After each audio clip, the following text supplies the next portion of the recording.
Ba da da da da. Ba. Da da da da da. Ba ba ba ba ba ba ba ba ba ba ba ba. Hi, Lila. You can't tell me you just don't like this music. Oh my stars, it's been too long. It's been too long, but my health said. Yeah, my health just said fuck September. What's the month of September? It's sick month. That's what it is. Pretty much didn't. I think I streamed like one day in September. One singular day. And then, my god, I went to my appointment on Monday. Was it Monday? Yeah. Went to my appointment on Monday. Got stuck in traffic. And apparently traffic was just like the catalyst to everything, because I did not feel good after that day at all. It's been a month. But we're here now. We're finally gonna end this shenanigans.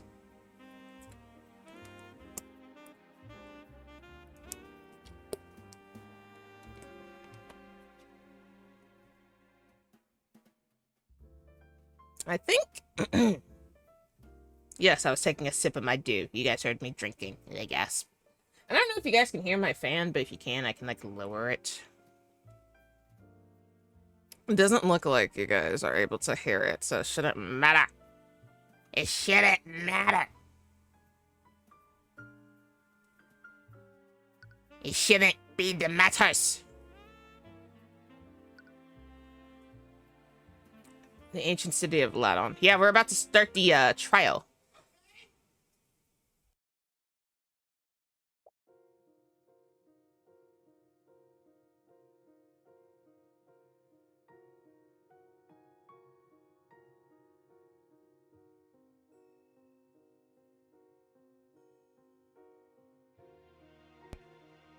Okay, I think I'm good now.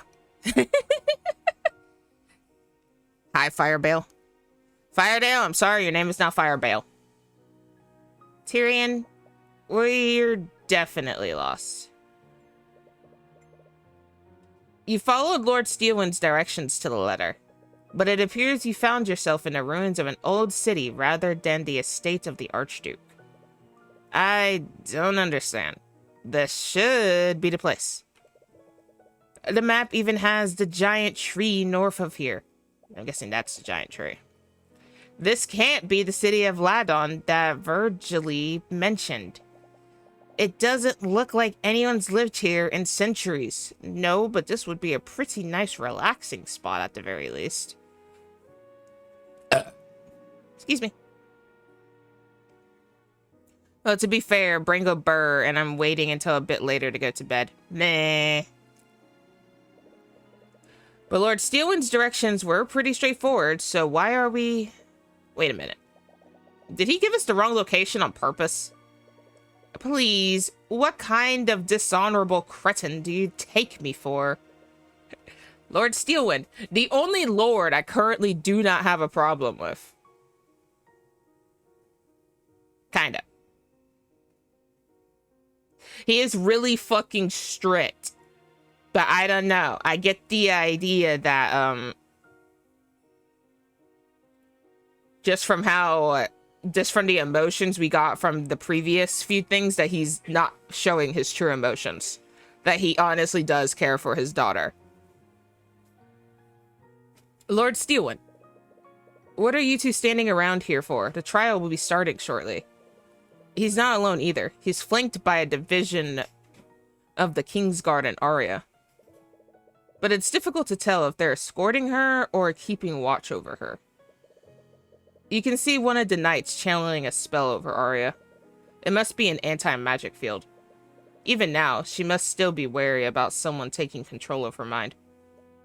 Oh, wait, this is where we'll be hosting the trial? Yes. The Archduke has always been sentimental about this place. And I doubt a normal courtroom would have enough space. What? I really don't know what possessed him to trust you. It's a miracle he's even taking part in this at all. But nevertheless, let's not keep him waiting. What do you mean? A normal courtroom won't have enough space. Before you can ask him to elaborate, he walks past you and heads towards one of the central buildings. It's completely dilapidated. You're a little worried it might collapse on you while you're in it. You look at the prosecutor and raise an eyebrow at her. But she merely shakes her head. It's clear she's just as lost as you are. All right, I guess we're doing this.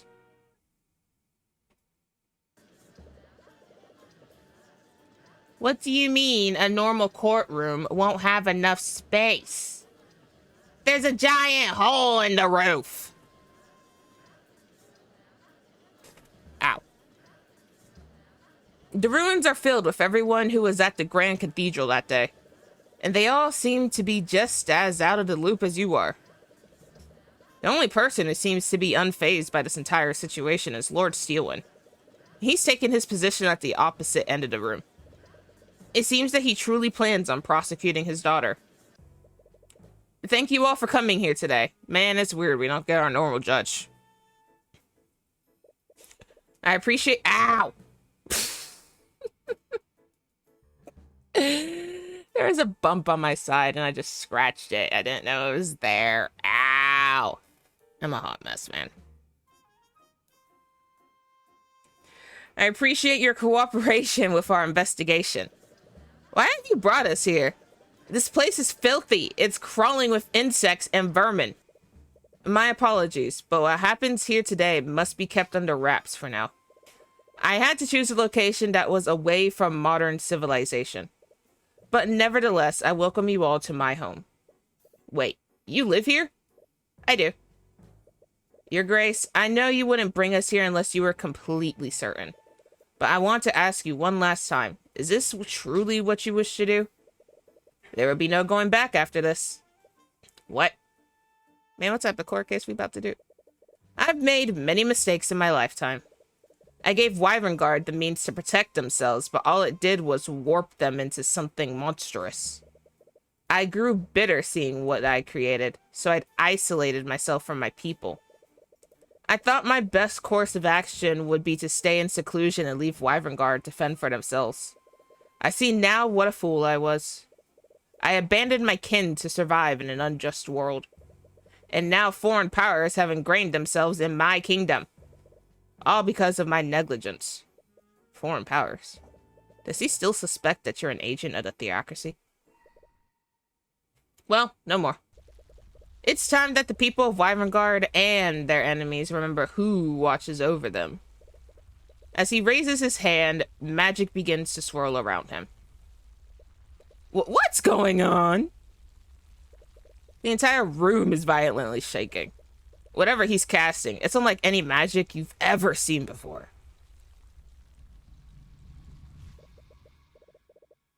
A blinding light envelops him, but you can faintly see his form changing. Nanikore. It's expanding, and from it... Wait, is that... I want to see... What?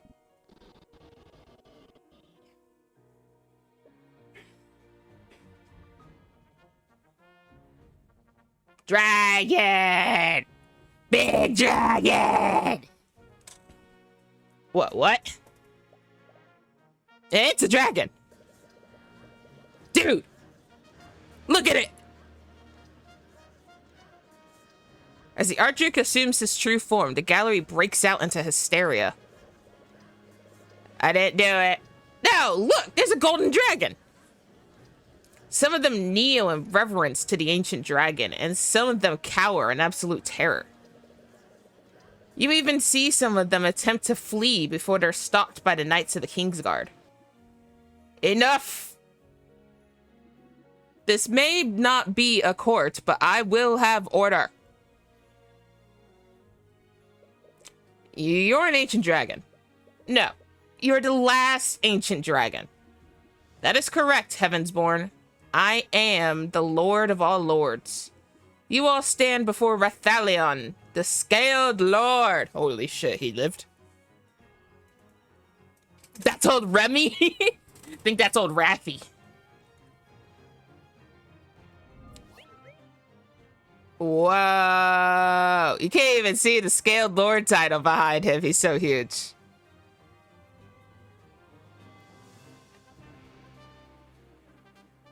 That's funny.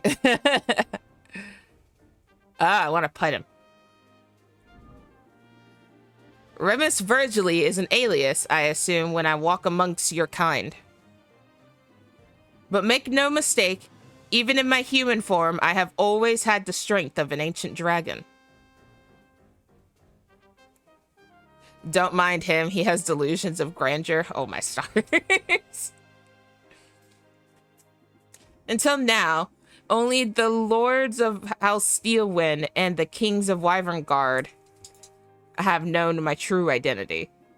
But I will hide no longer. My will alone will determine how this trial ends. I wonder if Rathalion is still alive. Like he said, I wouldn't be surprised. Despite everything, our kingdom's constitution still includes him in our government. Wait, really? As the savior of our kingdom, he was given an honorary position on our political hierarchy. His authority technically rivals that of the king.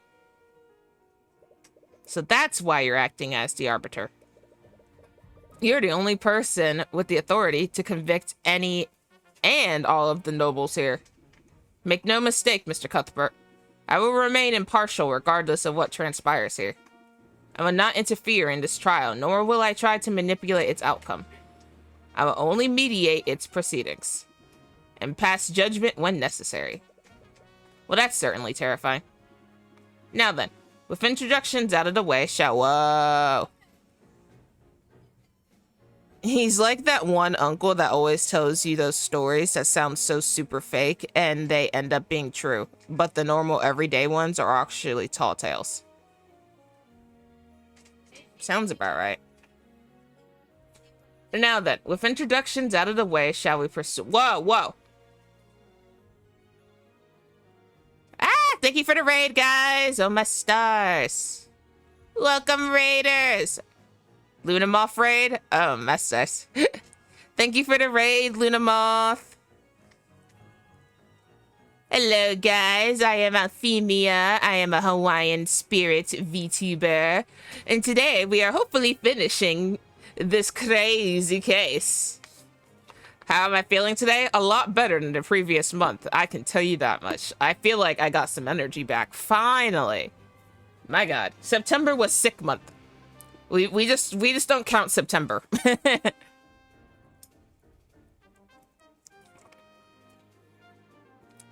Funny timing, Jay, because I was literally just about to take a drink because I think a piece of my dog's hair is in my throat.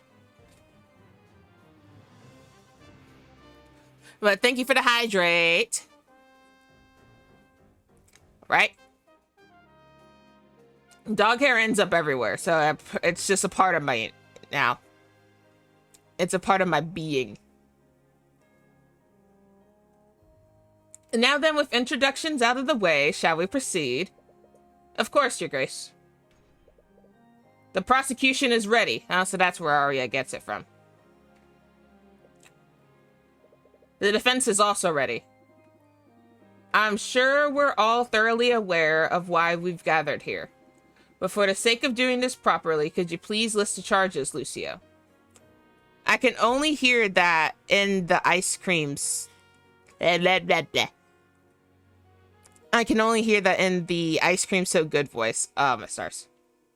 I like how his age is 1,203. They didn't want to go 1, 2, 3, so they did 1,203. Of course. The defendant, Arya Steelwind, is charged with several counts of manslaughter. Her victims include many knights from the Kingsguard who are still unresponsive. And of course, there's Lloyd von Sanctus and Coraline Sybil, the heads of House von Sanctus and House Sybil, respectively. What is this farce? The trial has been over before it began. Lady Steelwind clearly overestimated herself. Even a child knows to be wary of mage blight. No, don't you see? This is Bahamut's judgment. The divine powers that be clearly think she is unfit to rule at the king's side. Might I remind the court of my own testimony? I witnessed Beatrice Frege enter the prayer room before I lost consciousness. Isn't it suspicious that this occurred around 15 minutes before Pierce's death? If I recall correctly, you only caught a glimpse of her. You don't know if it was someone else disguised in an illusion. You didn't even speak to her. That's all the more reason to call her to the stand to explain herself. She has already testified that she has no memories of what transpired during the massacre. There is no need to drag this out any longer than necessary, Cuthbert. My client has a right to a fair trial. And Beatrice Frege's involvement clearly implies some sort of foul play. Enough. I find Mr. Cuthbert's request to be reasonable. And I agree that Lady Frege's actions are quite suspect. Very well. Let the defense have his battle. I only hope for his sake that his blade strikes true. Why is everything a war metaphor with you? Yeah, that's a good question. Beatrice, I'm glad you're safe, Mr. Cuthbert. Not for lack of trying on your part. I have no memories of what I did. Hey!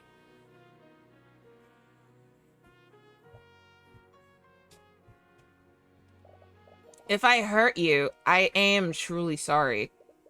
She actually looks pretty sincere, but it's not as if this is the first time she's lied to you.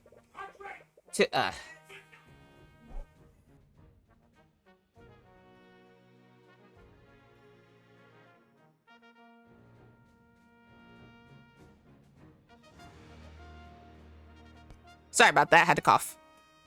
To be honest, I'm still a little doubtful about your memory loss. But I'm not the only one who experienced it. Arya also has no memories of what happened. And how would you know that? Word travels around quickly into dungeons. Buffering screens? Buffering? Buffering? Hey, buffer? Buffer? We buffer?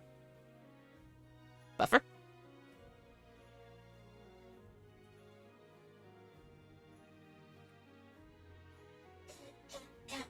Are we buffered?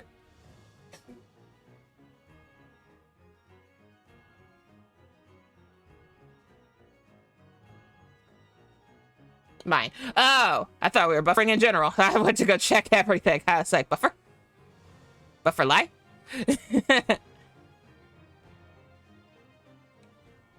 Okay.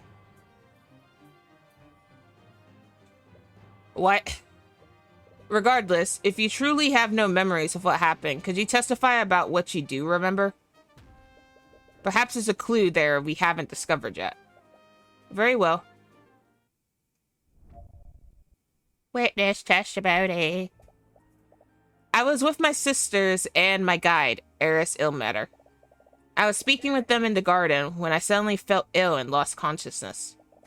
When I woke up, my sisters found me. They said that I had gone missing for over an hour. I was confused, but when I later heard what happened, I realized that someone must have taken control of my body. I have no memories of what happened, and from what I understand, the same thing happened to Arya. And to make matters worse, there's nothing that indicates who may have controlled our actions.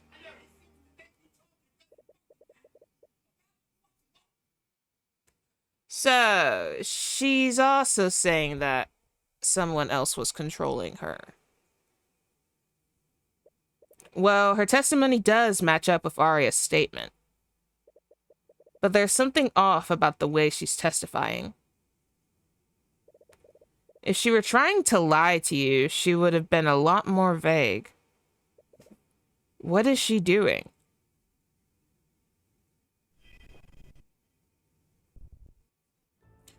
I was with my sisters and my guide, Eris Ilmatter. I was speaking with them in the garden when I suddenly felt... Let's press this one. If they were with you, shouldn't your sisters have noticed this? According to LaFay and Miriam, their pet dog was running amok in the hallways. They left a witness with ill matter to chase him down. And when the sisters returned to the garden, both Beatrice and ill matter were gone. Do you remember anything after that? No. I really want to remember, but I can't. She certainly looks like she's telling the truth. But history shows that she's hardly trustworthy. When I woke up, my sisters found me. They said I'd been gone for over an hour. Meow. And you have no memories of what happened? No, none at all.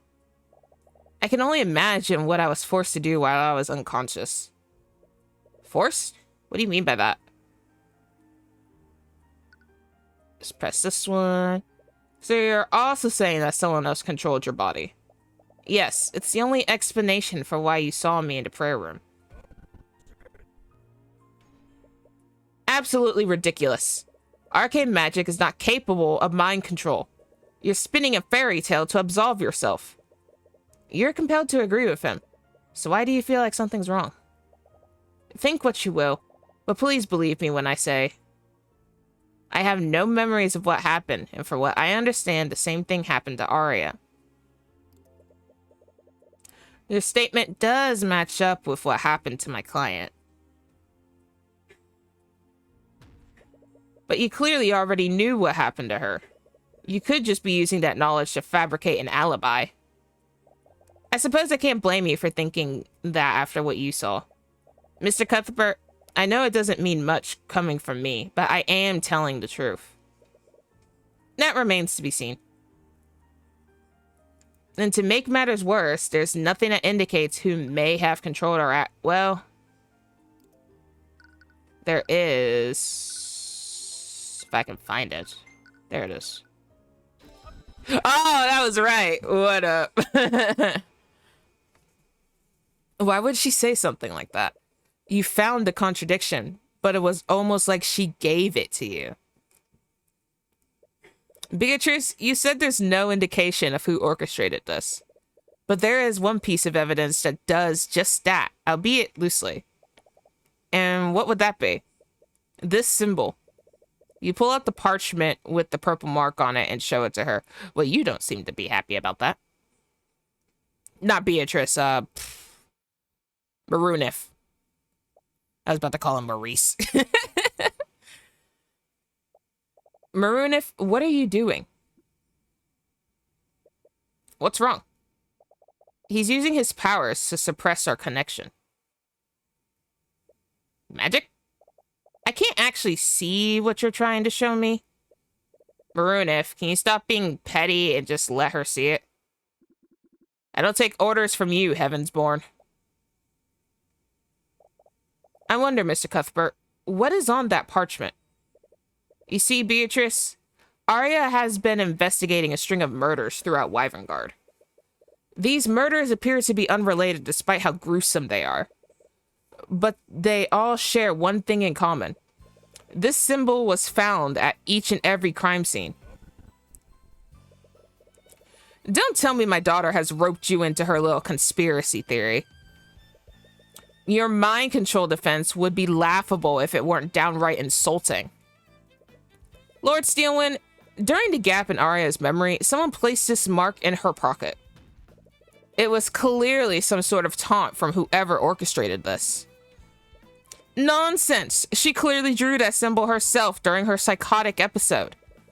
I've had to listen to her go on and on and on about her insane theory. She was obsessed with it. Mr. Cuthbert, aren't you curious about what just happened? What are you talking about? Think about it. Oh.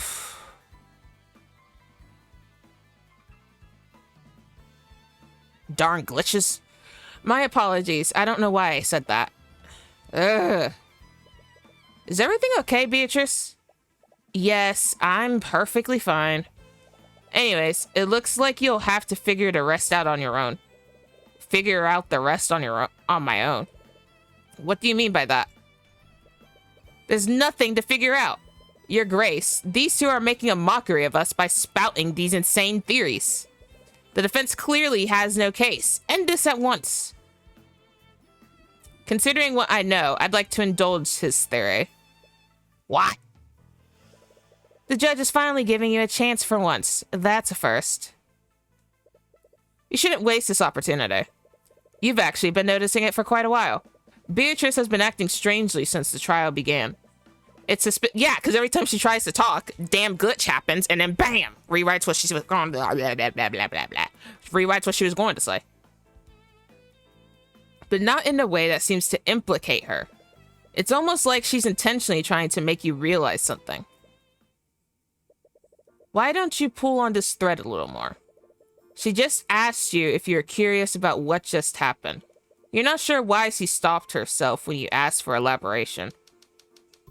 What event was Beatrice referring to?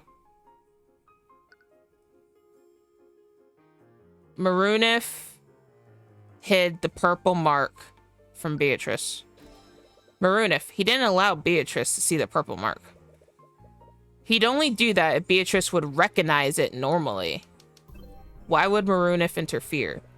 Marunif is her familiar, and he used to follow her orders. But things have clearly changed now that she belongs to the Empress of Discord. So why would a demon like Marunif interfere like this? Marunif is not...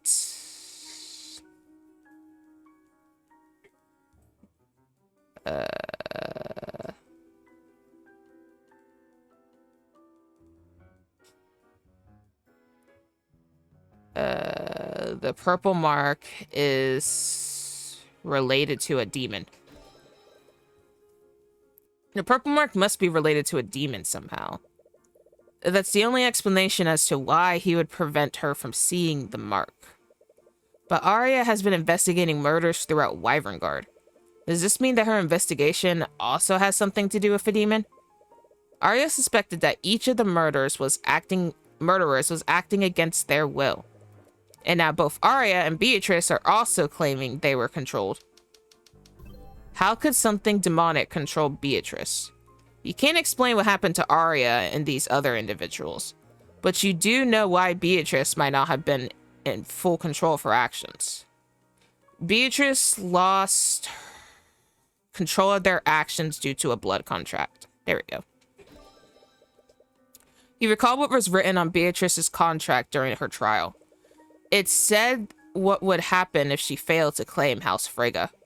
Her soul, her mind, and her life would all be claimed by the Empress of Discord. What does this tell us about Arya?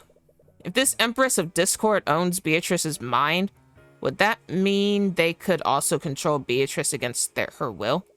But if that were true, Arya created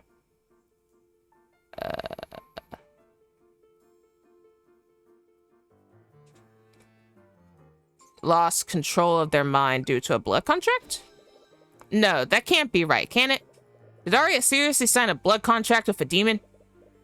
But why would she ever do that? But it's the conclusion that makes the most sense. You can't think of any other way someone could control her against her will. And there is one way to find out for certain. The Divine Edict, that same ability you used against Beatrice during her trial.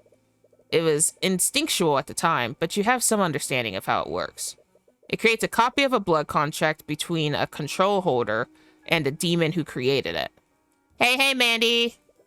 Before it to work, you need to know the name of the contract holder. In addition to that, you need the name of the demon who created the contract. Which demon did Arya make a blood contract with? Right now, you're only relying on guesswork. But going off what you know, the demon who made the contract must be the Empress of Discord. The so-called Empress of Discord. She was mentioned in Beatrice's blood contract, but you still have no idea who or what she is. However, she was mentioned in a blood contract created by Marunif. She must be his superior in some way. That might explain why Marunif doesn't want Beatrice to identify the purple mark. You're not sure if a pseudonym is enough, but it's the closest you can get with what you know so far.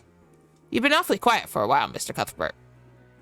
What are you thinking about? I love how we could tell his emotions from his eyes. He's probably imagining new ways to futilely stall for time. I think I finally figured out why the witness and the defendant can't remember anything. And it would also explain why they didn't have control of their actions. Humph, again with this? Well, if you're so convinced of my daughter's conspiracy, why don't you prove it? Humph, I knew it. Even you don't believe in the nonsense you're spouting. Lord Steelwind, I want to be wrong about this. If I'm right, the implications don't bode well for anyone involved. So instead of telling you, I think it would be better to show you. Empress of Discord, wherever you may hide. Damn it. I knew you could do it. By the Eye of Horus, I issue upon you a divine edict. Release thy guards and manifest your blood contract with Arya Steelwind. Oh, we got it. Oh, shit.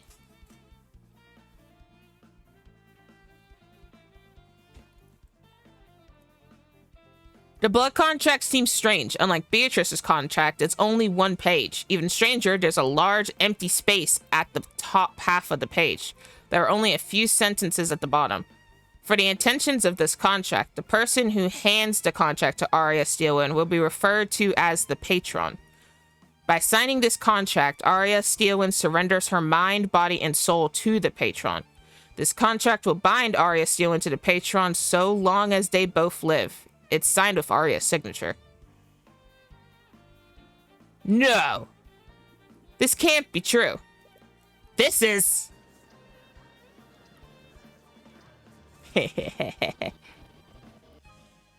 Oh, okay. Hands up. You don't bang a gavel down, you roar. Gotcha.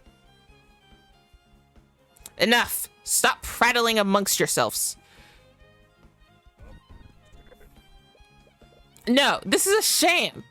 This wretch has clearly created a convincing fabrication. It's genuine, Lucio. It's impossible to falsify something like this. You can't deny the truth anymore, Lord Steelwind. There is a way to control someone else's actions. Arya Steelwind wasn't affected by Mage Blight. She was controlled against her will. With this evidence, there's no doubt that Arya did sign a blood contract. But it still doesn't make sense. I agree. Even if Arya was the type of person to sign a contract with a demon, there isn't a single part of this contract that benefits her. Why would Arya sign this contract? Arya signed a contract because it looked like a normal document. There's a large empty space above the terms of your daughter's contract. When I issued a divine edict, it creates a copy of the blood contract that I call for. I think when she was given this contract, it probably looks something entirely different. Something else is written in this empty space to make it look like a normal legal document. Which means that my client was not in control of her actions that day.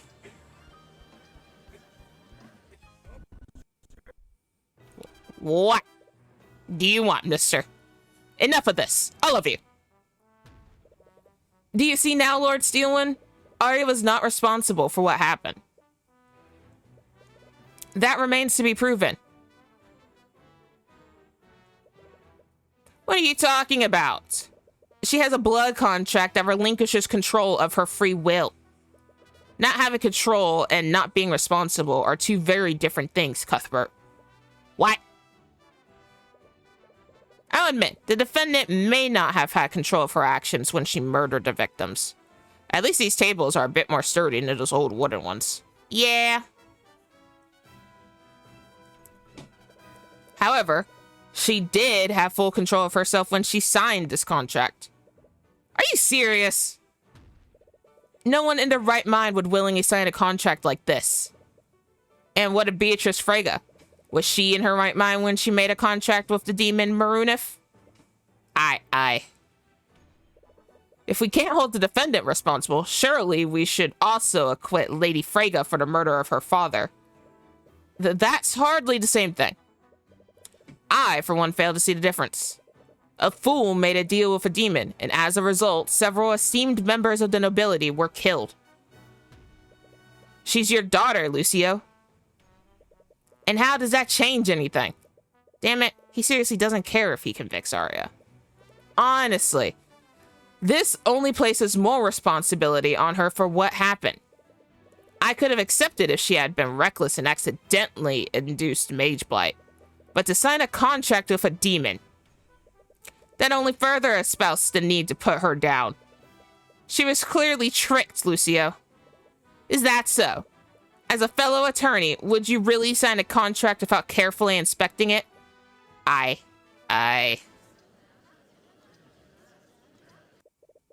Whether it was through foolishness, negligence, or both, the defendant willingly signed a blood contract. She compromised herself, and as a result, 3 nobles died. The responsibility falls squarely on her. Wait. Even if she willingly signed that contract, that's not entirely true, is it? Who else was responsible for Arya's actions? The patron. Lucio, there's clearly someone else to blame for Arya's actions that day. Oh? And who would that be? I'd like to reread my client's blood contract to the court. By signing this contract, Arya Steelwind surrenders her mind, body, and soul to the patron. That can only mean one thing. Whoever this patron is, they took control of my client and used her to murder the victims. That's right. They could still be out there. None of us are safe until this patron is apprehended. Surely we can't end this trial while every member of the Wyvern Guard nobility is in danger. Humph. Well played. I'm compelled to agree with Mr. Cuthbert. Trickery or not, it's clear someone wished ill intent on the nobles. And until we know who this patron is, you can't pass judgment on my client. Not until we know the circumstances that she signed that blood contract under. And what would you have us do, Cuthbert? The contract has no stipulations about proximity or how this mind control works. For all we know, this patron could have murdered the victims all while sitting in their very home. There was a clear intent behind this attack. Even if the patron didn't directly participate in the murders, they definitely had a motive. If Arya was being controlled, then we can analyze her behavior to determine who was controlling her. I see. That does sound as good as a plan as any. At the very least, we can't allow this patron to escape justice. Despite the questions raised, we've clearly made some headway. I believe we should take a brief recess to process these revelations. Humph. Very well. Yes, I would like to save. Save here, please. Thank you. Thank you. He stepped outside the Scaled Lord's lair to get some fresh air. These new revelations are a lot to take in. Celeste looks especially down. From what you've observed, she and Arya have been speaking to each other a lot. They must have become friends over the many times they've met. You can't imagine how powerless she feels right now. Arya, I'm so sorry. Don't be. Her voice begins to break. She's always been stoic, but it's clear even she has her breaking point. I can't imagine what you're feeling right now. Poor Arya. But there's still hope. If we can find out who did this to you, we can still save you. Oh. Do you remember if you've signed anything recently? No, I don't. Damn it, the patron must have wiped your memories to cover their tracks. But I still don't understand. Even if I don't remember signing that contract, I don't think I would be that careless. Right. As much as I hate to admit it, Lucio was right. You're an attorney like me, and we always carefully look over contracts before we sign them. Which raises the question of how the patron got your signature. I don't know. Damn it. We don't even know what circumstances you were under when you signed that contract. For all we know, the patron could have used any number of tactics to coerce you into doing this. That's also possible. Arya, as you're deliberating amongst yourselves, Lord Steelwind approaches you. What are you doing here, Father? Humph. I can't believe him. How does he have nothing to say? His actions say otherwise, but you could have sworn you saw something through the eye. It's almost as if he was saddened and worried. Well, no matter how he feels internally, he's made it clear that he's your enemy. Whatever his motivations are, you'll overcome him. Just like everyone else. We should also head back, Celeste. Right. No matter what it takes, you're going to see this through.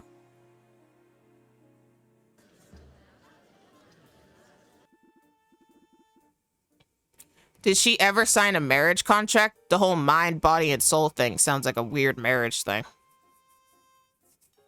She is engaged to the,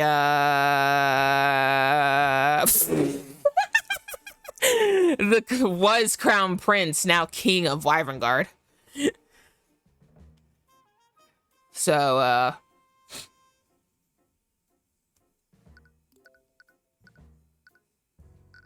let's check our, Steph. Letter from Garrick, map of Grand Cathedral, murderous route, no memories, Spiel Compodium, blood contract, 2 p.m., pay his respects to his father's coffin, glyph set cage, blah blah. You... This spot is okay. Your spell compodium, your spell compodium, your spell compodium, your spell compodium. Your testimony, comatose nights, the Inquisition discovered. Some debris, blah. Autopsy report, autopsy, testimony. Yeah. She was engaged to the now king of Wyverngard, Aster, but don't know if she actually did sign a contract yet. Court is now resumed. Shall we pick up where we carried off? How would you like to proceed? I think we should review what we do know about the murders. We do have a plethora of witnesses to work with. That's correct. So let's start from the beginning. It all began at noon yesterday morning. I was at my house in Rathlum with Arya and my bodyguard Celeste. I was speaking with them when a courier suddenly delivered a letter to my home. It was from Garrick Pierce. He wanted to meet with me and Celeste at the Grand Cathedral of the Scaled Lord at 2 p.m.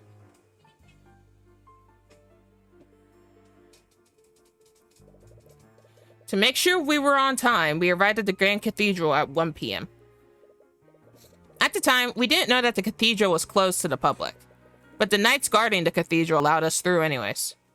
Apparently, they were expecting us. That should not have been possible. Due to the solemnity of the situation, we were very particular about who was permitted to enter the cathedral. It's possible someone pulled some strings to let us through. Or you two entered the cathedral illegally. Well, I'm sure that knight from the Kingsguard can vouch for us. I know about every order given to the Kingsguard, and none of them were told to let you two through. It's possible the night we met felt comatose like the others. As long as they're unresponsive, we'll never know. Perhaps we should continue. Anyways, we arrived at the church and spent the next hour sightseeing before we went to meet Pierce. In that time, we met with Remus, Lucio, Arya, Aster, and Alaric. And around that time, Arya and Aster left together to meet with the High Speaker in his quarters. While exploring the cathedral, we spoke with Von Sanctus and Sybil. Then we spoke with the 3 Frege sisters and Eris Ilmater. Eris Ilmater? She's a friend of Beatrice Frege. The Kingsguard wouldn't let her bring her familiar into the cathedral, so she brought Eris to guide her instead. Anyways, we left the garden at around 1:45 p.m. to meet with Pierce in the prayer room. And at around the same time, Arya left her meeting with the High Speaker and felt nauseous. The last thing she remembers is looking at the Lake Galagrund. A likely story. Regardless, at 2 p.m., Aster went to pay respects to his father's body. Unbeknownst known to him, a mage had placed a glyph of contingency in front of his father's coffin. It was set to trap him within a force cage. What a despicable act. Considering what followed, the attack on His Majesty must have been a diversion. Right. It was also at this time that both Beatrice and Eris went missing. Considering the timing of it all, someone must have taken control of Beatrice's body after the trap on Aster was sprung. And are you saying this patron controlled her as well? No, I don't think so. According to her contract, her mind belongs to the Empress of Discord, not the patron. Furthermore, Arya's blood contract was created by the Empress. It's clear that the patron and the Empress were in league with each other.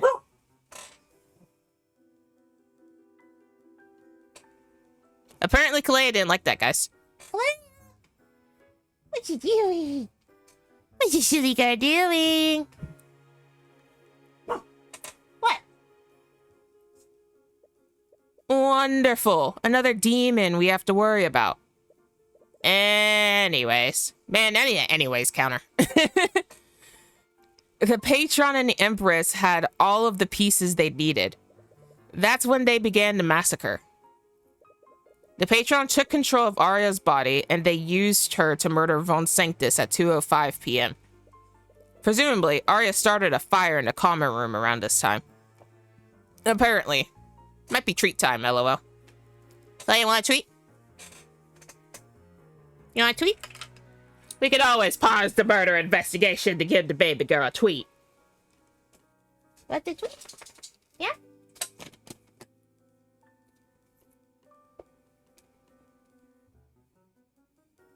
Here you go.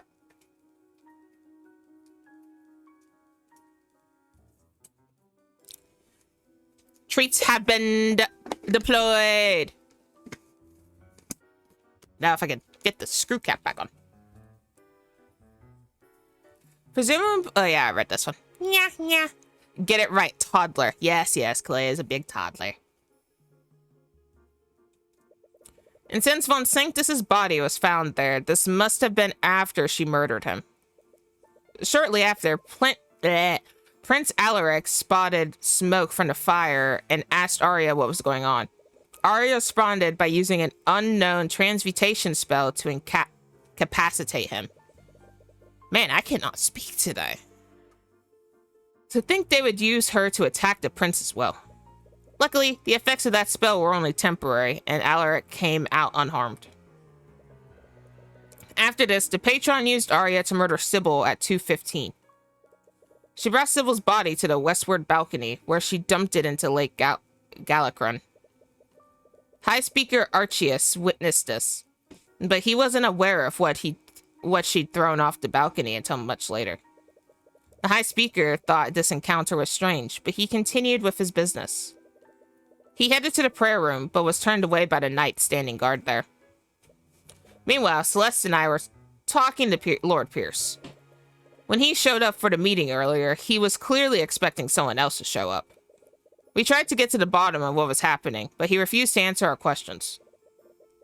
And at about 2:20 p.m., we heard a commotion outside. Celeste went to go investigate. And that's when Celeste fought Arya. The patron's target was Garrick Pierce, but Celeste was too powerful to neutralize. Baby girl! My dog knocked over my cough pills.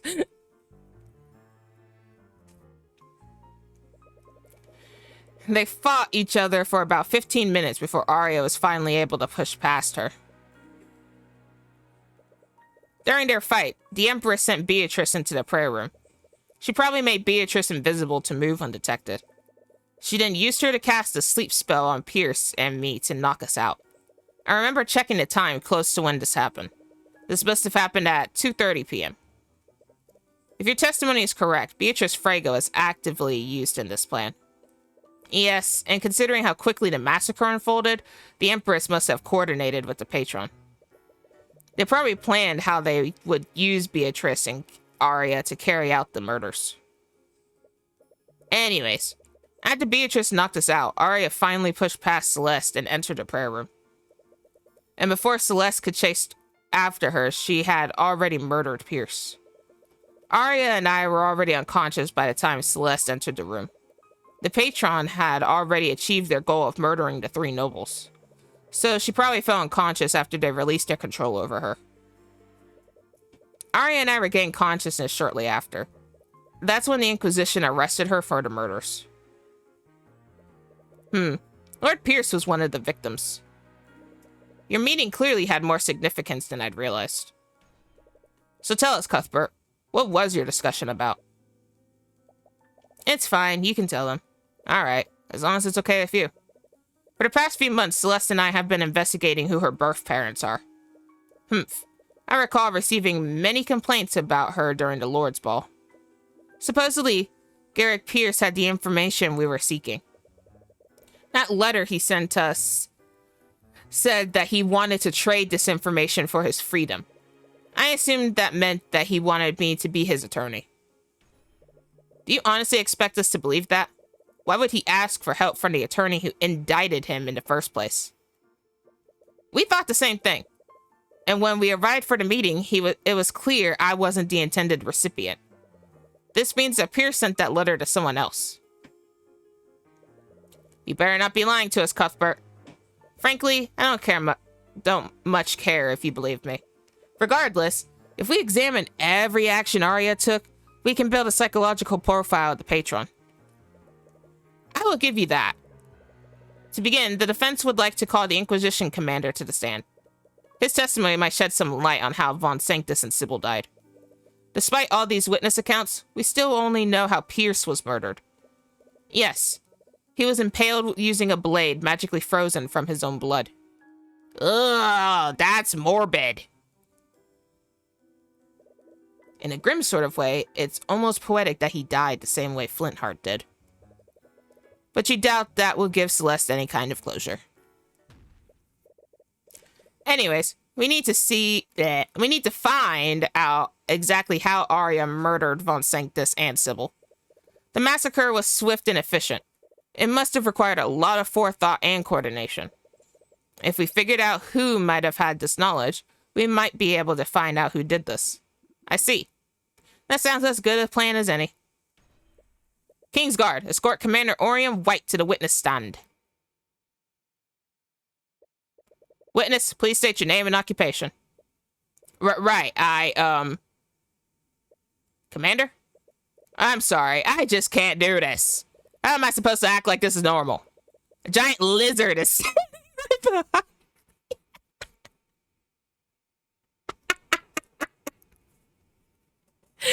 That's a dragon, sir. Calling me a lizard is highly offensive, Commander.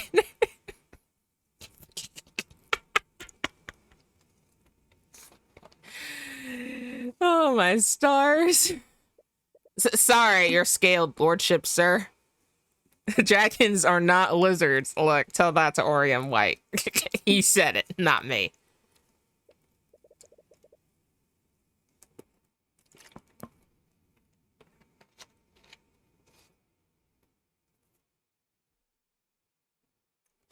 Commander, just try your best to testify about what happened. Okay, that's funny. Yeah.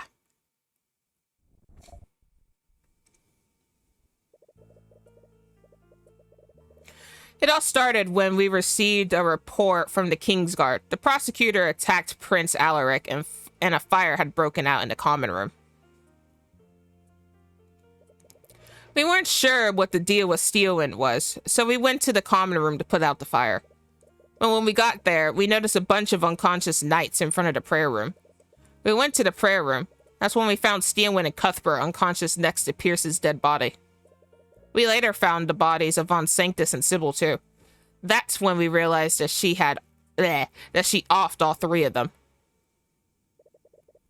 So you still have no idea how Steelwind was used to murder Von Sanctus or Sybil? Not a clue. It's especially worse for Von Sanctus. That fire burned a lot of the physical evidence off of his body. What about Sybil? Was there any physical evidence on her body? No idea about that either. She didn't have any wounds either. All we know is that she died from suffocation. There's definitely more information you can glean from their investigation.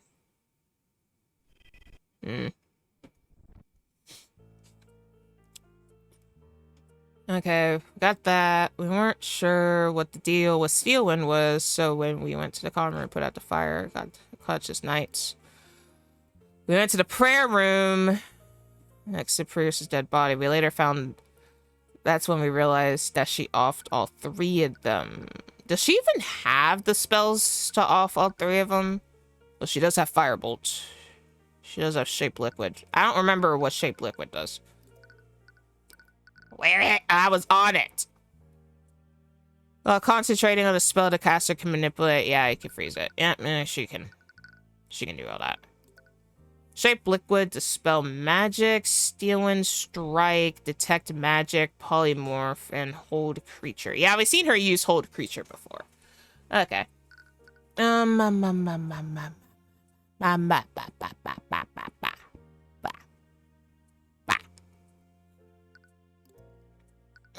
Press. That last statement was a little vague. Perhaps you should ask him to elaborate more on one of the murders. Let's go with Coraline. Could you elaborate more on Sybil's murder? Was there any evidence that implied how she died? Using our divination magic, we know she died of suffocation, but we're not exactly sure how. But unlike Von Sanctus, Sybil's body wasn't burned. Shouldn't there have been wounds around her neck if she was suffocated? Well, we found traces of necromancy on Sybil. We think Steelwind cast mend wounds on her body after she offed her. This would have removed any wounds on the body. It's exactly like what happened with Catherine Bellwether. Yeah, the only wounds she has are from the impact of falling into Lake Galacrin. Anyways, please add this to your testimony, Commander White. Sure, whatever you say, kid. We later discovered her body in Lake Galacrin from the High Speaker's testimony. Steelwind must have dumped her body from... What if I press this? How did you know her body was there anyways? When bodies started dropping, we noticed that she was nowhere to be found. Then the Kingsguard cast Locate Creature and realized she was somewhere in the lake. It took us an hour before we finally fished her out. Based on the High Speaker's testimony, she was dead long before that. Despite how much you know, there are a lot of details missing about how Von Sanctus and Sybil died, but the Inquisition might have found some clues that you missed. Okay, let's go back to that. Let's press this one again.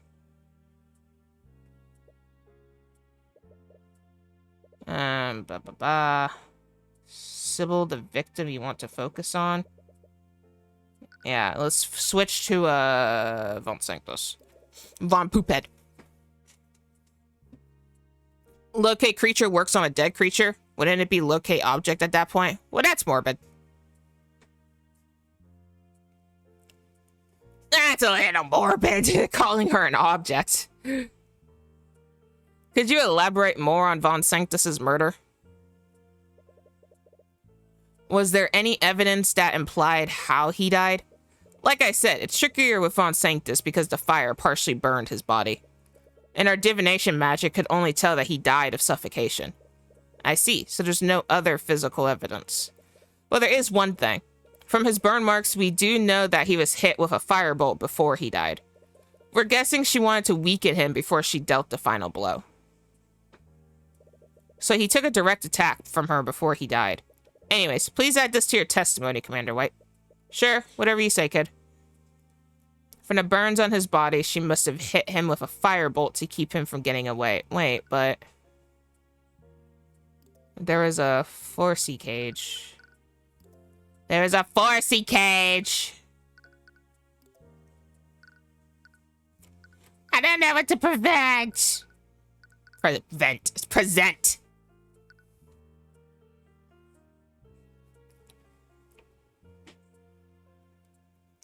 Oh, Mandy spoke it. You're not allowed D&D for a week. Dun dun.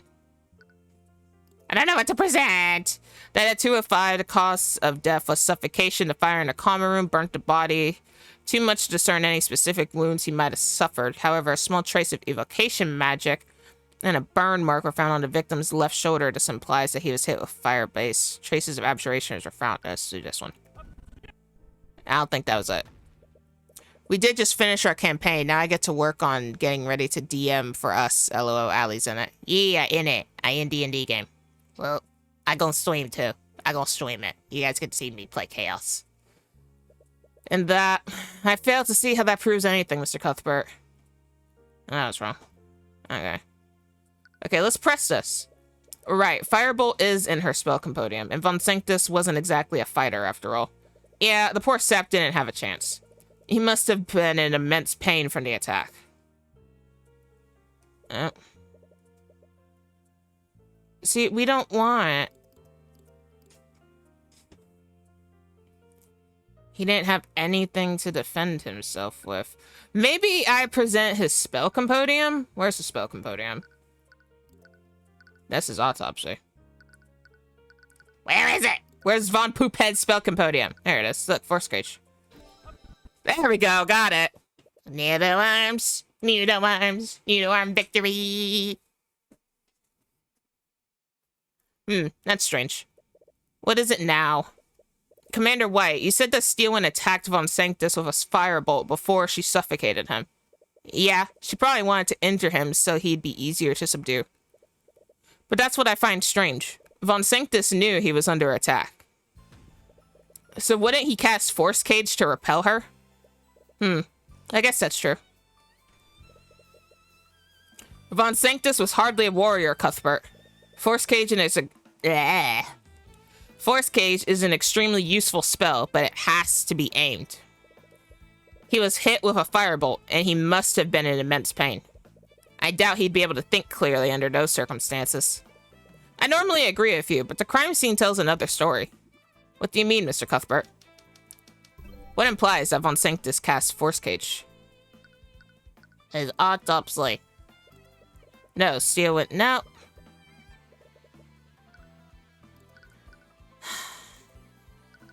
This? No. What do you mean? It says traces of abjuration magic were found on and around the bot. Oh, wait. Is Force Cage not an abjuration? Where's Force Cage? Is this it? No. You.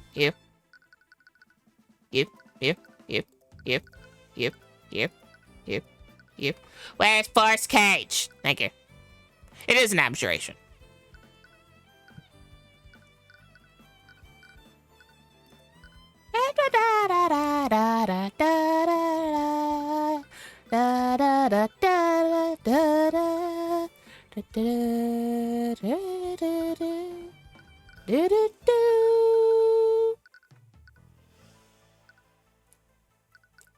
Because there was, how do present? How do present?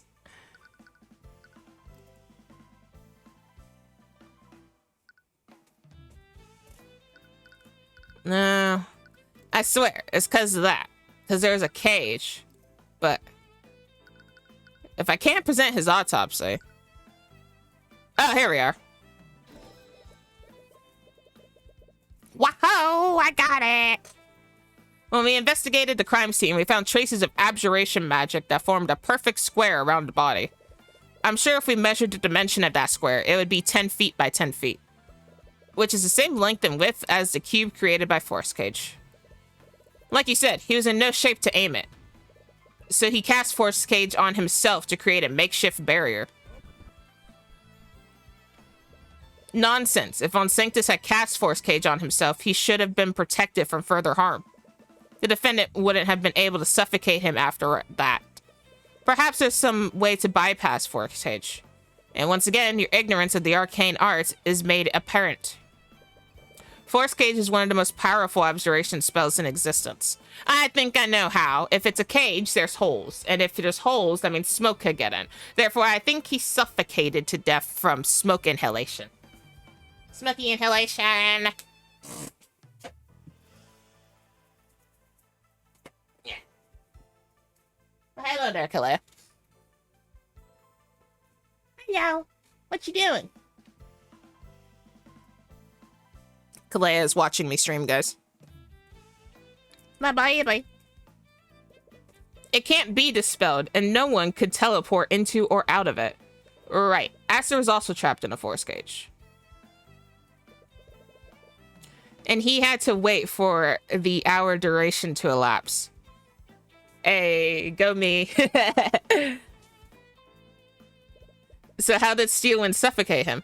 Wait, If Force Cage is a perfectly closed space, is it possible that he ran out of air? That would be a glaring weakness. House von Sanctus obviously designed that spell to allow oxygen through the barrier. And before you ask, poisonous gases can't be pushed through the barrier either. Only oxygen could travel through it. Right.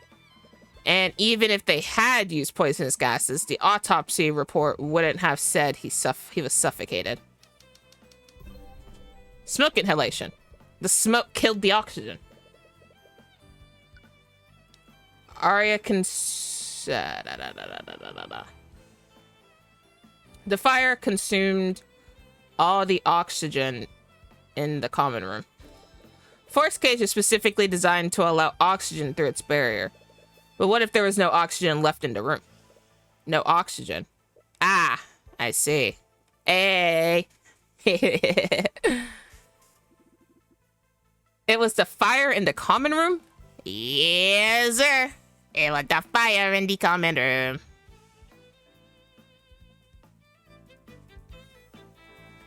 I just realized it's kind of quiet for you guys.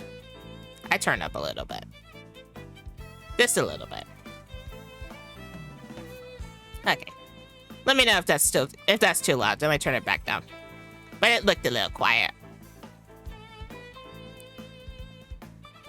Ba ba ba ba ba ba ba ba.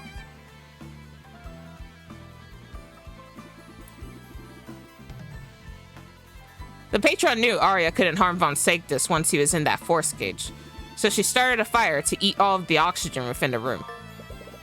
The murder of von Sanctus has been updated in your notes. What should have protected him ended up trapping him. Sounds fine? Yay. And the inability to dispel it ended up sealing his fate.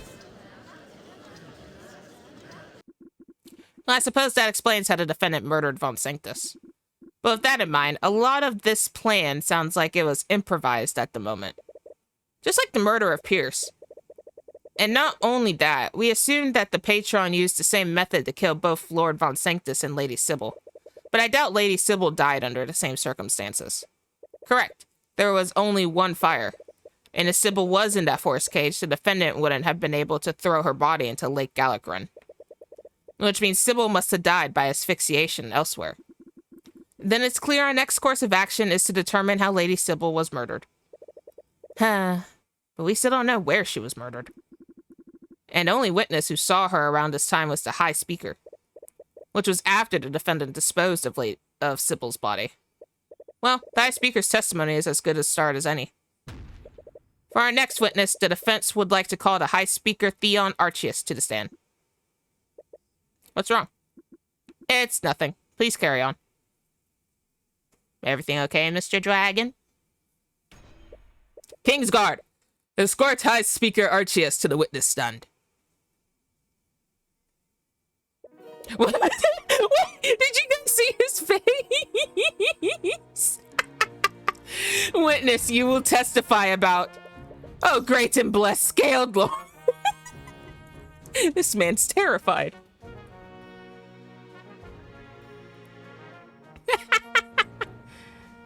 What do you got to hide, Mr. Pope? To think you would grace us with your presence. Oh my god. Forgive me, Lord Rathalion. I spoke out of turn. He must think I'm an arrogant fool. Oh, wow. It looks like the witness is smoozing the judge for once. How many times do I have to tell you people that I'm not a god? Yes, I revere and serve the god of dragons, but I'm not Bahamut's avatar. But you're the Scaled Lord. I'm just a dragon. I'm not even a powerful one. I'm not a deity. This humility. That's exactly what Bahamut's avatar would say. Pope is going to throw holy water on the dragon. Man, this Pope is, I think he needs to lie down. I swear to God. He even swears by the god's name. Lucio, please handle this. Perhaps another approach is warranted. High Speaker Archius, the great and powerful Rathalion calls upon you today. You require my blood? Of course, I would gladly give my life for the Scaled Lord. What? No! Man, this just... Even Lucio's like, what the fuck is wrong with this man? Of course, my blood could never be enough. Would you just let me? I will do as you wish, my lord. It might take some time, though. I'll need some time to gather some followers and... Oh my god, we just want your testimony. Just tell us what you saw when Miss Steelwind was at the westward balcony yesterday. Uh-oh, I see. If that's what you truly wish, my lord. Are we just going to ignore how ready he was to commit mass murder? Be quiet. We just got him to calm down. Pope is broken. Pope is hella broken. I was doing some paperwork in my quarters, and I suppose I lost track of the time. My alarm went off, and I realized that it was time for my afternoon prayers. I began heading to the prayer room when I spotted Lady Steelwind looking over the westward balcony. I tried to greet her, but she didn't respond to me. That's when I noticed she was pushing something large over the balcony and into Lake Galakrin. I asked her what she was doing, but again, she ignored me and went towards the prayer room. I thought nothing of it and made my way there as well. That's when the guards there turned me away. I went back to my quarters to do my prayers there. Considering the timing of it all, this must have all happened minutes before she began attacking the prayer room. Yes, I consider myself lucky. The Scaled Lord must have graced me with divine luck. Please, just stop. Considering how quickly she was moving, there has to be a reason why she waited there. Was she waiting for the High Speaker to leave? Perhaps you should closely examine the timing of these events. There is actually something I want to examine, but it has nothing to do with the timing. I guess we should press this first, since he mentioned timing. An alarm? It's a rudimentary artificery device. I use it to remind me to conduct daily prayers. I see. And do you have it set to go off at a specific time? Yes, it's set to go off at 2:10 p.m., 5 minutes before my afternoon prayers. Okay, 2:10. I began heading to the prayer. Was that added? I was in my quarters, 2:10 p.m. Realized it was afternoon prayers. Do we have anything to prove something about 2:10? At 2:05, this dude was murdered. 2:18. You were murdered at 2:18. And yeah, I don't think it's anything. No, not that one. I wanted to press this one. Oh. So she ignored you. What was her expression like? It was very cold and emotionless. The patron must have controlled... Bleh. The patron must have had control of her when this happened. Yes, that certainly makes the most sense. What time did this encounter happen? It was shortly after my alarm went off. It was definitely before 2:15 p.m. It couldn't have been before 2:15 p.m. But she died at 2:18. Oh, I was right! What? What? Wait, what? Is something wrong? There is, but I'm not really sure what it means. Stop stammering and say what you want to say. Hi, Speaker. You said that you saw Arya dumping something over the ledge of the balcony. There's no need to be vague, Cuthbert. It's clear from the evidence that he saw my daughter dumping Lady Sybil's body. That's the thing, Lord Steelwind. It couldn't have been Sybil's body. What are you talking about? The location from that balcony to where we found Lady Sybil's body lines up perfectly. That may be, but the witness just said he saw Arya dumping the body before 2:15 p.m. Wait. You see it too, don't you, Lucio? How did Arya dump Coraline Sybil's body into Lake Galakrin before 2:15 p.m. if her time of death was 2:18 p.m.? I see. That does seem peculiar. But we know the defendant threw Sybil's body from that balcony. There would be no other explanation for how it ended up there. Yes, that's also true. Perhaps she was still alive and Arya threw her off of the balcony. She could have been knocked unconscious with a sleep spell. Your Grace, there was no traces of conjuration magic on her body. And even if she was asleep, she wouldn't have survived a fall from that height. The distance from that balcony to the lake is more than 30 stories. And the autopsy report says that the cause of death was suffocation, not blunt force. Right. So when did she die? She died after she hit the water. She must have died after she hit the water. But Mr. Cuthbert, Lucio just said that she would have died upon impact. But that's assuming she didn't do anything to lessen the blow. She might have had the opportunity to cast a spell to protect herself. That might explain why her body isn't as damaged despite falling from such a great height. Again, that doesn't match with the evidence. Lady Sybil's spell compendium contains the spell Slow Fall. If she had the opportunity to cast a spell, she would have used that spell to slow her descent. And she wouldn't have taken any damage from hitting the lake if she had done that. That's a really good point. But just indulge me for a second. Which spell did Sybil cast on herself? The rocky one. Yeah. She must have cast Stone Skin on herself. Stone Skin? If you recall, the High Speaker mentioned that something was strange about the object Arya threw over the balcony. It was much darker and didn't match with Sybil's usual garb. Almost as if there was something else Sybil was wearing. That object was actually Lady Sybil protected by a layer of stone. But that still doesn't explain why she would cast that instead of Slow Fall. He's right. Why did Sybil cast Stone Skin on herself? Sybil was cast Stone Skin before they were attacked. No, for the evidence, Sybil must have cast Stone Skin on herself for some reason. After they were attacked?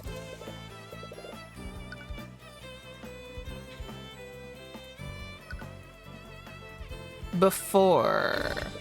She cast Stone Skin on herself before she was thrown into the lake. Arya must have attacked her, and she cast that spell in response. That would protect her from the Steel Wind strike. But that doesn't seem quite right.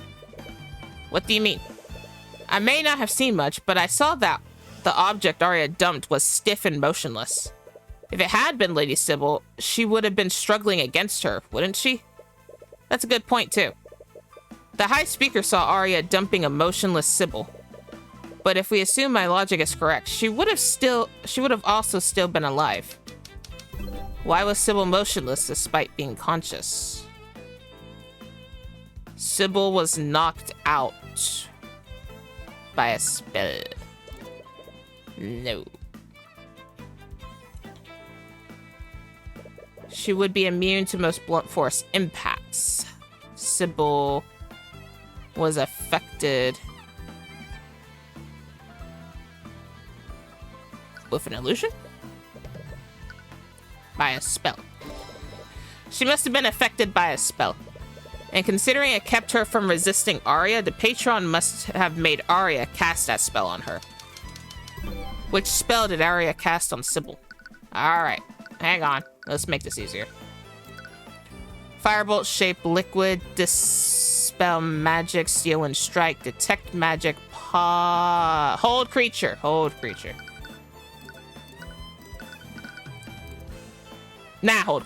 Had to be. It was hold creature. Sybil must have cast Stone Skin on herself when Arya attacked her. The patron must have known that Arya couldn't physically damage her like that, so they ordered her to restrain Sybil with that spell.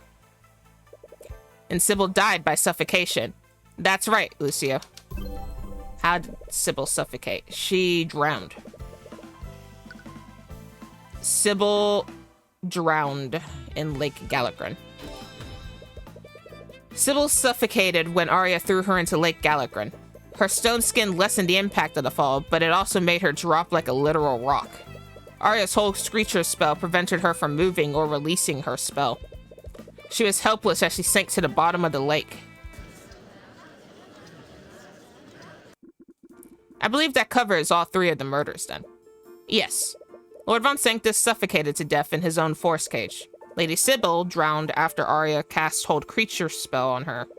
and Lord Pierce died after being wounded by a blade created with shape liquid. The only common thread I see is that the patron used some of the victim's magic against them. But how does that connect to Pierce? Did he cast shape liquid to make a blade to defend himself? Maybe the murderer took it from him and used it against him. No, but he was knocked unconscious alongside you. He couldn't have been the one to create that blade. Anyways, whoever did this had an in-depth knowledge of each of the spells they used to defend themselves. They knew that Von Sanctus couldn't dispel his own force cage. And they also knew that he still needed oxygen from within it. And in Sybil's case, they knew Arya couldn't physically harm her once she had Stone Skin active. They also knew that Hold Creature would prevent Sybil from dispelling her own Stone Skin. Not only that, they did all of this in a quick time frame. Von Sanctus and Sybil died within 3 minutes of each other. And if Arya hadn't encountered Celeste, Pierce might have died just as quickly. So whoever did this had an in-depth knowledge of high-level magic. Not only that, they came up with creative ways to bypass the defenses put up by Von Sanctus and Sybil. Yes, they had the ability to react quickly and decisively. But considering the circumstances, that hardly narrows it down. Several members of the Four Pillar families were present that day.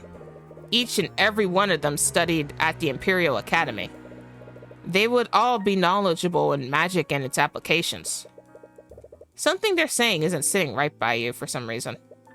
There's something there, so why can't you see it? It's no use. You just can't piece it together yet. But you're not finished yet. There's another angle to this. Consider who the patron did and didn't target. What's similar about some of the targets? The victims were Lloyd Von Sanctus, Coraline Sybil, and Garrick Pierce.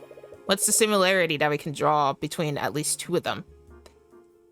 Sybil and Von Sanctus are house leaders of pillar families. Von Sanctus and Sybil were the heads of their respective noble houses. Are you saying the patron's goal was to assassinate leaders of the Four Pillars?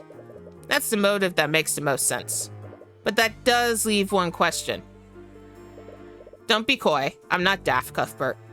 Actually, I highly doubt it was you. Really now? Out of most of the people there, you could have easily tricked your daughter into signing a blood contract. But why would you need to do that? You're the Grand General of Wyverngard's military, and a cathedral was filled with your men. You could have easily equipped one of your best mages to carry out this massacre. And you wouldn't even need to make a deal with a demon to do so. So why wasn't Lucio targeted then? From her encounter with Celeste, it's clear there's a limit to Arya's combat capabilities. The patron might have simply doubted Arya's ability to defeat the Grand General. But there's also another explanation. Why didn't the patron target Lucio Steelin? Rathalion?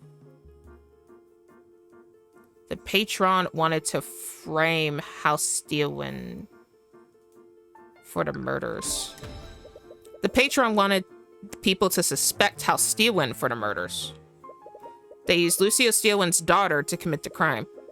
They then intentionally left him alive to cast suspicion on him. That's why they used my daughter? Is that a tinge of anger you feel from him? Anyways, that leads me to my next point. Imagine if we never discovered Arya's blood contract with the Empress of Discord. What would have happened? We'd still think that Miss Steelwyn succumbed to Mage Blight. She would have been convicted for the murders, and trust in House Steelwyn would be forever diminished. About a month ago, House Freyga lost its head, and its successor, LaFay Freyga, was woefully unprepared to take his place. Now the head of House Von Sanctus and House Sybil are dead, without Steelwyn being held responsible for it all. All four of the Pillar families would have been weakened as a result of the massacre. But I think there's another layer to this. Everything fits together if we assume that the patron's goal was to weaken the Pillar families, except for the murder of Garrick Pierce. Yes, in contrast to Sybil and Von Sanctus, Pierce's political power pales in comparison. Furthermore, Pierce was already scheduled to be executed next month for the murder of Flintheart McCoy. Why did the patron target Garrick Pierce? The patron knew the identity of Celeste's parents. Nope. Pierce knew the identity of Celeste's parents. The patron murdered Pierce because they needed him to die as quickly as possible. Pierce knew the identity of Celeste's biological parents. My parents? Do you remember what Pierce said when we showed up for the meeting? Ah, you finally have arrived. I suppose this means you finally decided. Wait, you two? We got your letter. Letter? What letter? You sent us a letter, Pierce. It said that you knew who Celeste's parents were. I did send that letter, but not to you two. We weren't the intended recipients of that letter. That's right. So that leaves one question. Who did Pierce originally send that letter to? The patron? There's only one person Pierce could have sent that letter to. The person who orchestrated the massacre in the first place, the patron. But that means the patron is someone who would be threatened by Celeste's parentage.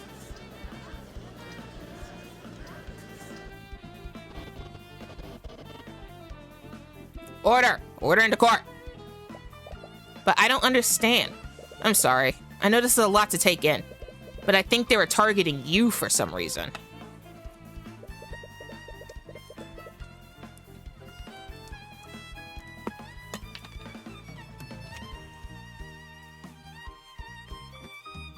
Me needed a drink.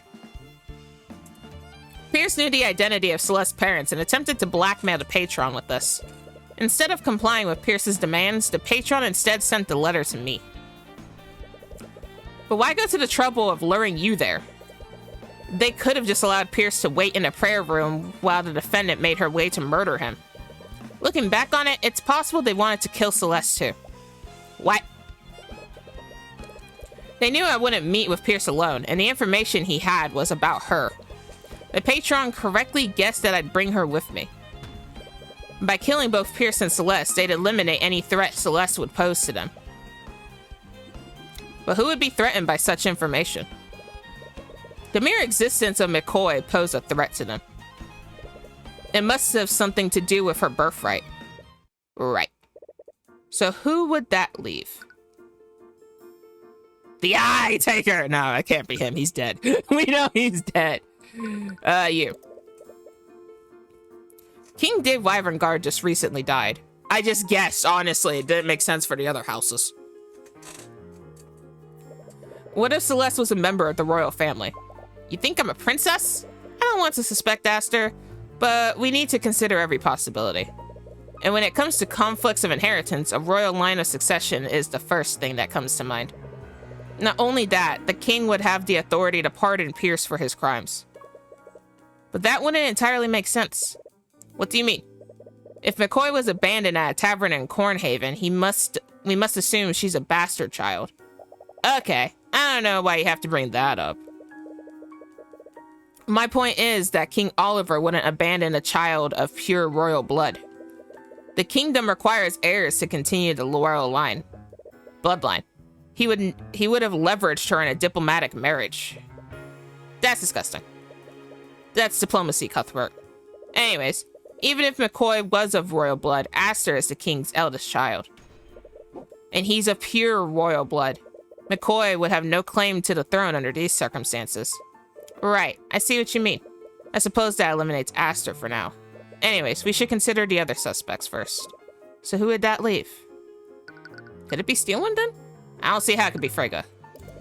As much as I have my doubts, House Steelwind is the only Pillar family whose house leader survived the past month. You think I'm McCoy's biological father? Ugh. You're barely a father to your actual daughter. I'm only stating that possibility for the sake of argument. As I've said, it wouldn't make sense for you to frame your own daughter when House Steelwind would be blamed. But we need to consider every possibility. Anyways, we should consider the other suspects first. So who would that leave?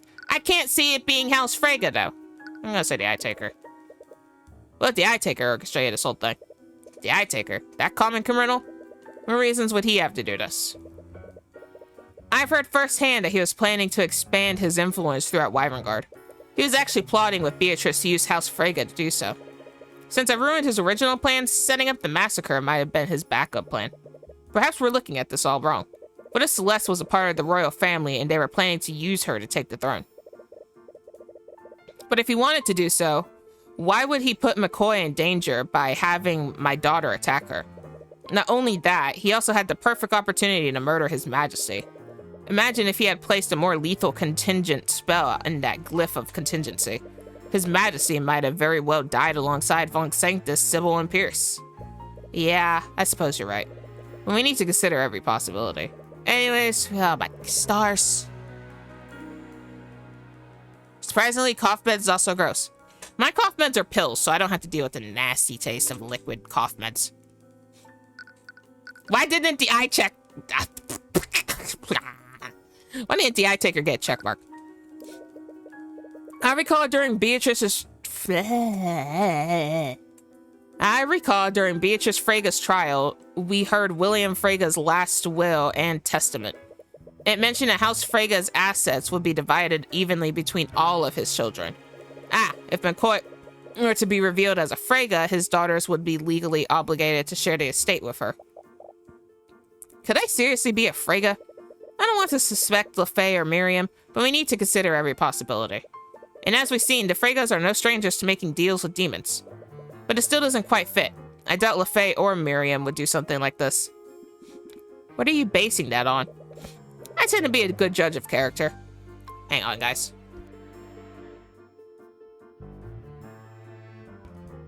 Sorry about that, had a cough again. And they just don't seem like the type to do something like this. Bah, you're far too trusting. I hold no doubt that any of William's children would be capable of something like this. I suppose we'll have to see. But I can't think of anyone else. Yes, there's a flaw with each suspect. Your logic is clearly flawed. Well, you don't see him coming up with any ideas. There's something here I'm not seeing, but I know I'm close. There's a missing piece that ties this all together. Regardless, we still have no idea who this Empress of Discord is. I am loath to allow such an individual to walk freely through Wyverngard. Your Grace, you've been alive since the creation of Wyverngard and magic. Do you know who this demon is? I can't say I do. Demons tend to take on many titles over their lifetimes. But whoever this Empress is, they are brave to so blatantly encroach on my domain like this. Well, I suppose we'll just have to cross that bridge when we get there. We've obtained a lot of information today, but we clearly have many questions that need to be answered. How should we proceed? What is it, Mr. Cuthbert? I can't help but feel that there's something here I'm not seeing. I just can't put my finger on it. We have been working at this for quite a while. Perhaps we should suspend proceedings so that we can look into these new leads. I have no objections. It would give my men some time to look into what we discovered today. Why did that move so fast? Oh, I guess it just glitched. Then it's settled. We'll be postponing proceedings for now. But you'll all be expected to return here by tomorrow morning. You're all free to return to your homes for the time being.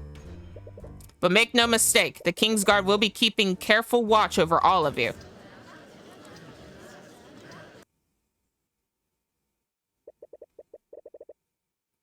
There's still this constant nagging sensation in the back of your mind. Hey, Tyrion? It's as if you've forgotten something extremely important. Tyrion. What is it? It could be so important, yet so difficult to remember. Tyrion! Sorry. I was just thinking about everything. You're looking really stressed out. Do you want to head back to your house to rest? No, we only have a day until the trial resumes. If we can't figure out what happened after tomorrow, the magical traces would dissipate. But you already know what happened. You just don't know who did it. Yeah, but we should speak with the suspects again. Maybe if I get lucky, I'll see something through the Eye of Horus. But one of the suspects is the Eye Taker. What are you going to do about him? I suppose I'll have to speak with him too. What? No. But if he tries to kill you again, Arya's life is on the line. That's just a risk I'll have to take. Tyrion, do you even understand what you've been pulled into? What? Someone just murdered a bunch of nobles, and they even attacked members of the royal family. Now, there are ancient dragons and demon lords involved too. Isn't this above your pay grade? Ouch.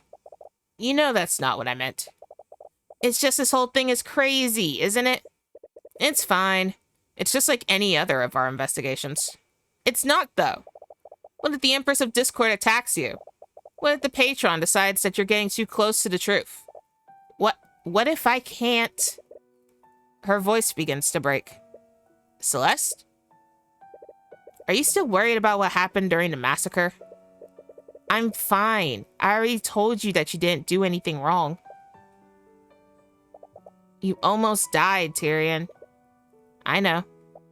Tyrion, you almost died. I know, Celeste. No, Tyrion, I don't think you do. Do you have any idea how worried I was when you...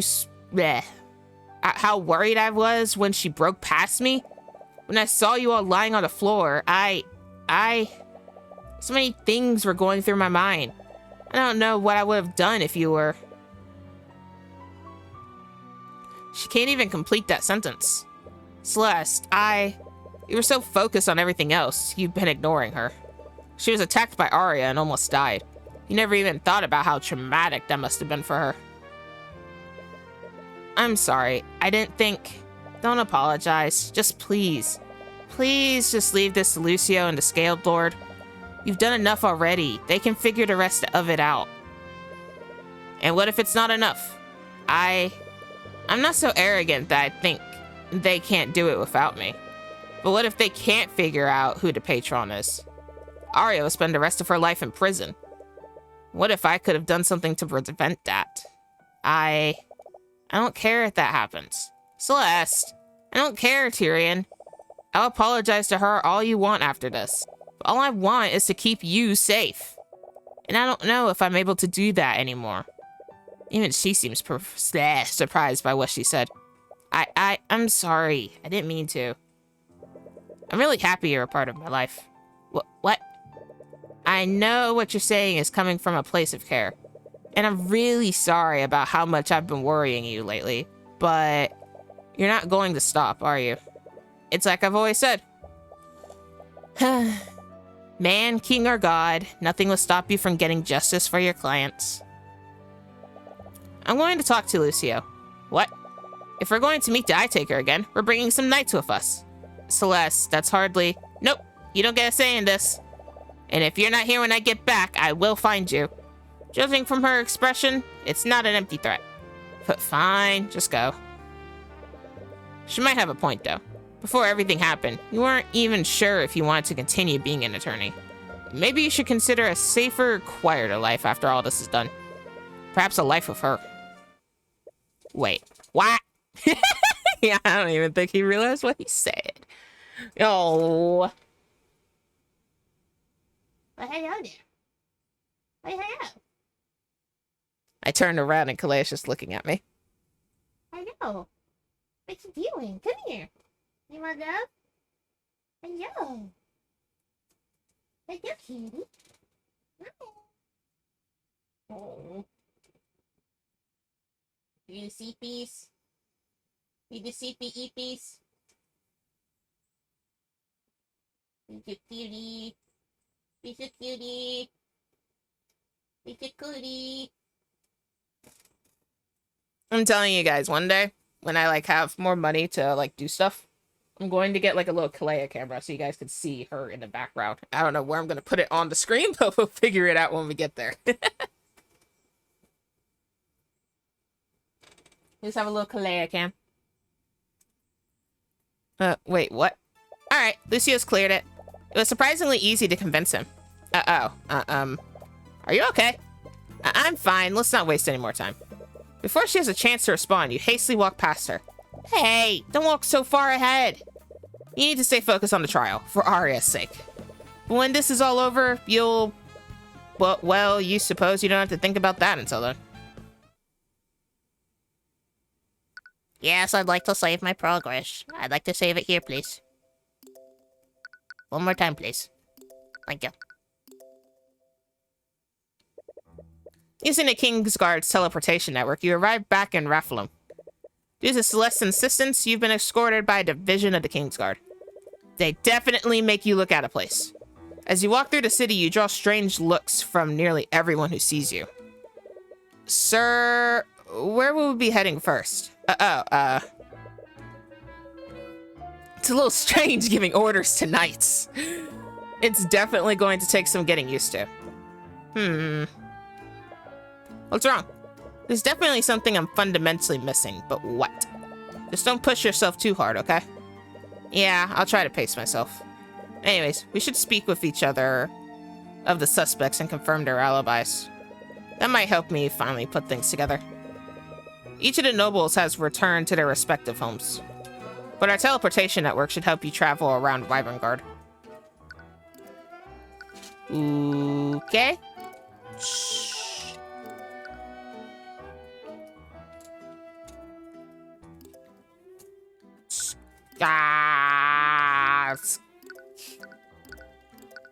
Let's go to Frigga Manor. You arrive at Frigga Manor, hoping to speak with Lefay and Miriam. After some asking around, one of the servants mentions that they appear to be entertaining guests in the study. You normally wouldn't interrupt them, but you've already eaten up a lot of time traveling here. Whatever they're discussing can wait. Arf, arf, arf, arf. Ah! As you enter the study, Tracker runs up to you and begins barking. Once he sees who you are, he calms down. Oh, hello, friends. Sorry for Borks. Tracker thought he smelled something bad. Oh, Mr. Cuthbert. You scan the room and see that Miriam is there too. And they appear to be speaking with Lord Asclepius. Sorry for barging in, Lefay. No, it's no problem at all. Her emotions imply that she already knows why you're here. I'll skip the pleasantries. Do you mind if I ask you a few questions about what happened? Of course, I'll do anything to help with Lady Steelwind's situation. Should I leave? No. You were there with me when everything happened, and your testimony will substantiate my alibi. Why'd he get angry? Okay. Lefay, I'm sure you know why I'm here, but I just want to preface this by saying that I highly doubt you were behind this. No, I perfectly understand. Frankly, I'm also at a loss. I have no idea who did this. What are you talking about? It was clearly that criminal, the Eye Taker. Why don't you go interrogate him? Make no mistake, we fully intend to. But I'd like to cover everyone else before I confront him. Let him be, Miriam. But it's his fault that Beatrice is... Our sister knew what she was doing when she gave her testimony. Don't insult her bravery by blaming Mr. Cuthbert for what happened.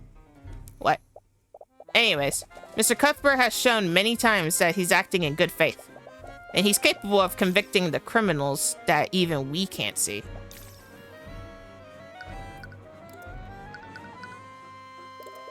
You mentioned Beatrice before. Did something happen? It happened right after she gave her testimony this morning. She fell unconscious shortly after she left the Scaled Lord's lair.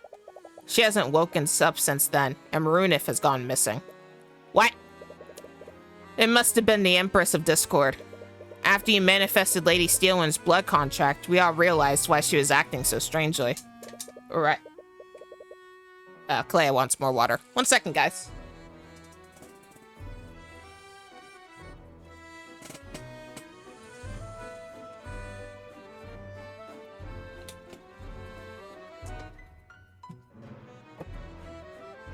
You guys can't hear it, I don't think, but whenever Kalea wants more water, she paws at her water bowl.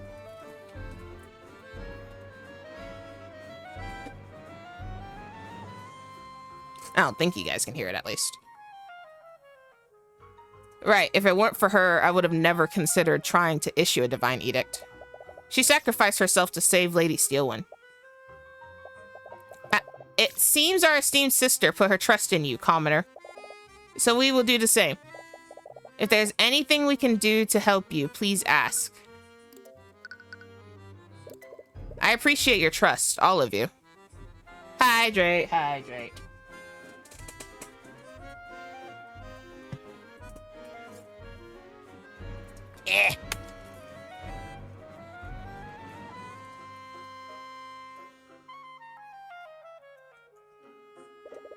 have to ask. Don't explode. I have to ask, where were you all between 2 p.m. and 3 p.m. that day? Luckily, we were all together.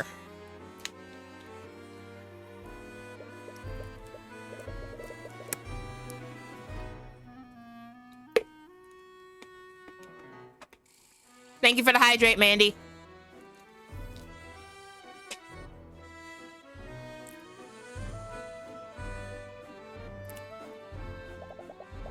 But at around 2 p.m., my sister and Miss Ilmatter both went missing. I can't believe we trusted her to take care of our sister. Hush now, Miriam. If the Empress of Discord took control of her, there was hardly anything Miss Ilmatter could do to stop it.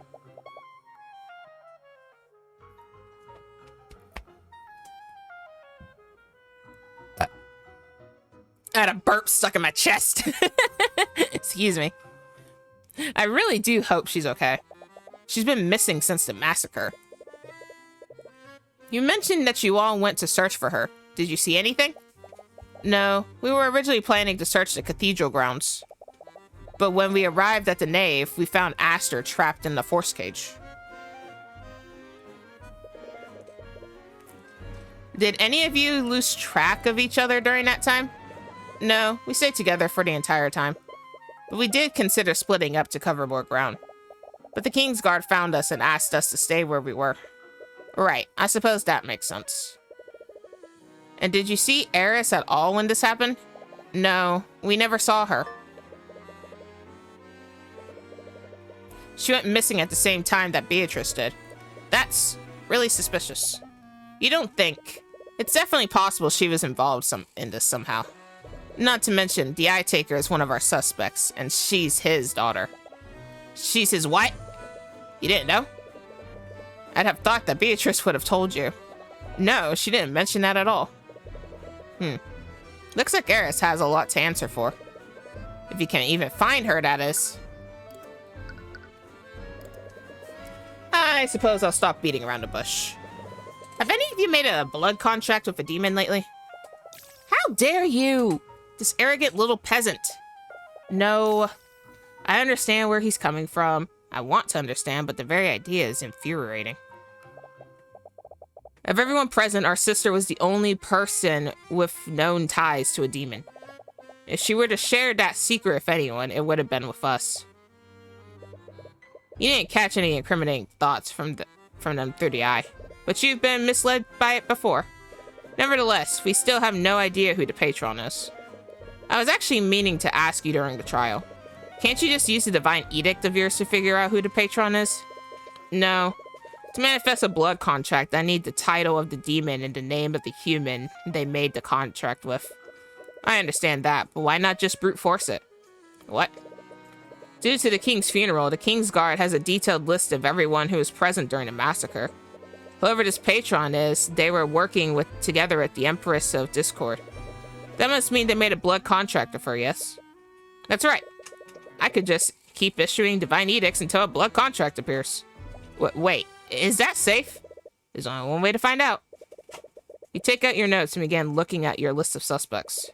You might be at this for a while, so you might as well go in alphabetical order. You hear your thorough in preparation. Empress of Discord, wherever you may hide. Release that guards and manifest your blood contract with Aster Day Wyverngard. Oh, hell no! What'd we do? Arrgh! Tyrion, what's wrong? You collapse to the ground as you suddenly find yourself overcome in immense pain. What? What's happening to him? Lazarick, use your magic to heal him. Right. Oh, you silly, silly boy. You may be half human, but you can't just go around declaring lies like that. What? And I was really looking forward to bringing you to the end of this. I haven't even started to have my fun yet. Who are you? Actually, I suppose that contract is still in effect. I guess my hands are tied. I'll save you, just this once. Tyrion, please wake up. Celeste? You're okay. You most certainly don't feel okay. The fuck happened? You can feel every part of your body aching. It's painful for you to even sit up like this. Are you okay, friend? Oh my god, Tracker! This is such a good boy! Yeah. What happened? You died. What? I've never brought anyone back for something like that. That was my strongest spell, too. You have no idea how lucky you are. If I wasn't here, who knows what might have happened. I don't understand. Last thing I remember was issuing my divine edict. Wait, was that the cause? But I've done it before without any problems. I just used it this morning. Why did divine edict harm you? It might be because Aster doesn't have a blood contract with the Empress. If demons are unable to lie, the same might hold true for angels as well. The divine edict must be some sort of divine power. So asking for a blood contract that doesn't exist might be considered a lie. Sorry, it's my fault for suggesting it. No, I was being reckless. Please be more careful. I don't think my heart can take this. Well, at least we know Aster didn't do this. That was the most obvious one. Either way, you should still make note of this. No blood contract has been added to your notes. Ugh. Anyways, it's clear that I can't just brute force this. I'll just have to wait until I'm certain of the patron's identity. Just please be careful. Anyways, it looks like you found everything you can here. Perhaps you should move somewhere else. Okay, what happened? Let's go here. You're right back at the Grand Cathedral of the Scaled Lord. You probably won't need to investigate the crime scenes again, but you wonder if Aster or Lucio might be here. Oh, Mr. Cuthbert. As you enter, you're approached by Aster, Alaric, and Lucio. How's your investigation? Are you okay? You look quite pale. Yeah, there was a bit of an accident earlier. You're a little too embarrassed to admit you almost ended up dying. Well, try to exude more caution next time. It'd be dishonorable if you didn't fall by my hand. Why is everything you say so aggressive?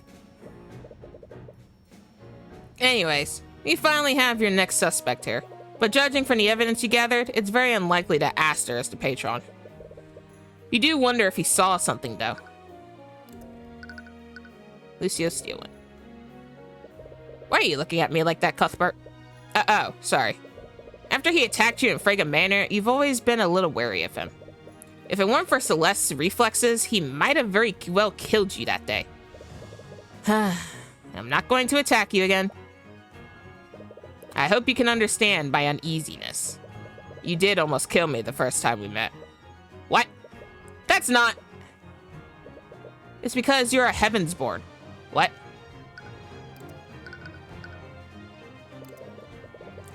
What does me being a Heavensborn have to do with this? It's difficult to explain to someone like you, but warriors such as I must hone and develop our senses to survive in battle. Eventually, we develop the ability to sense hidden enemies and anticipate danger. I'd heard that such senses are heightened when in the presence of extraplanar entities. Until I met you and Beatrice Frega's familiars, I thought those stories were complete nonsense. Me and Marunif? As a Heavensborn, your blood is said to originate from the heavens. I wouldn't go so far as to say that I believe in the existence of other planes, but I admit that I still feel a certain aura from you that doesn't quite feel human. So that's why you attacked me? I was exuding a threatening aura? It was actually the opposite. Your aura was too calming and benign. I thought it must be some kind of trick or illusion. I see. That's quite an astounding ability. What about you, McCoy? What? Did you not sense a similar aura when you first met him? Is that true? Well... Wow, there's a really big carriage outside. I wonder who it belongs to. Oh, there's someone inside the inn too. Is that guy visiting my dad? Now that I got a good look at him, he's kind of cute. Yeah. It was kind of similar. For some reason, you feel a little embarrassed. Aster, I'm sure you know why I'm here. It's because I'm on your suspect list, isn't it? Every time, Aster. Every time. Your Majesty, you are the reigning king of Wyverngard. I expect you conduct yourself with more dignity. Of course, my apologies, Lord Steelwind. Anyways, questioning you is honestly a formality at this point. Really? A lot of the evidence works in your favor. He doesn't have a blood contract with the Empress, after all. Well, I appreciate your vote of confidence nonetheless. Let's go with the force cage. Lucio, have you made any headway in figuring out who set that trap for Aster? Meow. No, I haven't. It makes me uneasy that you let someone get that close to my father's body. Yes, I can't begin to apologize for my men's incompetence. If they were more vigilant, perhaps we could have avoided this whole tragedy entirely. So your men regarding the late king's coffin? Yes, there wasn't a single moment when his body was left unguarded. We found traces of illusion magic at the location of the force cage. Although, we're still not sure about who could have set that trap. There were also members of the King's Guard that can cast both Force Cage and Glypha Contingency. And many of them fell comatose during the massacre. So we don't even know if one of them betrayed us. Do you think my men are that weak, Your Majesty? I think anyone can be made weak when put through enough stress.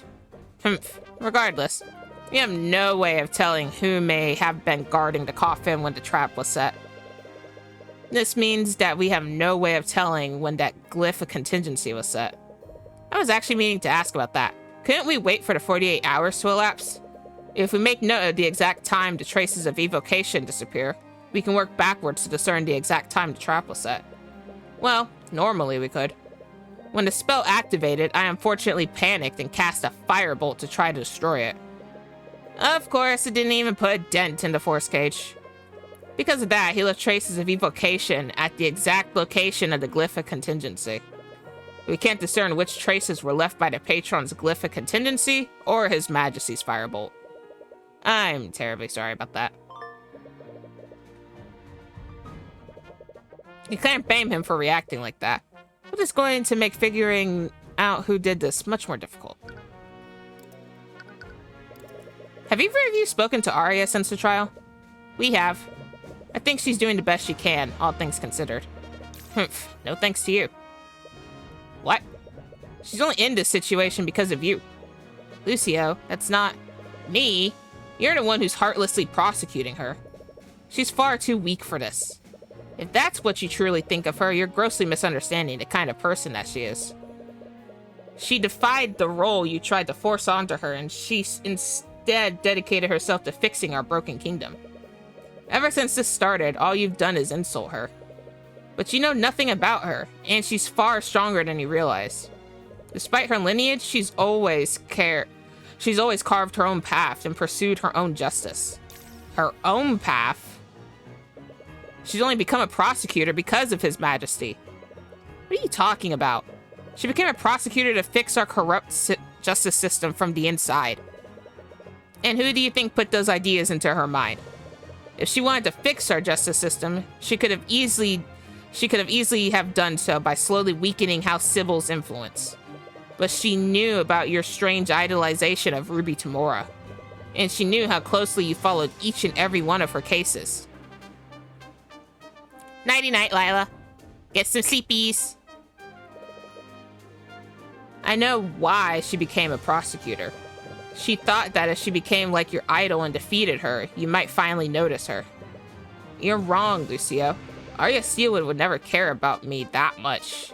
Are you seriously that dense? When you were still engaged to Lady Freyga, you flaunted your relationship in front of my daughter with no regard for her feelings. I remember each and every time I heard her silently crying in her quarters because of how oblivious you are. She's changed every part of herself in order to please you. Is he getting angry on her behalf? I had no idea. My daughter is far stronger than any of us, but she's weak when it comes to you. Oh, that's what's hurting him. Oh.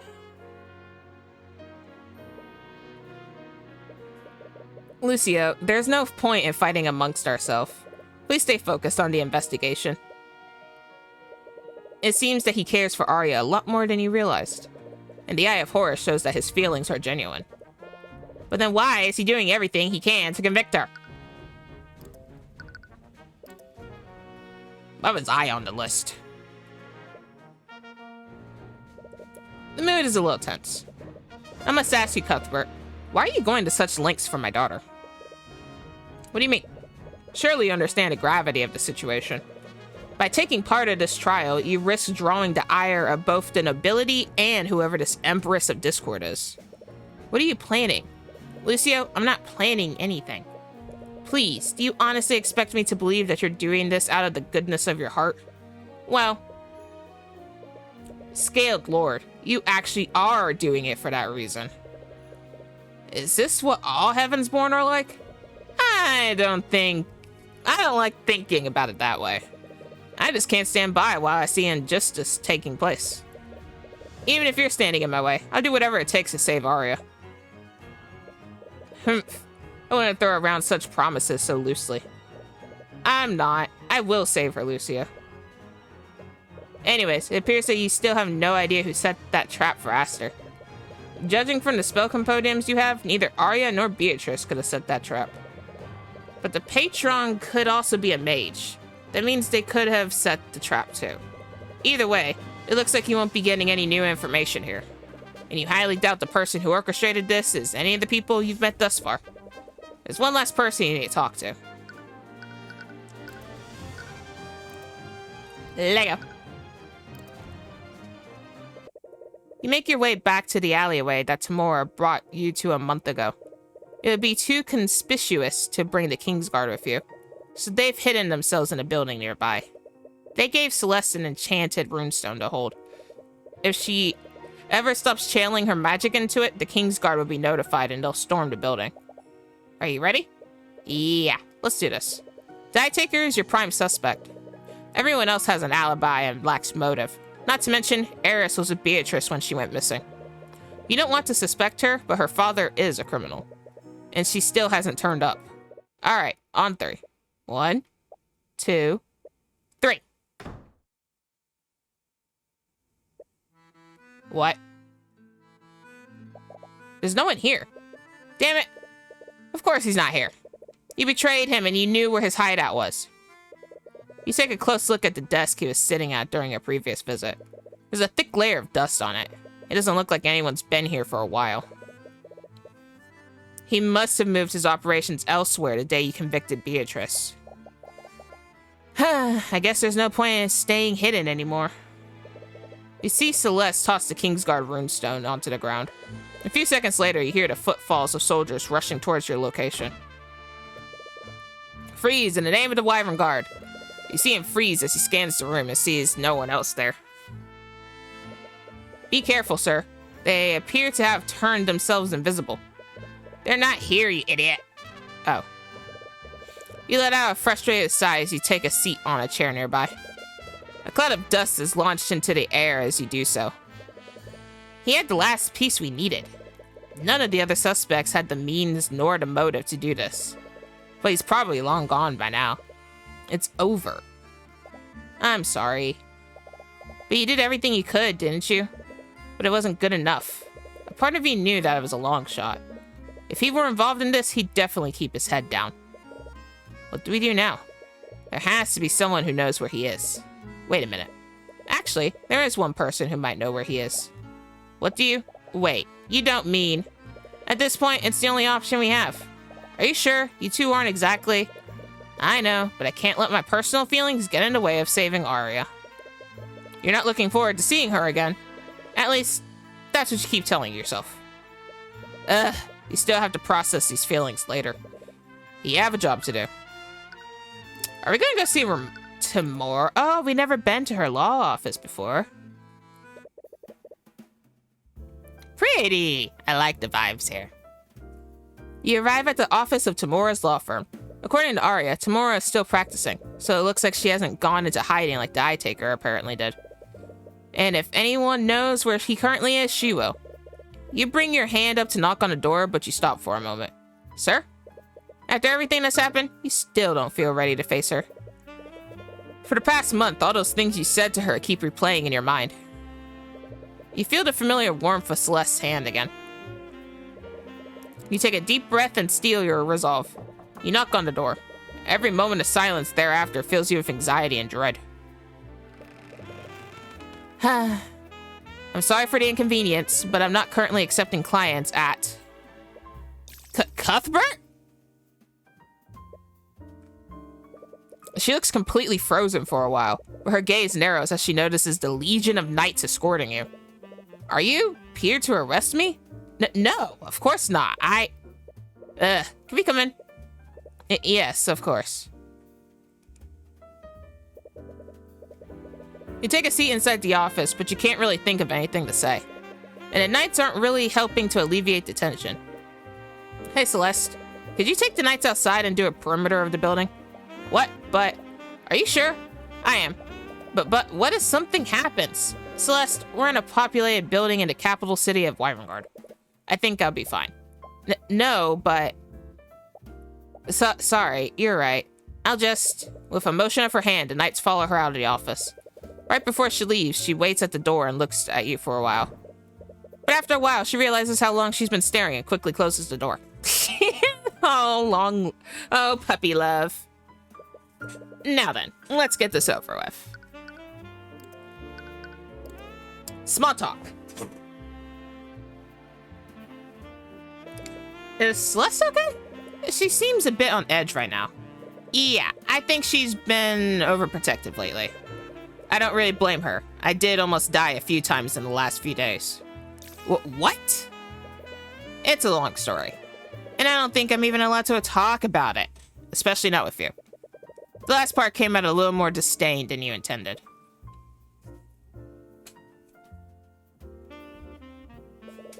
You take a deep breath. I received your letters. Oh, did you? I haven't gotten a chance to read them yet. Of course, whenever you're not busy. This is really awkward. But you were going to have this conversation sooner or later. Perhaps it would be best to just be direct.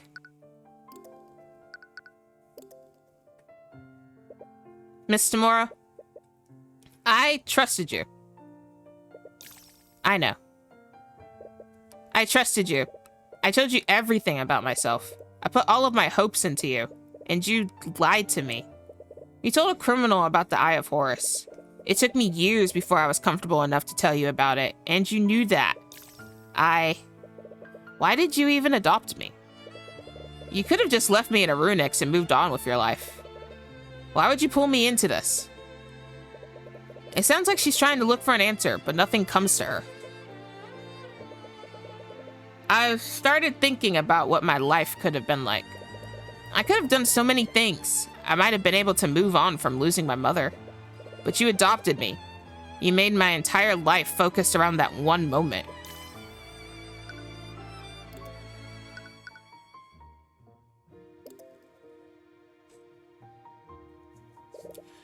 I had a son once. Before you, I mean. What? I wasn't always a city person. I used to live in an old farm town, just like McCoy's. My son and I used to run an old tea shop, just the two of us. Wait, you ran a tea shop? I know, it's ridiculous now that I think about it. But I was really happy back then. What happened? One night, a local nobleman had too much to drink at the local tavern. He barged into our shop and started destroying it with his magic. My son tried to stop him, but... the Inquisition swept that entire case under the rug, obviously. Oh.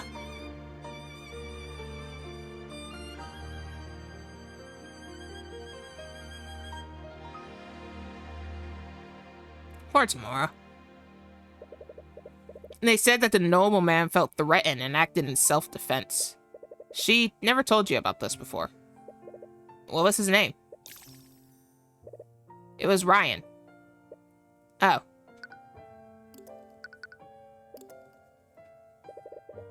What did you do after Ryan died? I thought long and hard about what I wanted to do. I was hurt and blinded by rage, so I decided I would take justice into my own hands. Wait, you didn't. No, at the time I thought that killing him would be too easy. I broke into his manor and found every incriminating document I could find. I found everything, from records of illegitimate children to plots he was making against other noble houses. I released everything to the public. It absolutely ruined him. And that's when I realized that there was a way to make them pay. You didn't have to harm or kill anyone. You could just beat them at their own game. You could use the rules and laws they made against them. Just like an attorney. Yeah, just like an attorney. Blah, blah, blah.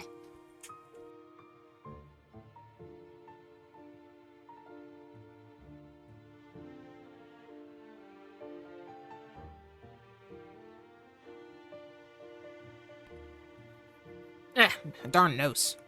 When I realized that, I moved to the city and started studying law. I read every book there was to read about Wyvernguard's laws, and I learned how to work the system.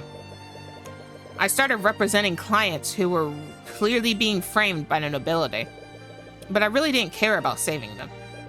I just wanted to see the look on each noble's face when I implicated them with irrefutable evidence. But it got more difficult. As I started punching higher, the nobles got smarter and more influential. I continued to acquit my clients, but the triers got closer and closer each time. But I was arrogant, and I felt invincible. I thought that no matter what happened, justice would prevail. And then your mother's case happened. I've never met someone that remarkable before. She had this way of making you feel happy no matter what kind of mood you were in. Yeah, I remember. But I failed her, and I failed you. Miss Tamora, I never once blamed you for what happened. I know, but that doesn't change the fact that I couldn't acquit her. She was executed because I didn't do enough.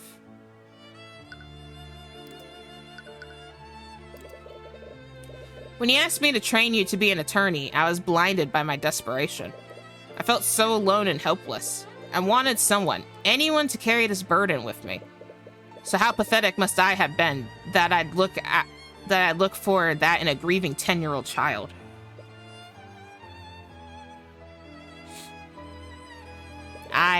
When I looked at you, all I wanted to see was myself. I saw a hurt and broken person who wanted revenge on the nobility. But I was too self-centered to realize that you were nothing like me.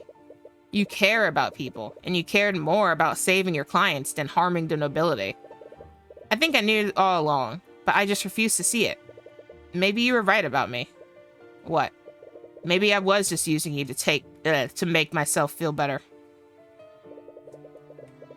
I took you from your home and forced you to dedicate your life to my dream. Maybe I never really cared. If I did care about you, I would have never pulled you into a life like this. I'm sorry, and I can't begin to apologize for doing that to you. The eye shows that her feelings are genuine. But does that even matter at this point? I've been thinking long and hard about this. I want to forgive you, Miss Tamora, but I don't know if I can.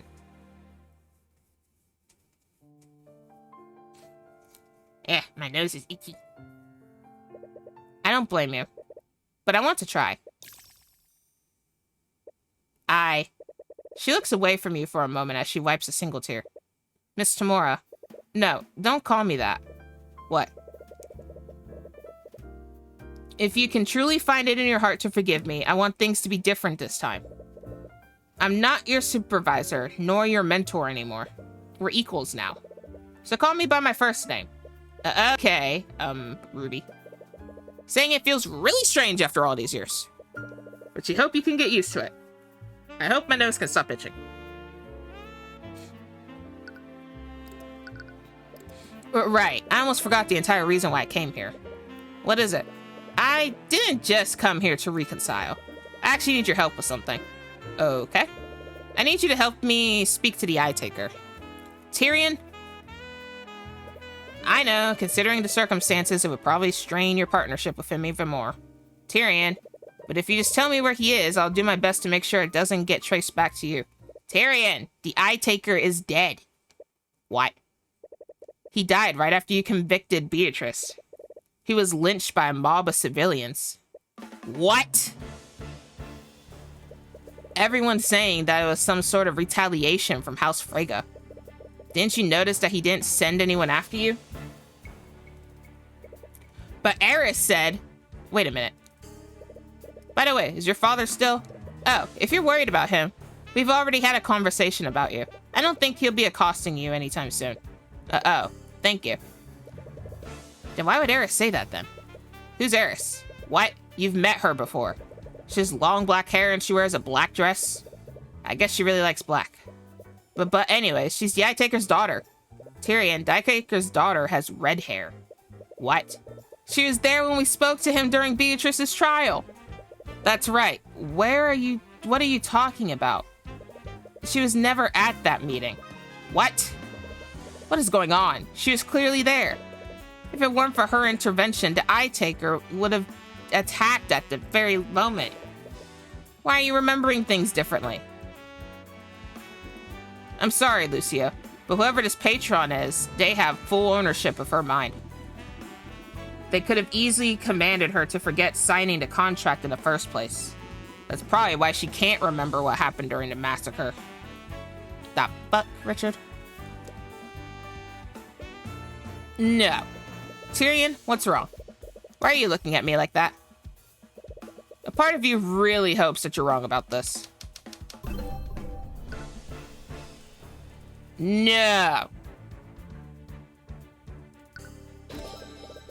That's the only explanation you could think of, but why? Her memories seem intact, except for her memories of Eris. Since her disappearance, you've highly suspected that she was involved in this. Not only was she at the scene of the crime, she went missing at the same time that Beatrice did. But you never thought to ask one question.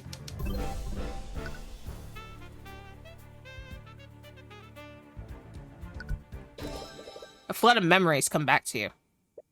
Warriors such as I must hone and develop our senses to survive in battle. Eventually, we develop an ability to sense enemies and anticipate danger. I had heard that such senses are heightened when in the presence of extraplanar entities. I thought those stories were complete hogwash until I met you and Beatrice's Frege's familiars. Tyrion, I fought literal monsters and barely escaped with my life. When I'm near Eris, none of those creatures come even close.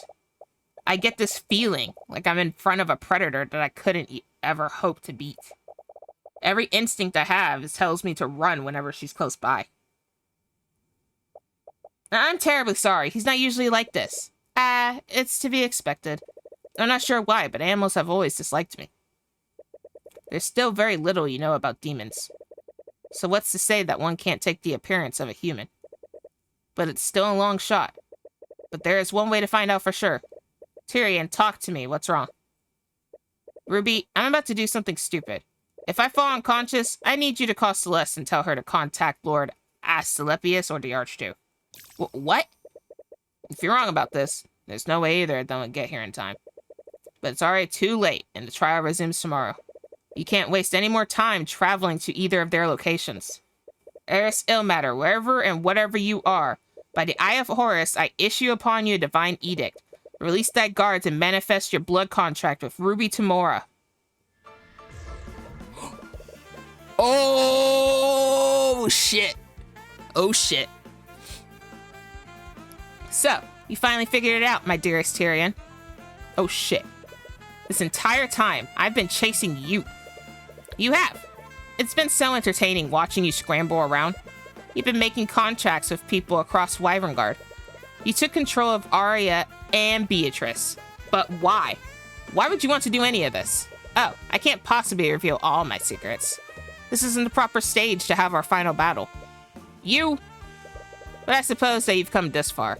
So how about I give you a little gift? No! Mother! Mother, why? Upon signing this contract, Ruby Tamora grants the Empress Discord access to her memories. At any time, the Empress may view any and all of Tamora's memories. In addition to that, the Empress may instantaneously change and alter her memories whenever she wishes. What? What was that? Ruby, Eris Ilmater is a demon. And she's not just any demon. She's the Empress of Discord. And you signed a blood contract with her? That's why you can't remember anything about her. What? Tyrion, I swear on my life that I didn't know anything about this. I know. She probably tricked you into signing this. Just like she tricked Arya. Arya? What does that prosecutor have to do with this? Come on, you two. I know things are kind of tense, but there's no need to... What are you holding? Is that a blood contract? Celeste, Aerys is the Empress of Discord. What? It was her the entire time. She tricked Arya into signing a blood contract with her. And she probably controlled her and Beatrice to orchestrate the entire massacre. What? Tyrion, this is crazy. I know I was scared of her that one time, but how could Aerys be a demon? She looks nothing like Marunef. I know how unbelievable it is, but I used my divine edict with her name. That wouldn't have worked unless she was a demon. Yeah, I guess I can't disagree with that. We'll need to contact the Grand General immediately. Ugh. But if she's really a demon, is it even possible to arrest her? It's already been a day. For someone like her, that would be more than enough time to skip town. We'll need to speak with the Archduke about this. Thank you, Ruby. You've helped us more than you could ever know. Yeah, of course. Celeste, let's meet up with everyone. We'll need to discuss our next course of action. Right. You're about to leave Ruby's office when she stops you. Tyrion, have you been using the Eye of Horus lately? Yeah. I can't say much about what I'm doing right now, but I am in the middle of a case. It's just that... What's wrong? Never mind. I don't think it's my place to say anything. I think I'm just my usual paranoid self. I'm not the one with the ability to read minds anyways. So if you're not seeing it, it's probably nothing. Okay. I know you can't tell me about what you're doing, and I have no idea what could possibly involve the Kingsguard, Steelwind, and the Empress of Discord. But just stay safe, okay?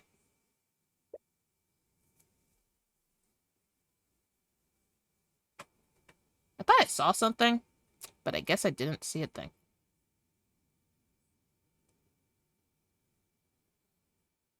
Oh. You're the only family I have left. I will. I promise. Thank you.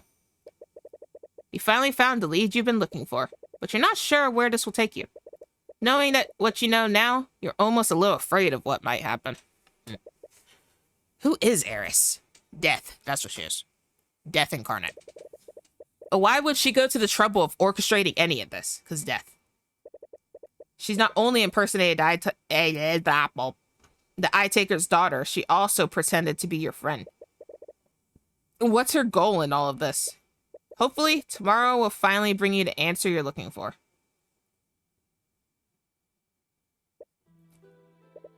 Is something wrong, Commander?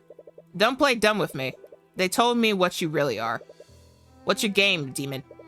Why would you just deliver yourself to our doorstep? Oh, Orium, I put far too much work into this story to miss the final act. I can't wait to see how this ends. You killed 3 people and enslaved an innocent girl. Is this all some kind of game to you? That's exactly what this is to me. I'll admit, looking back, it does feel a bit derivative. But I think I've done enough to differentiate myself from those that came before. It's a shame about the timing of it all, though. I can't say that. You're a damn... you're fucking insane. That took you long enough to notice. I guess the Oafish Inquisition Commander does have some observational skills after all. Whatever, you just better not try anything. You know I can't lie, so I'll reassure you. I promise I won't harm anyone while I'm in this prison. Ugh. We're finally approaching the climax, Tyrion. No more deductions, no more talking. No more god-awful teasing when we both know who was really behind us. It's just me and you. Great. Get to deal with batshit crazy now. Yes, I'd like to save.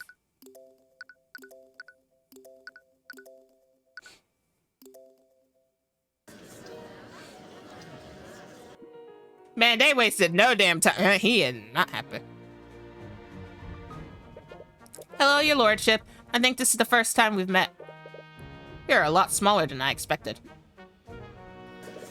Who is this woman? Why have they brought a civilian before the Scaled Lord?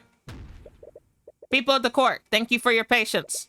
Until now, we've known this woman as Eris Illmatter. And ever since the massacre, we've been trying to determine who orchestrated this. We only knew that Arya Steelwind signed a blood contract with a demon called the Empress of Discord. We still knew very little about this demon. We had no idea who they were or what they even looked like. Well, we know the truth now. People of the Wyvern nobility, the woman on the witness stand isn't a civilian. She is the demon known as the Empress of Discord. I have no idea how, but her form is that of a human. Using this disguise, she entered the Grand Cathedral, posing as Beatrice Frega's guide. She then aided the patron by using Beatrice Frega to help Arya Steelwind massacre members of the nobility. Why are we counting with this? Why are we continuing with this? Counting. Yep. I can read. She's already admitted to taking part in the massacre. Let's force her to tell us who the patron is and be done with this. Ah, how typical. The Grand General thinks he can solve all of his problems with violence. But let me ask you this. Why are you assuming that the patron is a human? What? In Arya's contract, it says that the patron is the individual who gives the contract to her. How do you know that I'm not that individual? I go by many names. The Empress of Discord is only one of them. If what you're saying is true, that makes this a simpler matter. We simply need to execute you for your crimes against the kingdom. Haven't you forgotten what my underling said during Frega's trial? As a demon, I can never truly die. If you destroy my body, I'll simply reform in the abyssal hells. I wonder, what might happen to your daughter if you were to draw my ire?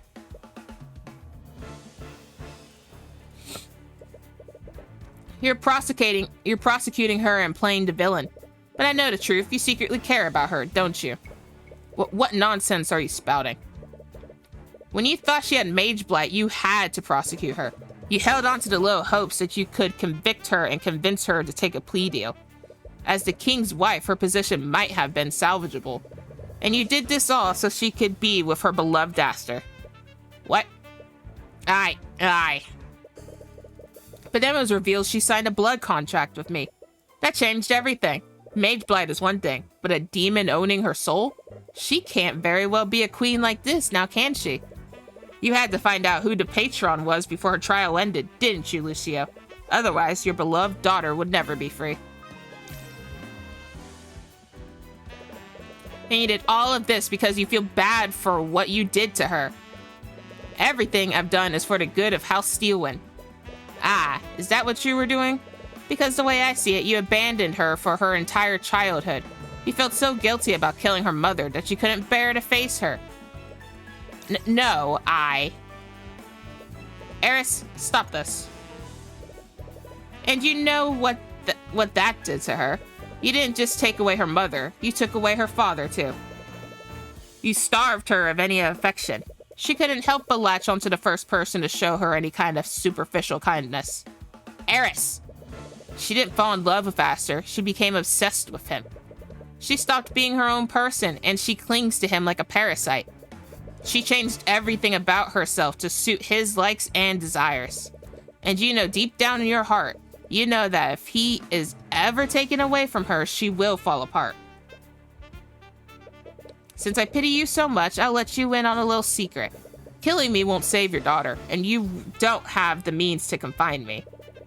And even if you do know who I am, your daughter will never be safe from my influence. What? But I suppose there's one possible way to break my contract. What is it? My contract will bind Arya Steelwind to the patron so long as they both live. If you truly want to free your daughter from my control, all you have to do is kill her. Do the poor thing a favor and put her out of her misery. You little wretch, I will hunt you until the end of... Enough! Lucio, we cannot antagonize her if we want to find out how this happened. Is she right? Is Arya's fate truly doomed? There has to be something you can do. Yeah, kill the patron. Kill the patron instead. I think that's a suitable arrangement. Don't you guys think so? I just don't understand this, Ceres. Why are you doing this? You're not a noble. You're probably not even a citizen of Wyverngard. I have to sneeze.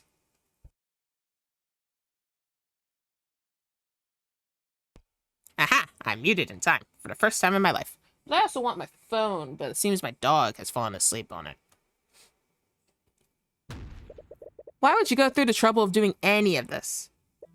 Tyrion, why are you here? Why do you constantly risk your life for the sake of others? Why do you try to seek justice in a clearly unjust world? I don't know, honestly. I think you do know. The answer is simple. You do it because it satisfies you. You save people, you fight the system. You just love indulging in your own heroics, don't you? That's not... It feels good, doesn't it, Tyrion? You know that you're the only righteous person in an unjust society. When you succeed, you're hailed as a hero.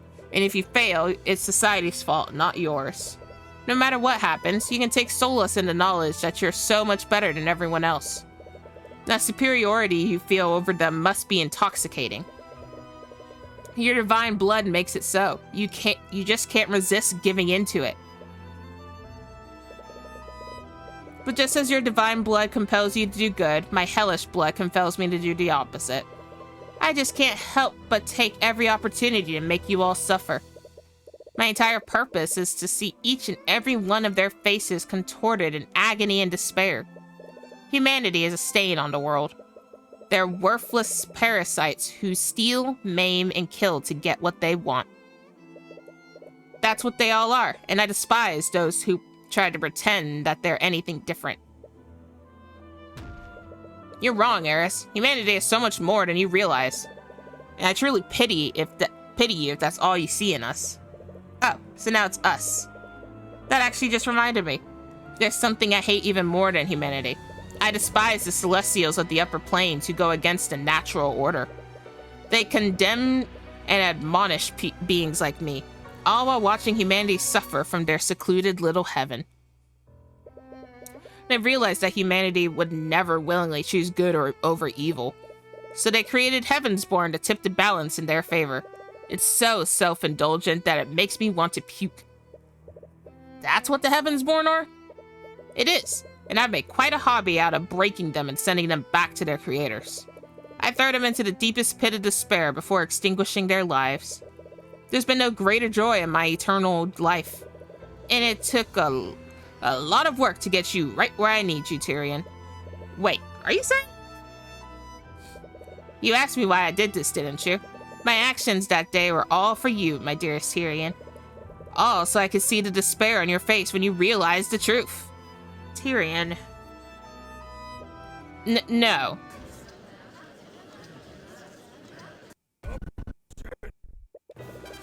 That's enough out of you, witch. Lucio. Cuthbert, you promised me that we would save my daughter together. I'm sorry, You said those words to me with such conviction, yet here you stand, quivering like a grunt in his first battle. Okay, give me 1 second, guys. I need to do something to fix my nose.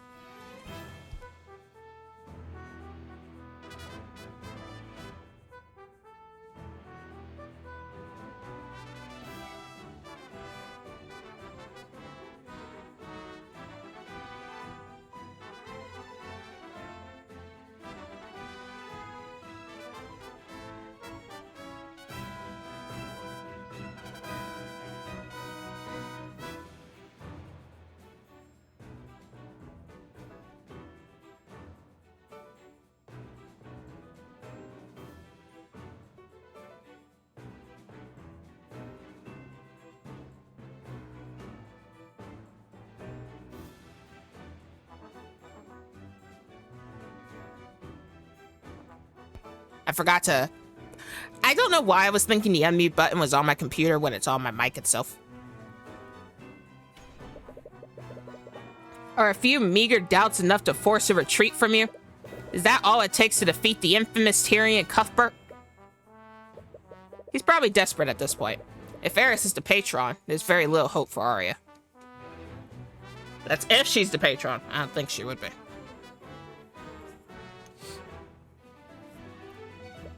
Unlike Beatrice's, her blood contract is short and concise. There's very little room for interpretation, so you probably can't dispute it either.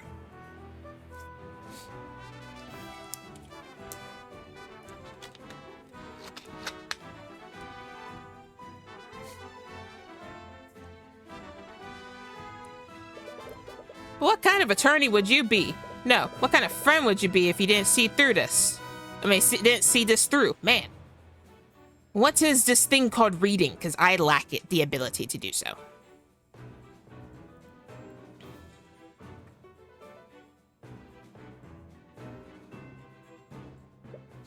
Eris, we didn't call you here to wax poetic with you. The people you've harmed have a right to know what you did that day. So either give us your testimony or get out. Well, that was simple and easy. Even now, you're still undeterred. I really do love that about you. But I do wonder how long that would last.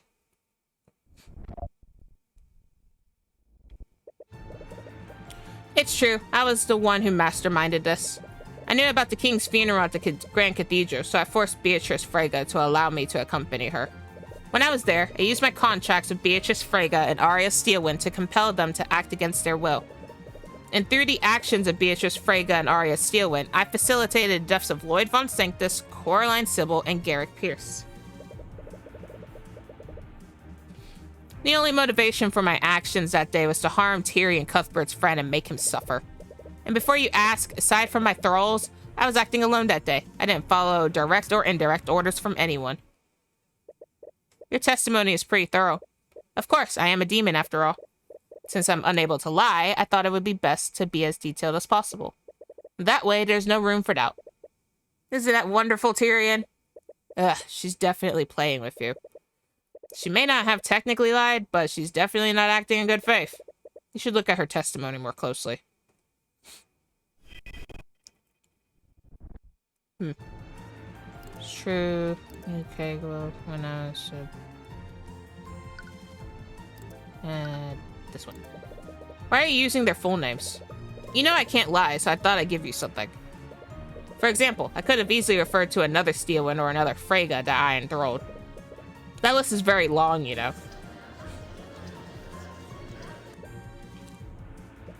Ignore her, Lucio. She's trying to get under your skin. Anyways, aside from Pierce von Sanctus and Sybil were key members of the Wyvern Guard nobility. What reason could you possibly have to kill the three of them? I didn't. What? I didn't have a reason to kill them. I just happened to facilitate their deaths. No, but you specifically went after them. I did, but I didn't have any particular reason to do so. But that doesn't make any sense. I suppose it doesn't. Anyways, would you like for me to add that to my testimony? What? It would help you, wouldn't it? Yeah, I suppose so. She has got to be the most unpredictable witness you've ever cross-examined. I really didn't have a reason to kill them specifically. I just needed Arya to kill my victims as quickly and efficiently as possible. We already established that Pierce was killed due to his knowledge of Celeste's parentage. How could you possibly have no motive to see them dead? Aren't you just assuming that? I'm not. That's the only logical conclusion. And that's where you made your mistake. You're assuming that I act logically. You're a bit out of your element right now. Every murderer you've investigated has always followed some kind of logic that you could use to make deductions. But Eris is a different beast entirely. For all you know, she could be completely insane. You might very well be seeing connections that aren't there.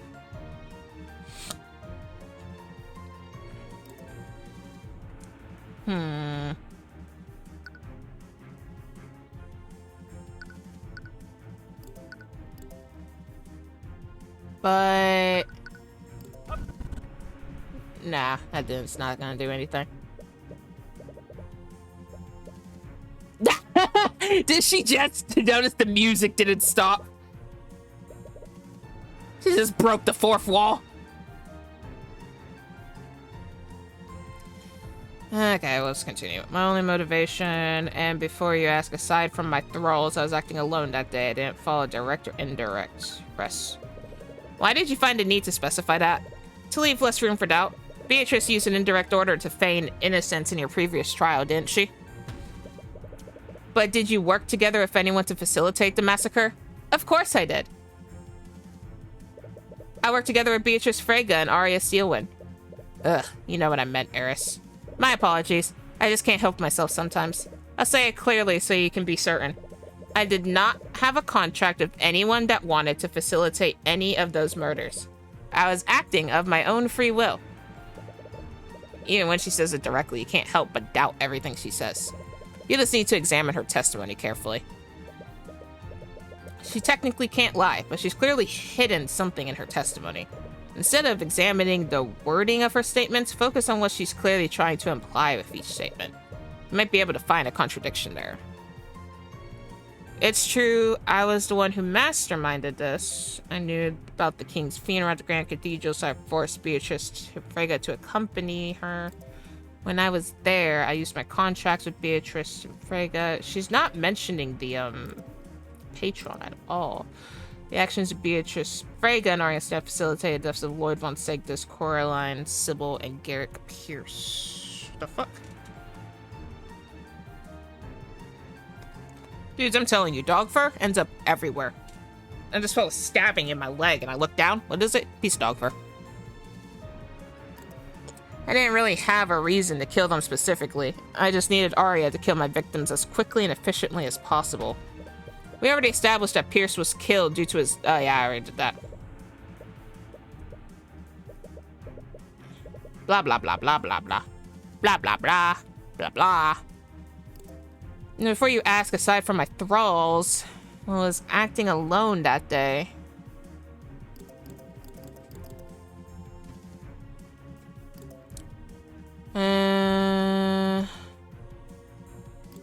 Let's press the part... Yeah, this one. Is something wrong, Tyrion? I went to all this trouble to get your attention. The least you could do is appreciate it. Enough. Stay on subject, witness. I'm not complaining about this. But if you really wanted to make me suffer, why wouldn't you just go after the people close to me? Oh, but what would be the fun in that? Killing people is such an easy task to accomplish. Even a child can do it. There are much more effective ways to make someone suffer. Okay, that didn't do poop. That didn't do poop.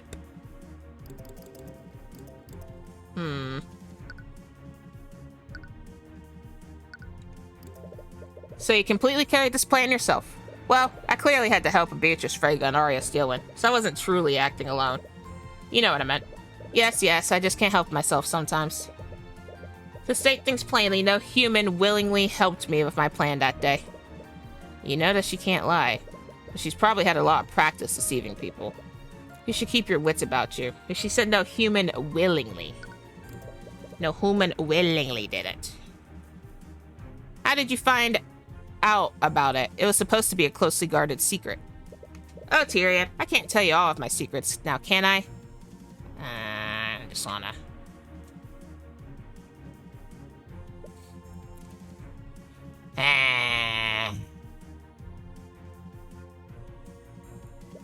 You can't exactly threaten to charge her with perjury.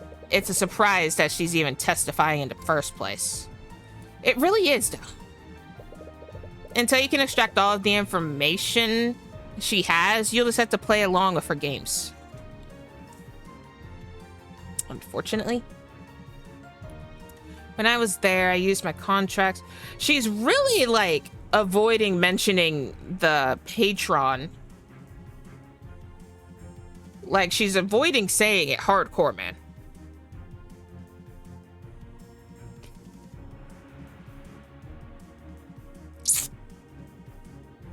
So, like...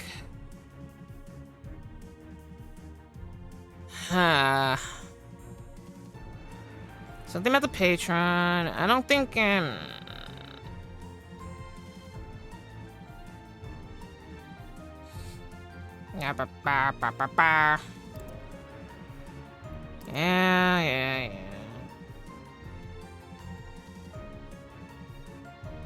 we do this. Did I do this one? Yeah, I do that one. Presented their names and stuff.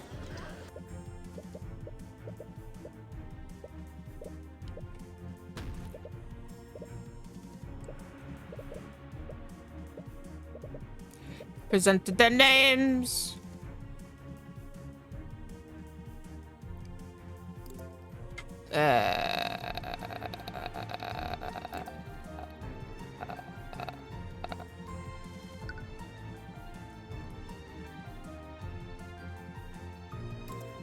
Oh, why did I press? I meant to present.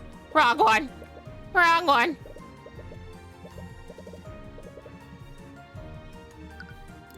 Wait, am I still on it? No.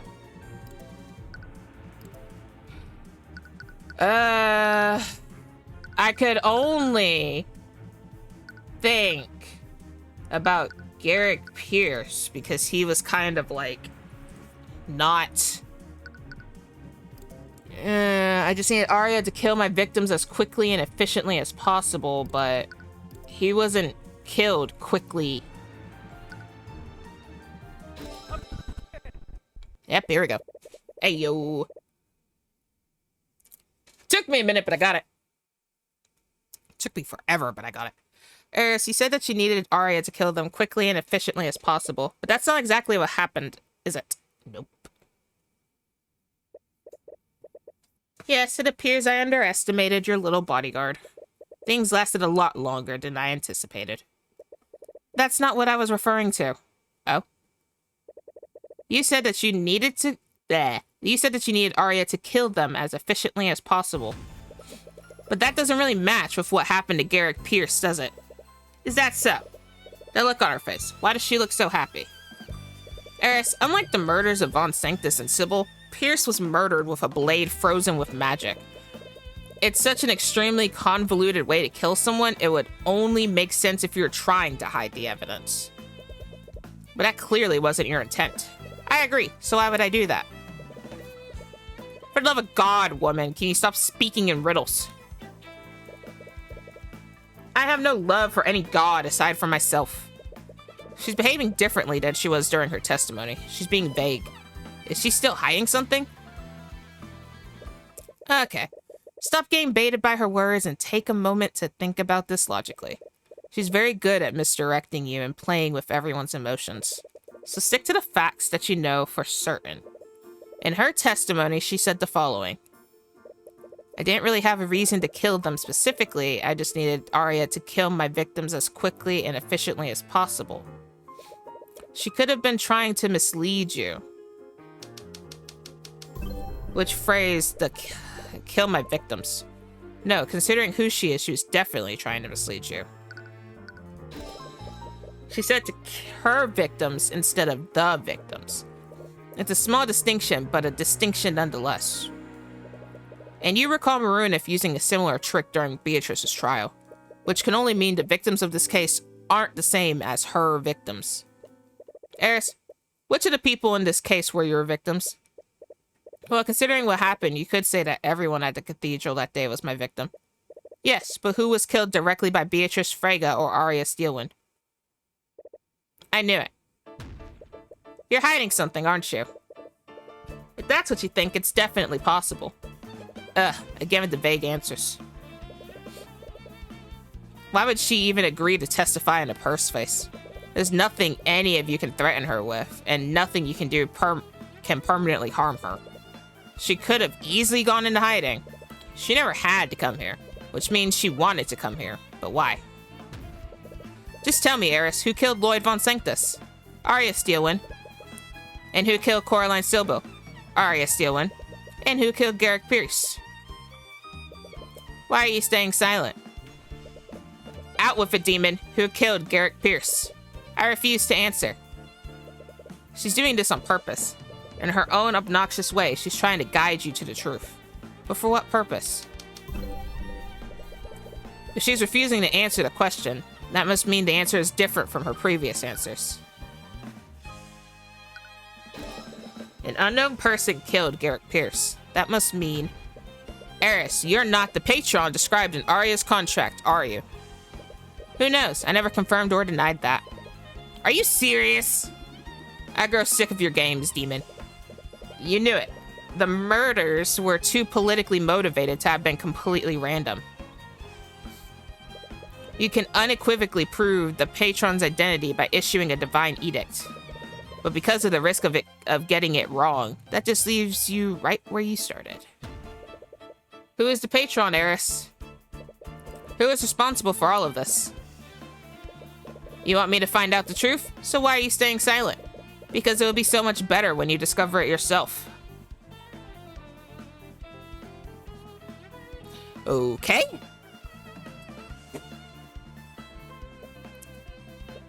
That means you already have the evidence you need to do so. You've felt it, haven't you? Ever since the investigation started, you felt a nagging feeling in the back of your mind, haven't you? What? How did you?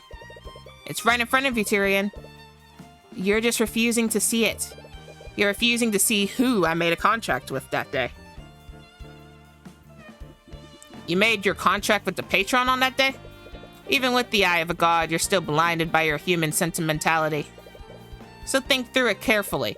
Who killed Garrick Pierce that day? Okay, think through this. Let everything else disappear from the world, and only think of the facts.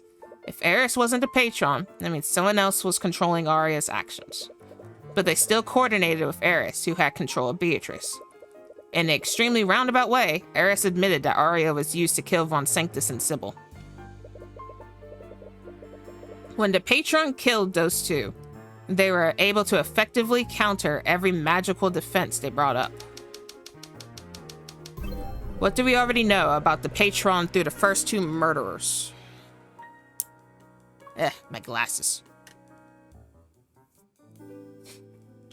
They knew Von Sanctus still needed oxygen in his force cage, and they knew Sybil could still drown if she was frozen by hold creature and affected by stone skin.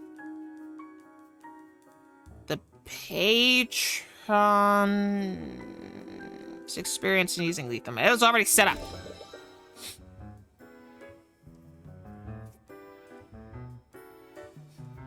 They're well versed in using magic lethally.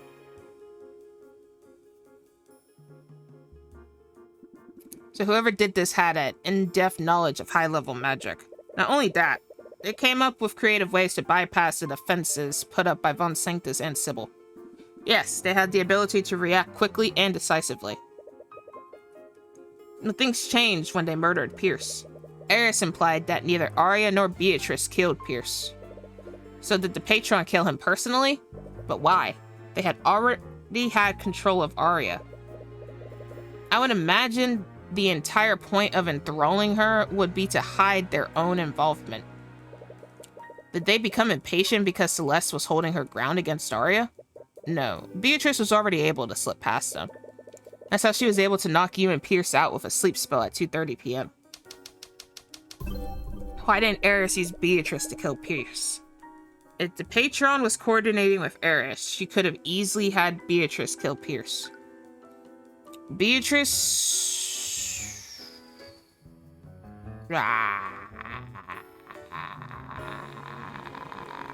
no. The murderer wanted to kill Pierce personally.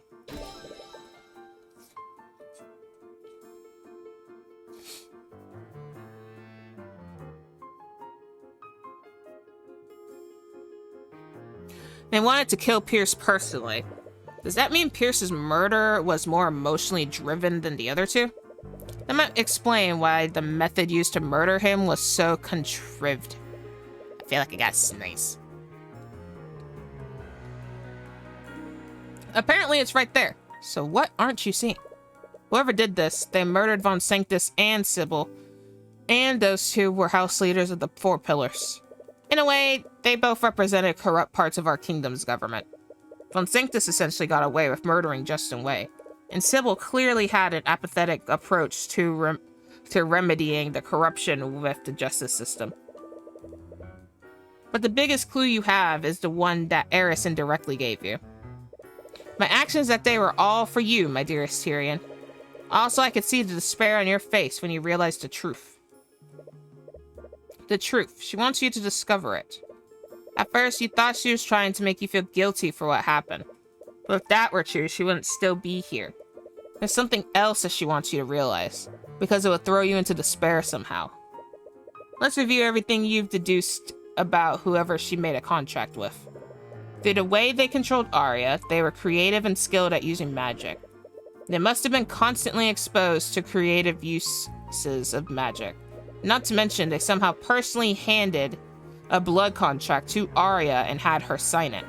Going by what you know, Arya was either threatened or tricked into signing that blood contract. Huh. So whoever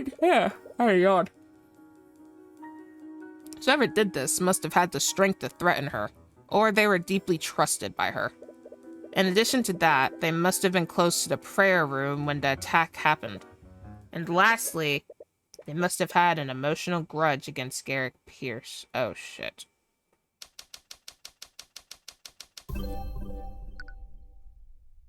I don't like this answer.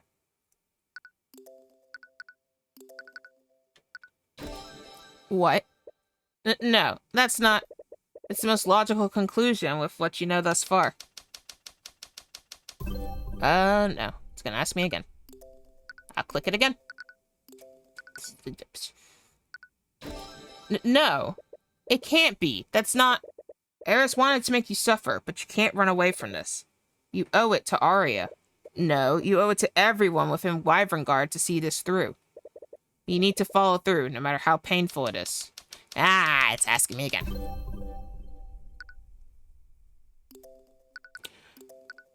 I hate this. Stop it. It has to be someone else. She would never...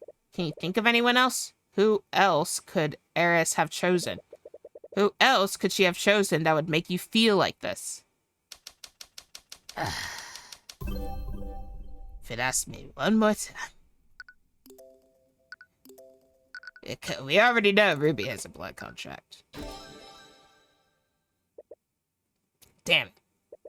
Damn it! Ah!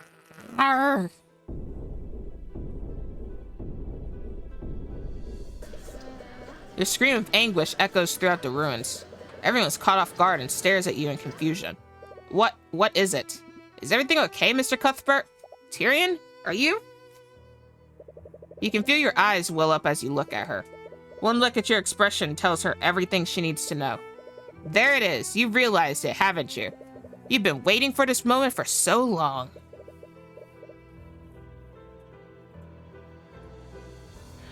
I don't like this. What are you talking about? I demand an explanation. Mr. Cuthbert, what have you discovered? Tell them, Tyrion. Tell them who did this. Issue your divine edict right now. You want to be wrong. You never wanted anything more in your entire life. Nothing would make you happier than having this edict fail, even if it were to cost you your life. But you know the truth. Eris Ilmater, Empress of Discord. Tyrion Cuthbert, Attorney of the Arcane. By the Eye of Horus, I issue upon you a divine edict. Release thy guards and manifest your blood contract with... Say it! Say her name so that everyone can hear it. Release thy guards and manifest your blood contract with... Celeste McCoy. No!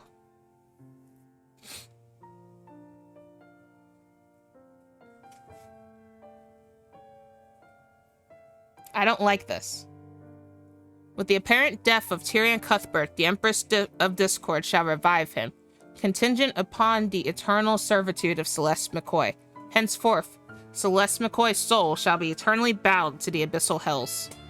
As a part of her servitude, Celeste McCoy shall engage in actions deemed necessary to secure the compliance and cooperation of Arya Steelwind in the Empress's endeavors. And lastly, it is stipulated that Celeste McCoy, of her own volition and agency, shall bring about the demise of Garrick Pierce by her own hand. Afterwards, Tyrion Cuthbert's consciousness will be restored.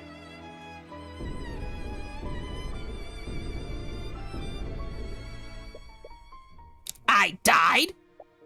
Tyrion, I'm sorry. What the hell is going on? Demon, what is the meaning of this? It's exactly what it looks like. The patron you've been looking for has been right in front of you the entire time.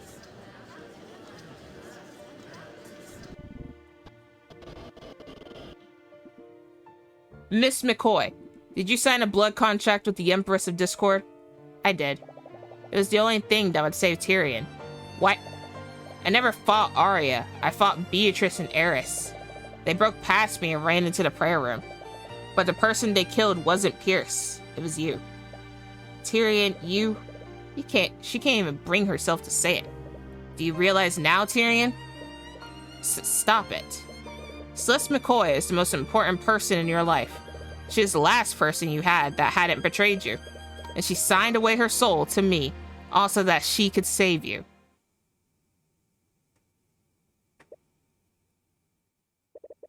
Why the somber look, Lucio? Weren't you going to execute the patron the moment you knew who they were?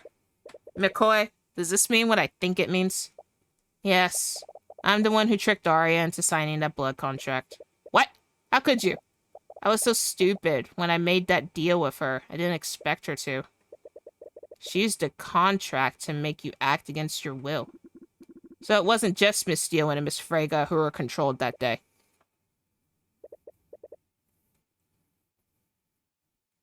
You realize it, don't you, Lucio? As long as the contract with the patron exists, your daughter will always be vulnerable to my influence. You can't kill me, so there's only one solution to free your daughter. I must execute Celeste McCoy. What? Understand one thing, Mr. Cuthbert.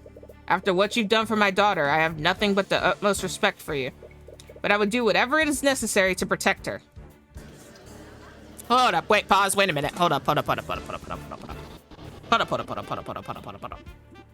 Lucio, we can't act rashly. Hold up. I'll let you all in on a little demonic secret. It doesn't matter if you confine her within a prison. The patron will be able to take control of Arya no matter where she is. But if you kill her, Arya will be free from my control.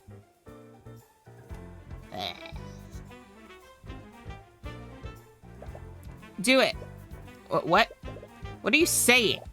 I should have done this from the beginning.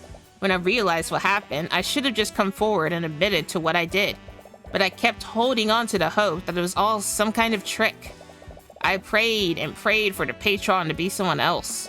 Tyrion, I was hoping you'd find something that would prove that all of this wasn't my fault. You finally found the culprit you've been looking for, and it absolutely breaks your heart. That nagging feeling you've been experiencing, it's because you subconsciously refuse to believe that she would betray you like this. Actually, it still hasn't gone away. That uneasiness is still there. Are you still in denial? No, this is different. I suppose there's no reason to continue with this. What? I sympathize with your position, Cuthbert. But even McCoy recognizes what must be done. It's over, and I would not allow this demon to control my daughter any longer. You can't just... Kingsguard, restrain him. Wait! Lucio. That's enough.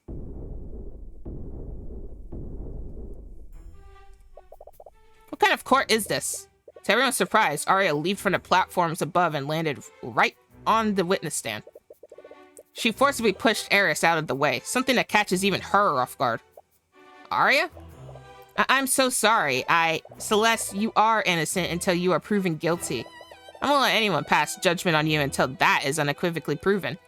But Arya, I did this. Arya, what are you doing? How dare you, father? What? How could you possibly think that you have the right to decide who lives and who dies? If you were actually a prosecutor, I would file for your immediate disbarment. And you, Mr. Cuthbert, how could you just stand there? Me? You're Celeste's attorney. Isn't it your job to defend her until her last breath? Yep.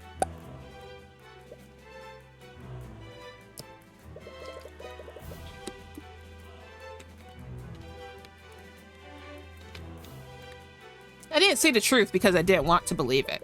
I almost let it slip away because of my own personal feelings. I almost put you at risk. As much as it pains me to do so, I need to approach this objectively. Tyrion. To hell with that. Okay.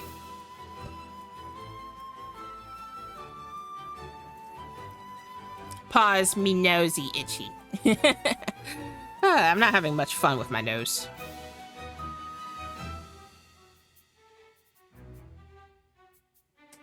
My nose doesn't like me today.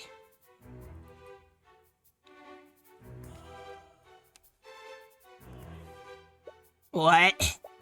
Justice may be blind, but it's not heartless. I see it in her eyes whenever she's with you, Tyrion. You mean the world to her. She consigned her very soul to hell to protect you.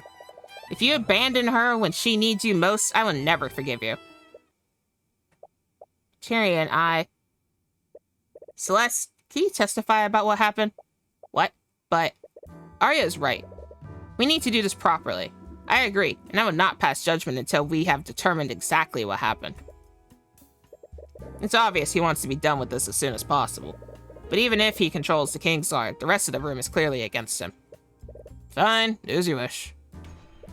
But the moment we're certain of the truth, I will do what is necessary. Very well. Miss McCoy, please take the stand. Celeste. Tyrion, Can you testify about what you did that day? Yeah.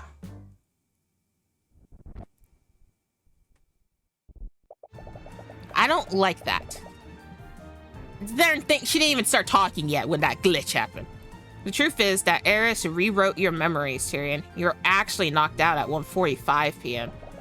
We went to the prayer room a lot earlier for our meeting, and that commotion we heard was actually Beatrice and Eris attacking the guards at 1:40 p.m.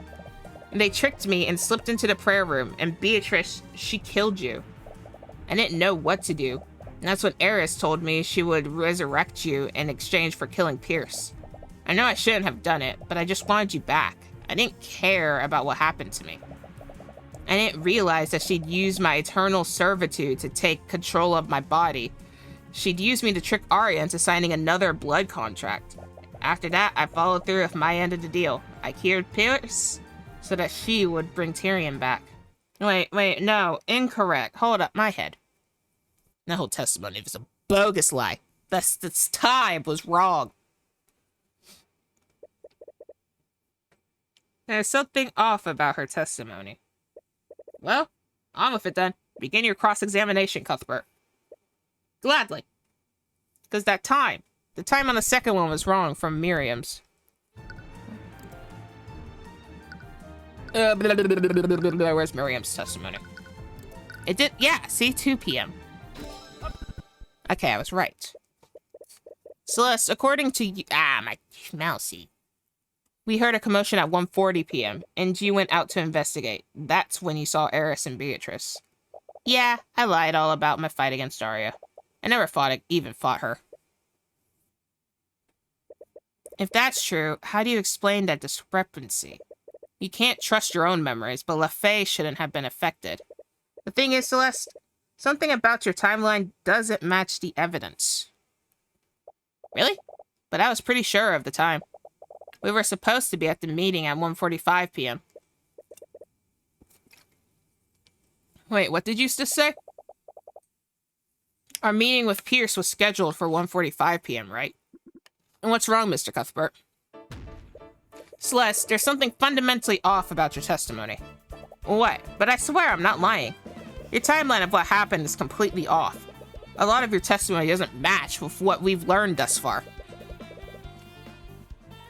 Firstly, it's about the exact time you saw Eris and Beatrice. According to you, you saw them at 1:40. But LaFay, Miriam, and Asclepius didn't lose track of them until 2 p.m. What? When did they say that? What are you talking about? You were with me when we spoke to them. I know. I was paying really close attention. I needed to see how close you were to finding me out. So why can't I remember? She can't remember?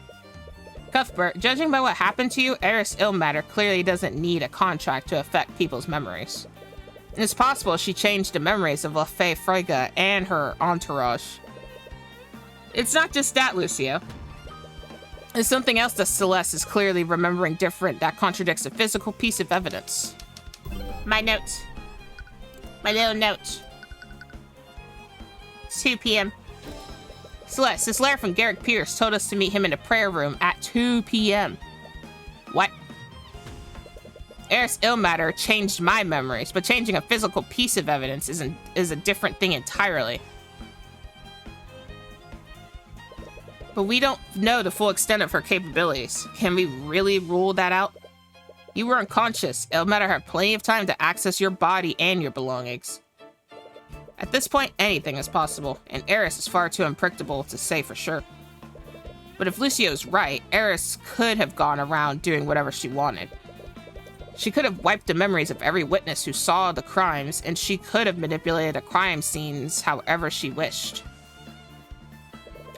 But if she had done so, there would have been logical inconsistencies.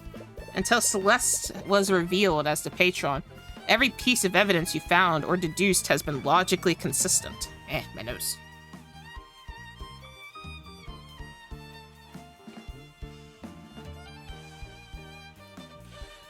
Whew. The contradictions in what Celeste is saying could be explained by Eris changing several elements of the crime. What explains Celeste's contradiction of what happened?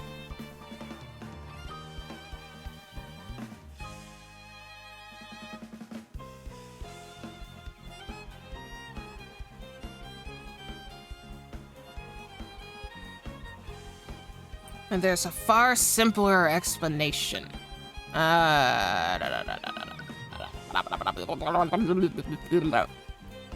Eris needed the events. Or not. Eris changed? The memories of Celeste McCoy. Celeste, Eris currently has your eternal servitude. If she could manipulate your memories, what's to say that she's not manipulating your memories right now? I guess that's possible. But why would she even bother doing that? She wouldn't need to do that unless she still had something to hide. Are you serious? What more is there left for her to hide? Whatever it is, was important enough to make drastic changes to Celeste's memories. Wait, if that's true, that means Celeste's true memories will tell us exactly what we need to know.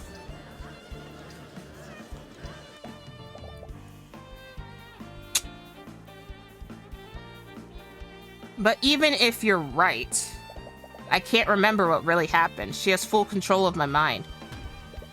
That doesn't matter. It's just like every cross-examination we've ever done. If you keep testifying, she'll keep changing your memories to tell more lies. If we keep pointing them out, we'll eventually arrive at the truth. What the fuck happened to her eyes? Excuse me? Celeste? It's really obnoxious how resilient you are. What? Why can't you all just give up already? Eris, is that you? What are you? Unfortunately, your little interrogation ends here. Kingsguard, what are you doing? Destroy Illmatter's body. Too late, Lucio. I win. Celeste? Damn it.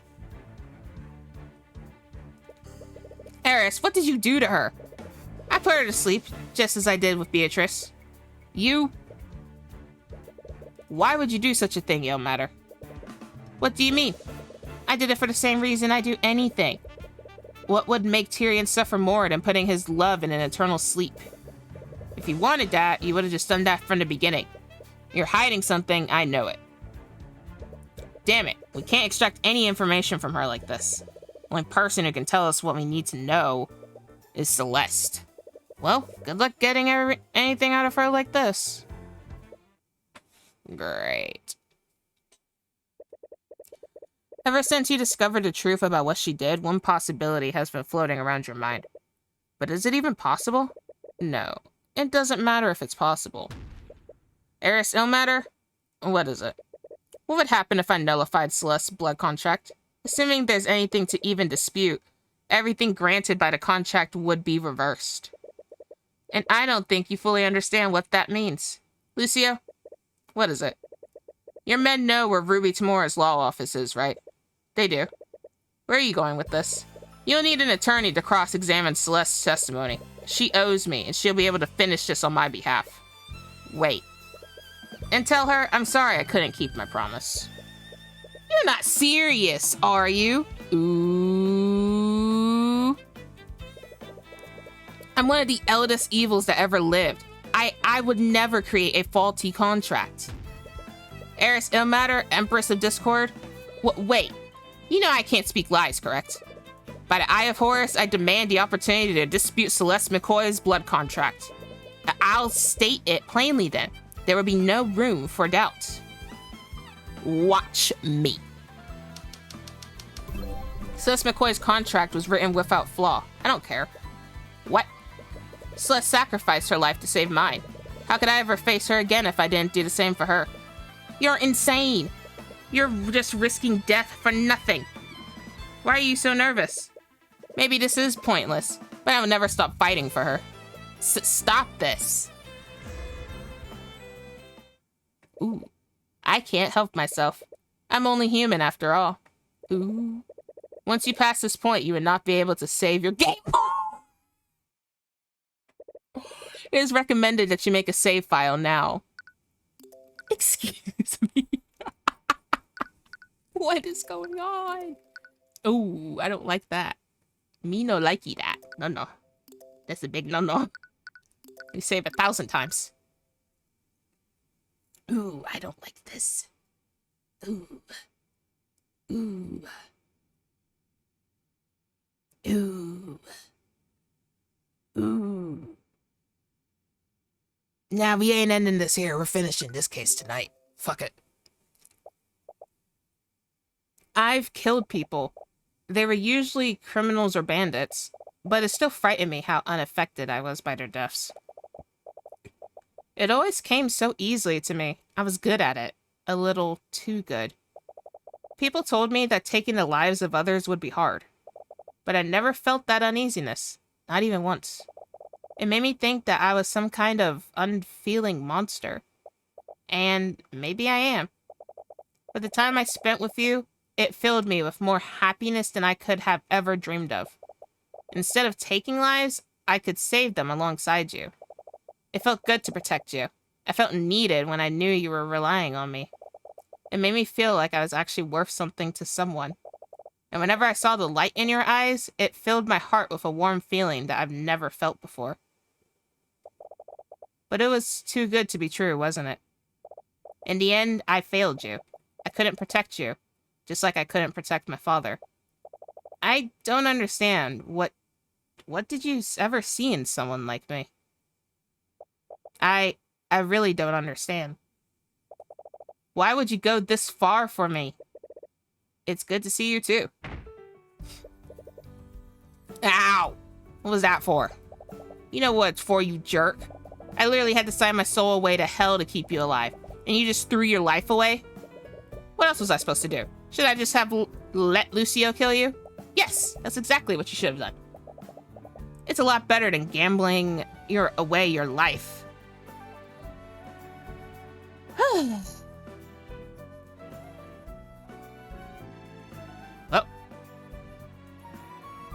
We're right there, guys. We're right there. I was never going to go along with that. You even know me? Oh my god, this is why I couldn't tell you the truth. Because I knew you'd do something stupid like this. Did you? You know, I always get to the truth in the end. All you did was make that process extremely frustrating. I could have gotten away with it. You can't even beat me at chess. How are you going to hide a murder from me? Oh, you... Tyrion, I killed Pierce. I know. At first, I tried to justify it by saying he would die in 1 month anyways. And what's his life when compared to yours, right? But when I looked at him just lying there unconscious, I just got so angry. so I woke him up. What? I wanted him to experience a fraction of the pain that my dad felt. Someone like him didn't deserve a peaceful death. So Celeste. You hate me, don't you? This time, I'm the disgusting murderer you've been looking for. So why couldn't you just let me die? Do you honestly think I care for you that little? What? You are, and always will be, extremely important to me. One betrayal won't change how I feel about you. Tyrion, So you're not getting rid of me that easily? I'll always be there when you need me. And no matter where you go, we're going there together. Well, I think we might be heading to a pretty bad place. Well, I'm not one to celebrate a victory prematurely. But if you're already admitting defeat, I won't look the gift horse in the mouth. Eris, I can't believe you brought me here. I will never hear the end of this from my father. Where are we? The courtroom of the gods. The place where truth and reality are determined. The court of Azathoth. I'll give you one last chance, Tyrion. You made a rash decision, but I can still send you back. Even now, she's still trying to dissuade you. Why is she so intent on making you give up? You're nervous, aren't you? Is that so? There's a reason why you didn't want me to bring you here. And I'm going to find out what. Your persistence was endearing at first, but now it's honestly really annoying.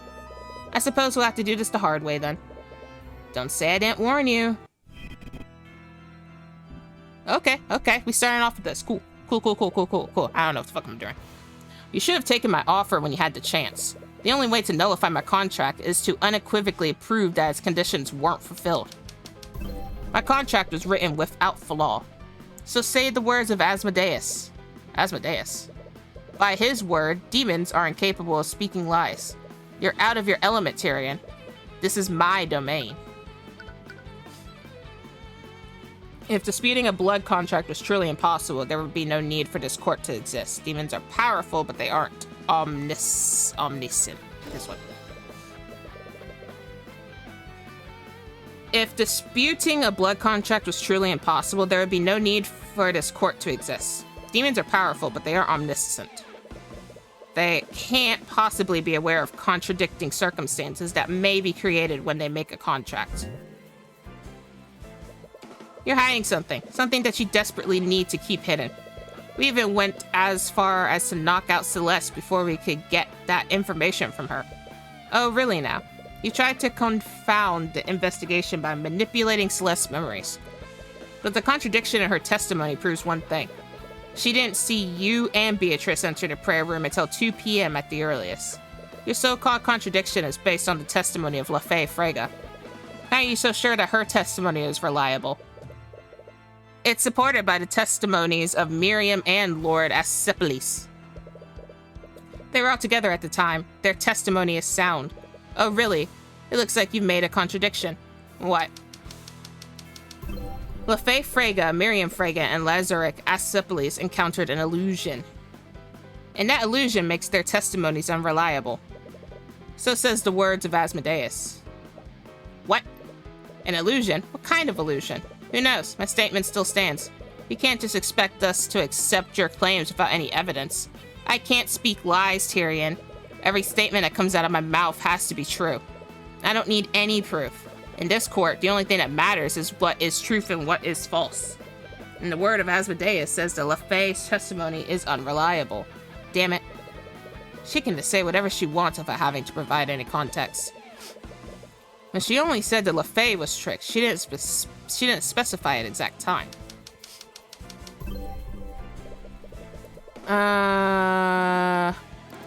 Trapped cake. Yeah. I didn't even know its name was actually Trapped Cake.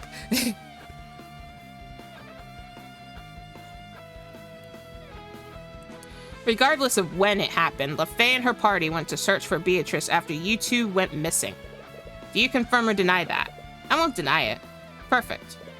Whoever set that trap, they set it to trigger whenever Aster approached his father's body, and it didn't trigger until 2 p.m. LaFay and her party were about to search for Beatrice when the Kingsguard informed them of what happened. And mind you, the Kingsguard did this immediately after the trap was sprung. Since LaFay was about to begin her search when this happened, Beatrice couldn't have gone missing until that time. And once again, you're predicting that on Aster's testimony.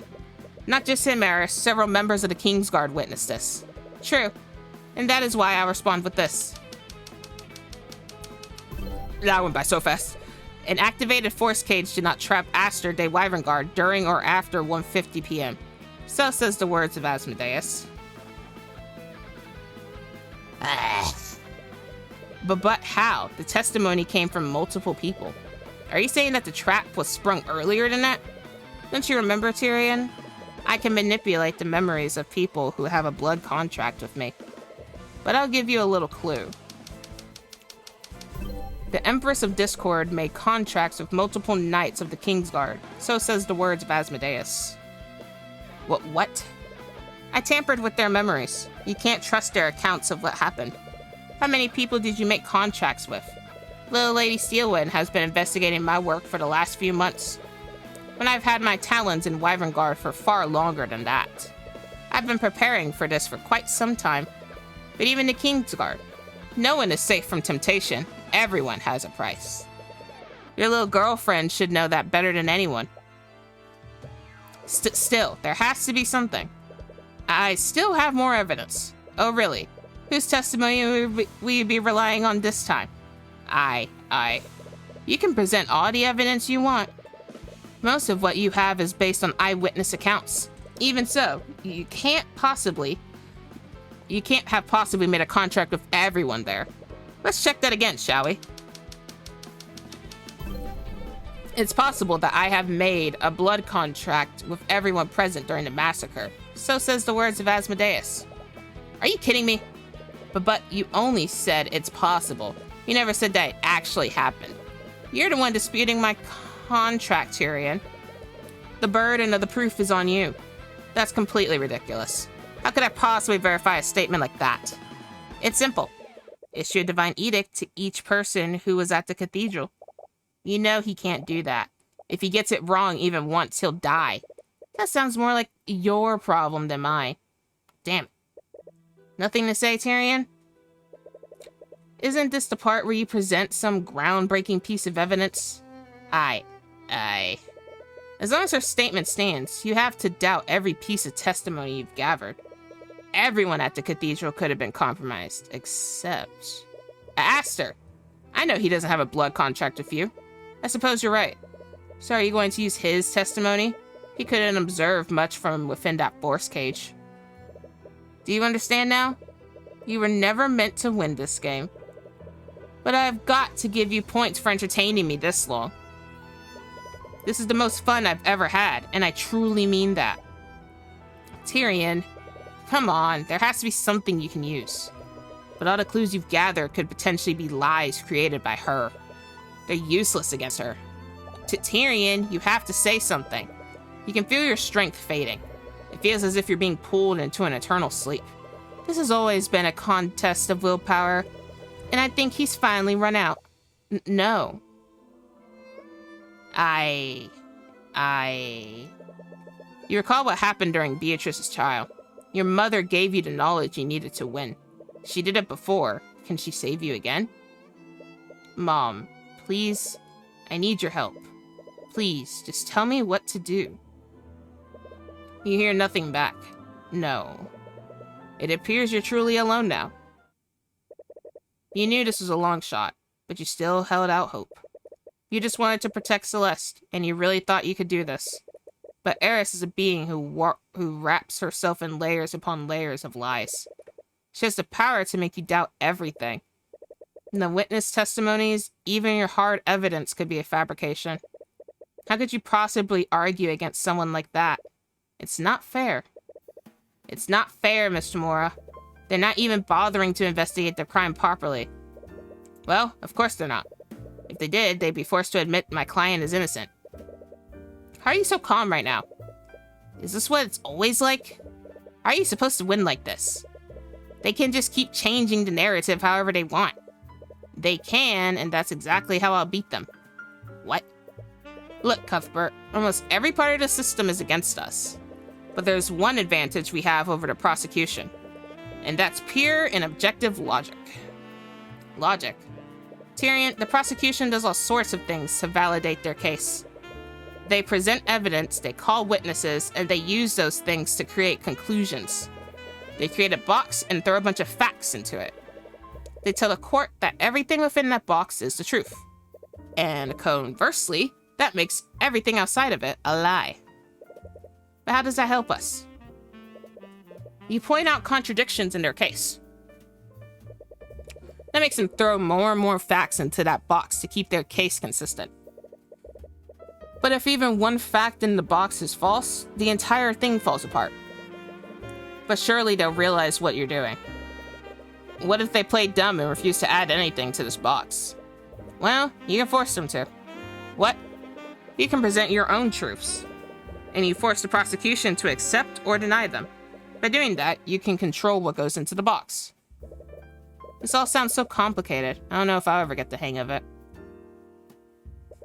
Don't worry, you've always been a sharp kid. I know you'll do great things. So don't give up. I can present my own truths?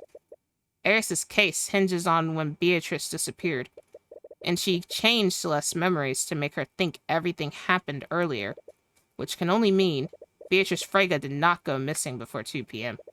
What was that? I said... Ooh, we got wings. Beatrice Frege did not go missing before 2 p.m., so says the word of Horus. What the hell? You feel yourself filled with the radiant power of the Eye of Horus. With its power fully unleashed, you feel the divine energy of the upper planes coursing through you. Tyrion, you have wings. Wait, really? You frantically turn around, only catching glimpses of the spectral wings on your back. You spin around for a while until you realize that your feet aren't even touching the ground anymore. What did you just do? I became a celestial. Which means, no. I also can't tell lies. In any other situation, that would be a handicap. But here, that finally puts me on equal footing with you. Why won't you just die already? You tried everything you could to break me. You drove a wedge between me and Ruby. You've even manipulated Celeste into betraying me. But I'm still standing, Eris. I think you might be a little out of your depth right now. I have lived 1,000,000 of your pathetic lifetimes, and you think I'm out of my depth? I am the Empress of Discord, ruler of the 6th circle of hell. I am a god. She doesn't know, Tyrion. What the hell are you laughing about? Whoever you are, man, king, or god, I won't let anyone stop me from reaching the truth.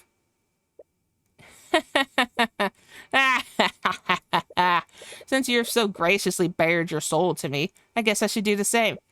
I wanted to break your spirit in this form, all so I could keep things fair and interesting. But you know what? Oh, Jesus. Right now, I just want to see you die. The fuck, Richard? What happened? Celeste? I'm here. I can't wait to tear you both apart.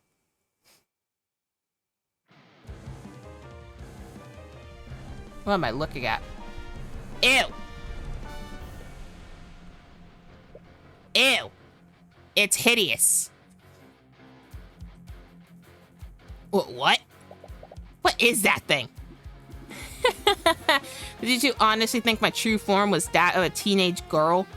No, I am an ancient one. I am older than time itself. It feels liberating to break free from that weak mortal shell. So, this is what you really look like. Well, it doesn't matter.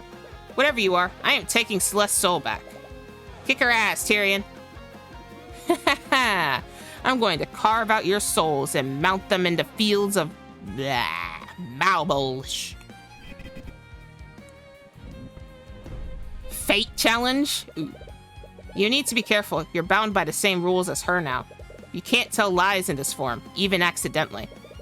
Why don't we pick up where we left off? I've established that Beatrice didn't go missing until 2 p.m. I wonder, why would you go to so much trouble to make me doubt that? When she gave her testimony, Celeste said that Eris and Beatrice entered the prayer room at 1:40 p.m. But from the axiom you declared, Beatrice didn't disappear until 2 p.m. Why did Eris change Celeste's memories? Eris needed Celeste to believe the events occurred earlier.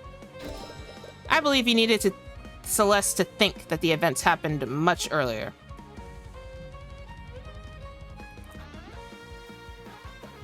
Staying quiet? That won't work this time. Celeste McCoy remembered the attack occurring much earlier than it actually did. So says the words of Horace.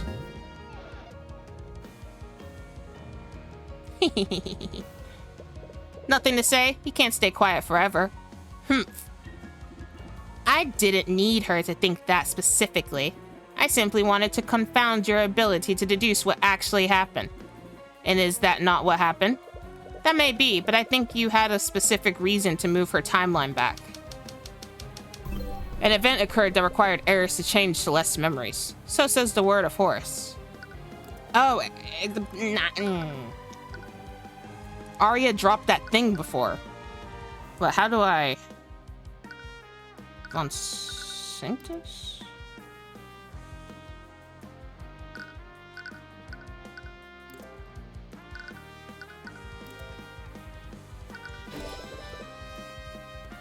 It was the death of Lloyd von Sanctus. You needed Celeste to think that she signed a contract much earlier than 2 p.m. That's because Lloyd von Sanctus' death occurred at 2:05 p.m., which would imply that you killed me, convinced Celeste to sign a contract, and made Celeste trick Arya into signing another contract.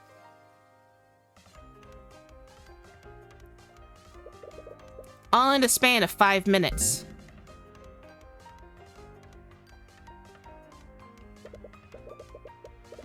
If that's true, could it be possible that Celeste isn't the patron? What? It's the only logical conclusion. The timeline is far too short. Even if you remembered being tricked by her, we can't trust your memories. Isn't that right, Eris? Your desperation is almost pitiful. I should respond so that there's no room for doubt. So says the words of Asmodeus. I knew it. Is something wrong? I know the truth is hard to accept sometimes, but Celeste did betray Arya's trust. She always speaks in technicalities, so you can't take that claim at face value. But this could also be a trick. You could declare outright that Celeste is not the patron, but if you're wrong about that, you'll most definitely die. You need to be certain before you decide to declare it. Okay, let's assume that Celeste isn't the patron. Why would Celeste hand Arya a blood contract? If Celeste isn't the patron, that contract would have already been signed. And you already concluded that the blood contract was disguised as a normal legal document. You recall something happening, but it's still muddled. What was it? Arya dropped it. Arya dropped the contract in front of Celeste. As she awkwardly skitters away, you see something fall out of her pocket. Oh wait, Arya, you dropped your runestone. As she picks up the runestone, she accidentally activates it. An image of a piece of evidence appears for a brief moment, but she quickly hides it. But not before Celeste sneaks a peek at it. Oh, I see. Celeste, don't just invade her privacy like that. Don't be like that. I'm really happy for you. She definitely handed that contract to her after it was signed. But that doesn't necessarily mean she's not the patron either. Is something wrong? You look conflicted. No, from the very beginning, she's been trying to get in your head. She thrives on doubts and mistrust. But you've always known from the very beginning, Celeste would never betray Arya like that.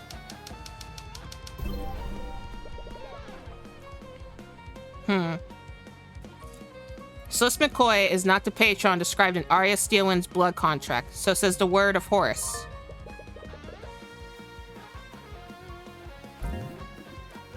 Even now you trust her that much? Wait, but that means you didn't betray Arya, Celeste. She only manipulated your memories after the fact. She wanted to make you think that she did. So it's not my fault? It isn't.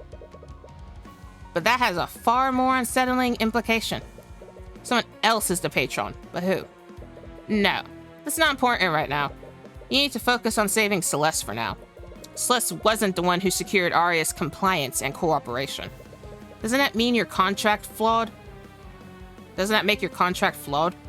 Please, I thought you were an attorney. The contract states that Celeste would engage in actions deemed necessary to secure the compliance and cooperation of Arya Steelwind. No further actions were necessary. She was already under my influence by then. That means none of this is her fault. Oh, I wouldn't go that far.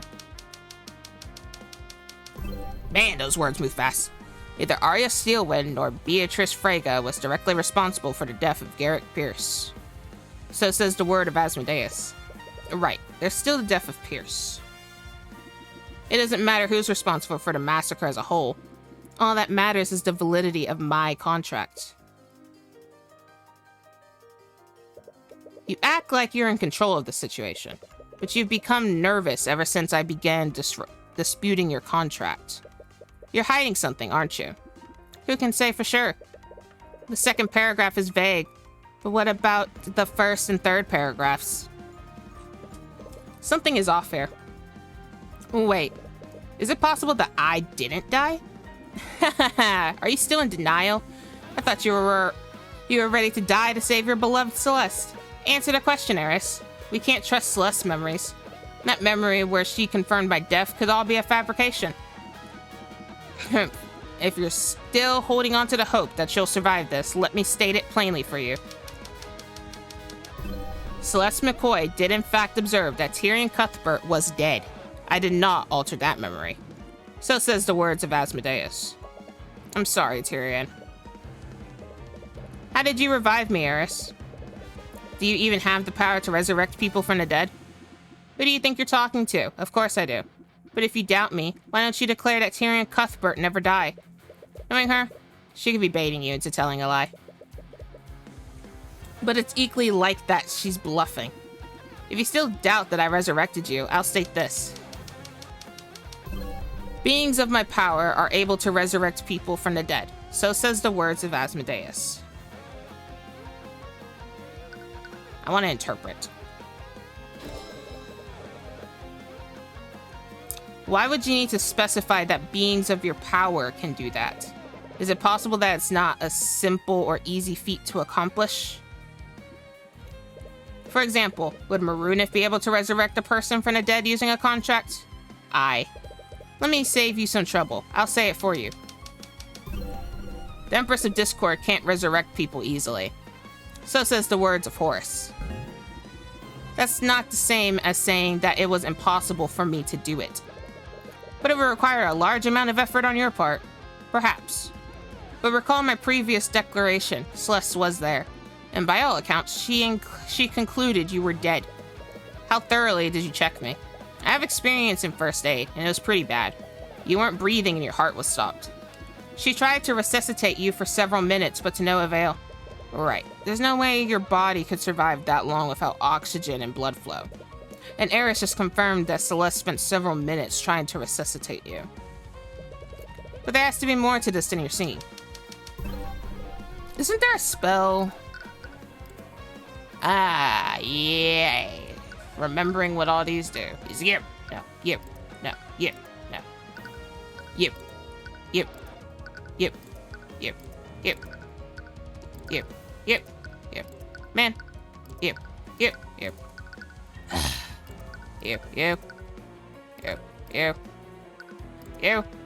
You. You. You. For the love of God.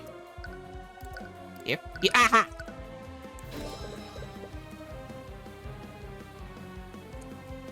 You may have been able to resurrect me, but you had a far easier way to create that scenario. And luckily for you, Beatrice was there and under your control. Are you saying that Beatrice can resurrect people from the dead? No, the opposite is actually true. Beatrice Freyga cast feigned death on Tyrion Cuthbert, so says the word of Horus. What? I'm sorry, Celeste. But I was never dead. She just used a spell to trick you. No. So everything I did, it was for nothing. But that means you never resurrected him. He was never dead in the first place. The contract only said that he was apparently dead. All I did was revive him by making Beatrice release her spell, which allowed him to wake up. Well, that eliminates the first paragraph as a possible weak point. And that only leaves the death of Garrick Pierce at Celeste's hands. Something happened with Pierce, didn't it? What are you hiding? Whatever could you be talking about? Your contract says that Celeste must bring about the demise of Garrick Pierce by her own hand. Since you wrote that contract, that must have been your intent from the beginning. So why are you so nervous? Man, this is intense. Something went wrong, didn't it? If you want to stay quiet, I'll just... Oh, this could be an elaborate trick to bait you into making a false statement. You need to be careful. You need to find out exactly what went wrong. Is it possible that Celeste didn't kill Garrick Pierce? Are you serious? He's the man who killed her adoptive father, and he was slated to be executed next month. She didn't have a rational reason not to trade his life for yours. Yeah, as bad as it sounds, that would be a hard choice for me. That wouldn't be a hard choice for me. There isn't a single reason why I wouldn't take a deal like that.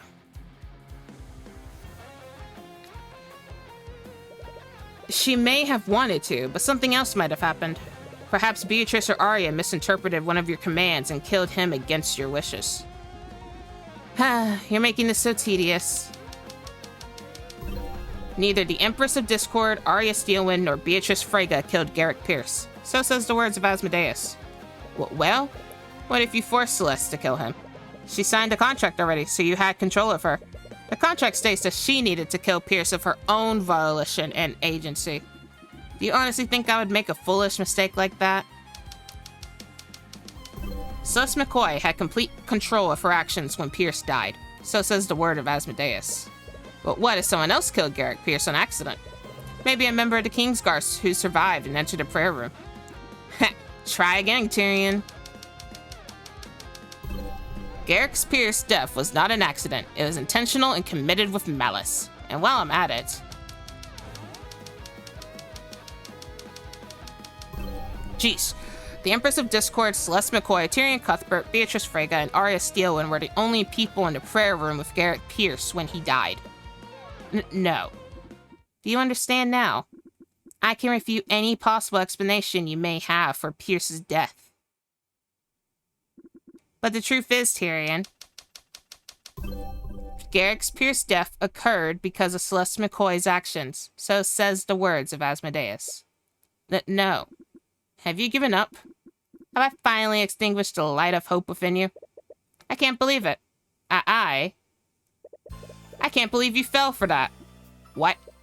You never thrown consecutive declarations at me like that before. It's because I'm getting close, isn't it? You can freely manipulate Celeste's memories of what happened, and I don't have any evidence that implies what actually transpired in the prayer room. The only person who could tell me, that was you. What? You thought you could overwhelm me by shooting down all my theories, but all you did was tell me the exact state of the room when Garrick Pierce died, and now I can figure out what actually happened. And I think I know, too. Garrick Pierce had to have killed himself. Wait. Garrick Pierce himself. Where is he?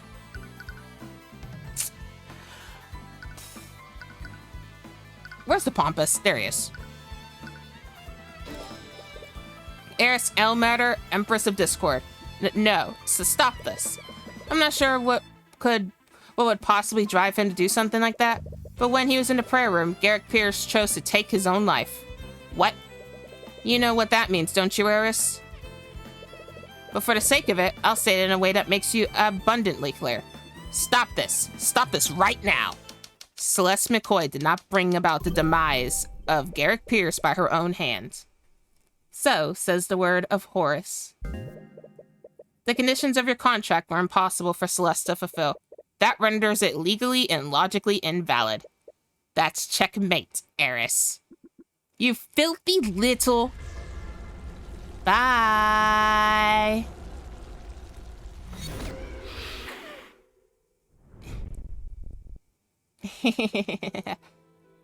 Okay, guys, I will be right back. I has to potty.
Oh, come on, Lucio. You didn't actually think it would take us that long to be gone. Okay, maybe it did take us that long to be gone. Who knows? Does this mean you... I successfully nullified Celeste's blood contract. You look into your satchel and check the place where you've been keeping her contract. But you only find a pile of ash. It appears it's completely disintegrated. But you're still alive. How? You... At first, you think she's glaring at you, but then you realize... Me? You little bitch! I could have accepted losing to a Heavensborn. But you? What are you talking about? Tyrion's the one that beat you. Wait, I remember what really happened now. Tyrion, please wake up. You can't die. It appears that he's quite dead. You should be more careful, Celeste. You might hurt someone if you swing that dangerous thing around. I was right about you all along. I should have never trusted you. I like your enthusiasm, but there's still something you can do to save him. What? What is this? Do you feel that pit of dread in your chest? It's the same fear my dad felt when after you stabbed him. And with his life, you'll have your beloved Tyrion back.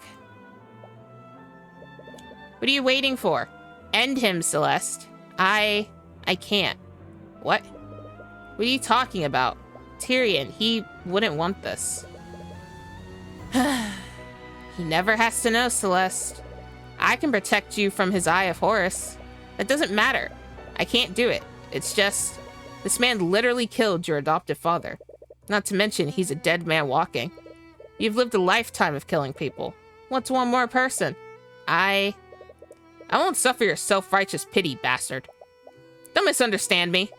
Right now, I want nothing more than to end your worthless life. But Tyrion's ideals are what saved me. That part of him is so wonderful and so beautiful. I could never betray those ideas. Not even if it's to save him. You're actually serious, aren't you? You seriously sacrificed him to honor his idiotic ideals? I won't do it. I'm not going to sign that contract. Ah, I see now. What? So you're his little consort, aren't you? Fiagua. Damn it! Wait, get out of the way, you idiot! Drop the weapon, Pierce. Don't be stupid. The only stupid one here is you, bastard. You should have known from the beginning. No matter what you choose, they were never going to let me live. They? But if I'm fated to die, then it's going to be on my own terms. Wait, stop! Ooh.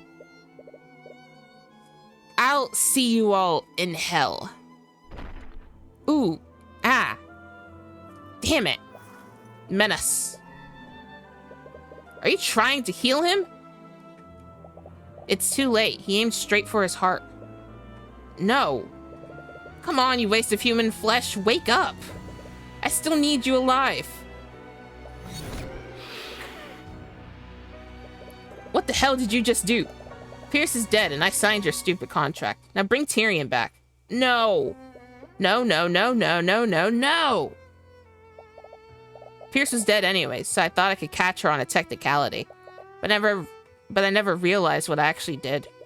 You signed a faulty blood contract. You ruined everything. And where do you get off acting like you're any better than them? What? Ideals? Righteousness? Don't give me that bullshit. I could have accepted losing to Tyrion, but you're a human. And you're a motherfucking killer. All of you are rotten to your disgusting cores. You would all tear out each other's throats if I gave you the smallest reason to. Tyrion is the only person here with a trace of the Celestial self-righteous morality. If that's what you think of them, you really don't know anything about humanity. Celeste is far more than what you're saying. She's far more caring and empathetic than I am.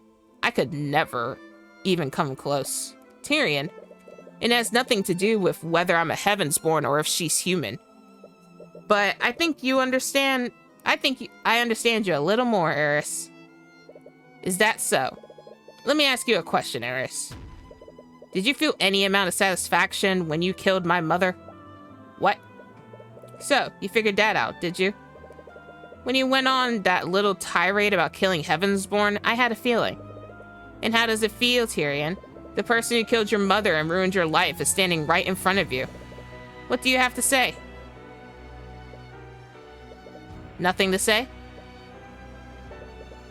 Say something, damn it! I think all I feel for you right now is pity. Oh, that's rich. You pity me? Your existence is an infinitesimal blip in my eternal existence. And yet you put all of this effort into making me suffer. Well, was it everything you imagined it would be? Did it satisfy you at all? I bet you didn't feel anything when you killed my mother. It was just another drop of evil into your empty soul. I was excited. It was far too simple. I didn't truly make her suffer. That's why I didn't... Oh, is that right? Well, what if you did succeed in throwing me into despair? Would you have felt any sort of satisfaction? Of course I.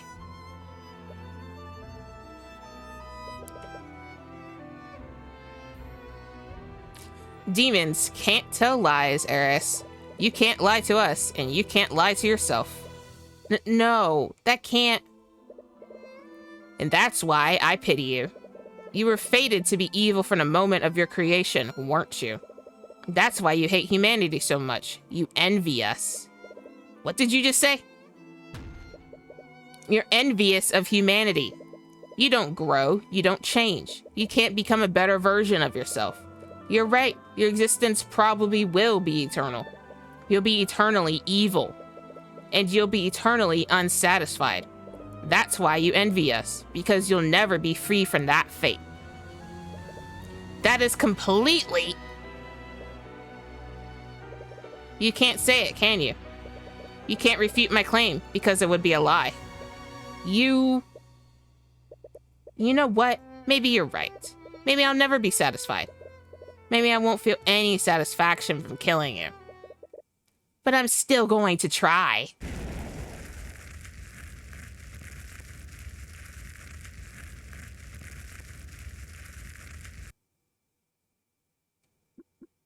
Arrogant witch. I don't think it worked.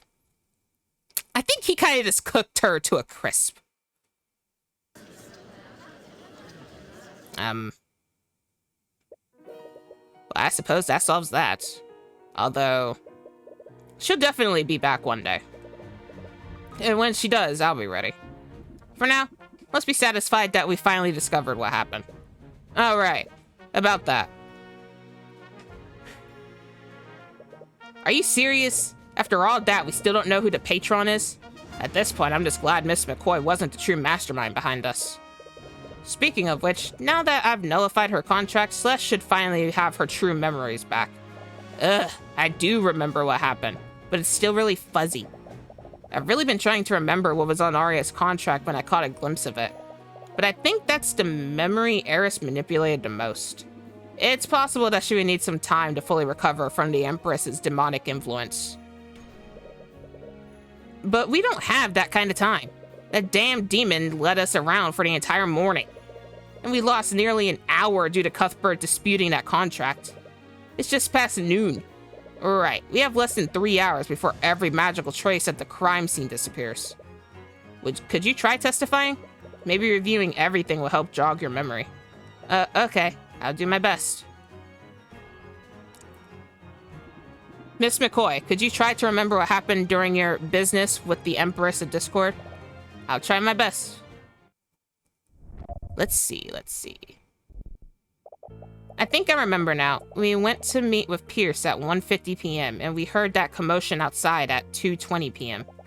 I saw Arya attacking the guards there, and I fought her for about 15 minutes before she broke past me. When I followed her into the prayer room, I found her there with Beatrice and Eris. They knocked Arya, Tyrion, and Pierce unconscious. I checked Tyrion's body and thought he was dead, but I realized now that Beatrice just cast feign death on him.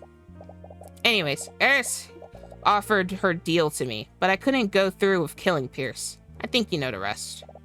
A few minutes after Pierce died, Aster, the Inquisition, and the Kingsguard showed up to arrest Arya. Wait, Aster. Wait, Aster. Aster was trapped.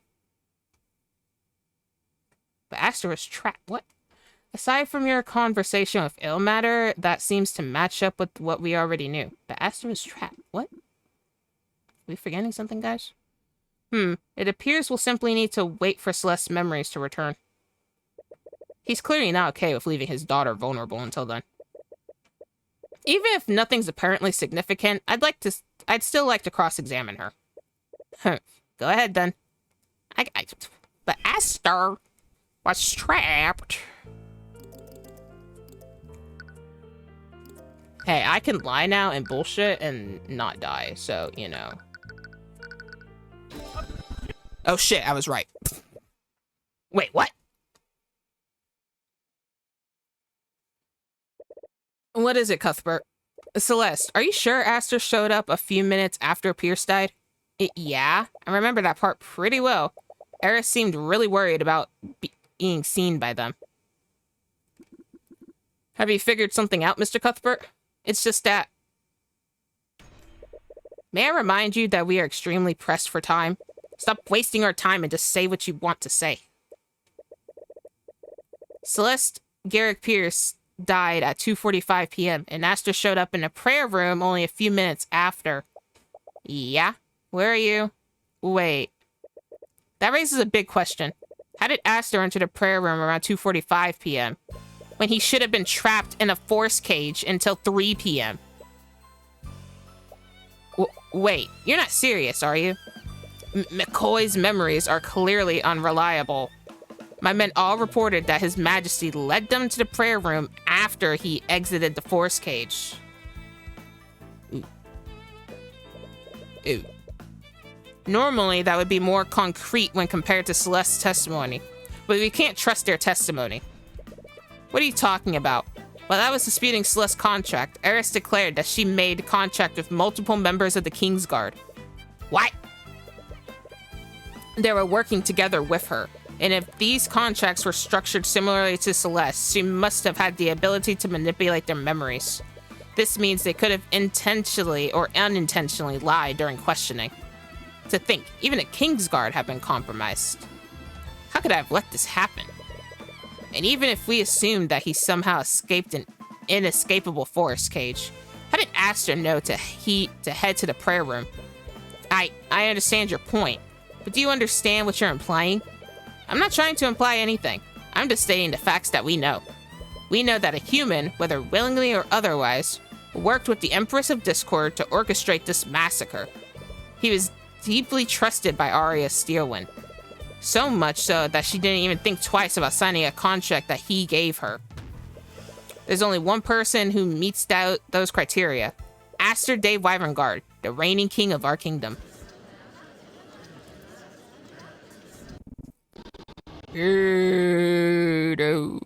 Order! I will have order.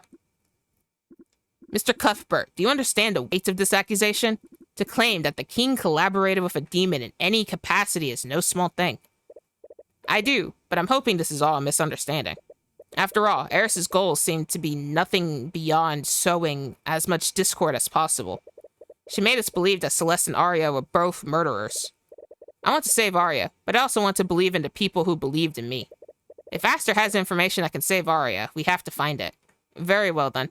I suppose it's only right then, with everything that has transpired, that the king should make his truth known. I agree, and I wouldn't have it any other way. Kingsguard, please escort His Majesty to the stand. Ugh. I don't like where this is going. Thank you for cooperating, Aster. Of course, I understand your position, Mr. Cuthbert. I am hoping you can shed some light on how Arya came to be under the blood contract in the first place. If it's possible Eris tricked you somehow and made you carry out the massacre. There has to be something we're not seeing, despite what the evidence points to. Evidence? You're referring to Celeste's testimony, am I correct? I'm sorry to say this, but are you sure we can trust her testimony? We can trust her now. She's no longer under the effects of a blood contract, which you claim no longer exists. But only you had the power to manifest them in the first place. What are you getting at? I'm sorry, Mr. Cuthbert, but I suppose what I mean is, after everything that just happened, how can we trust you? Huh? You disappeared for quite some time to who knows where. And the only person who was there with you was Celeste and a demon who can clearly alter people's memories. Isn't it a little convenient she was burnt to a crisp almost immediately after you returned? She said it multiple times that didn't actually kill her. And now you're singling me out as the patron and the one who ultimately responsible for the murders of Von Sanctus and Sybil. If that demon made you into her puppet, wouldn't this be exactly what she wanted? That's right. How do we know this Heavensborn can be trusted? We've all heard the stories. He's practically a dissident. For all we know, he could be the agent of theocracy. You can feel the room turning against you. Even the Scaled Lord looks wary. Sorry, I didn't mean to insult you after everything you've done. But I suppose there's one way to confirm your theory. And what's that? Use your divine edict on me, just like you've done several times before. If I was truly in league with that demon, shouldn't I have a contract with her? It will appear, even if I was made to forget about it. Wait, that's right. We already tried that before and it didn't work, which means that he definitely doesn't have a contract with her. Why aren't you doing it? I can't. I already tried and nothing appeared. I see. I'm sorry, Mr. Cuthbert. I know you cared deeply for her, but we all saw Celeste's blood contract and we heard her earlier confession. Not to mention, we have no way of knowing whether Celeste is truly free from Eris's influence. If Miss Steelwind is to be saved, we all must accept what needs to be done. I don't like saying this, but I think it's time this trial came to a conclusion. Don't you, Your Grace? Damn it, he's even got the Scaled Lord on his side. Even if it's against you, he raised a lot of good points. But if he's acting with malice, or is he just being careful? Come on, think, Tyrion. We just proved my blood contract wasn't valid, but the only one who made Arya commit those murders is still out there. Maybe you've been thinking about this the wrong way. Eris found ways to trick people into signing blood contracts before, so she wouldn't necessarily need a blood contract to trick Aster into accidentally helping her. The question isn't whether Aster knowingly did this or not. The question is, what part of the plan required Aster's physical involvement? There have been some sort of physical involvement on his part, and that might have left behind evidence that proves it. Arya was tricked into signing the blood contract. He needed to trick Arya into signing the blood contract somehow. But you've seen how she is around him. That wouldn't have been very hard to do. No, Arya may be a lovesick disaster around him, but she's still an attorney. She would be careful to read any contract she signed. We deduced earlier that her blood contract was disguised as a normal legal document. Yeah, I forgot to breathe. And I remember when you caught a glimpse of it, you immediately started teasing her. I'm really trying, but I can't remember what I saw. But if I was teasing her about it, it was probably related to her relationship with Aster. A marriage contract. A marriage license. I'm sorry, I know that doesn't really narrow it down. No, that's exactly the clue I needed. Really? Alright.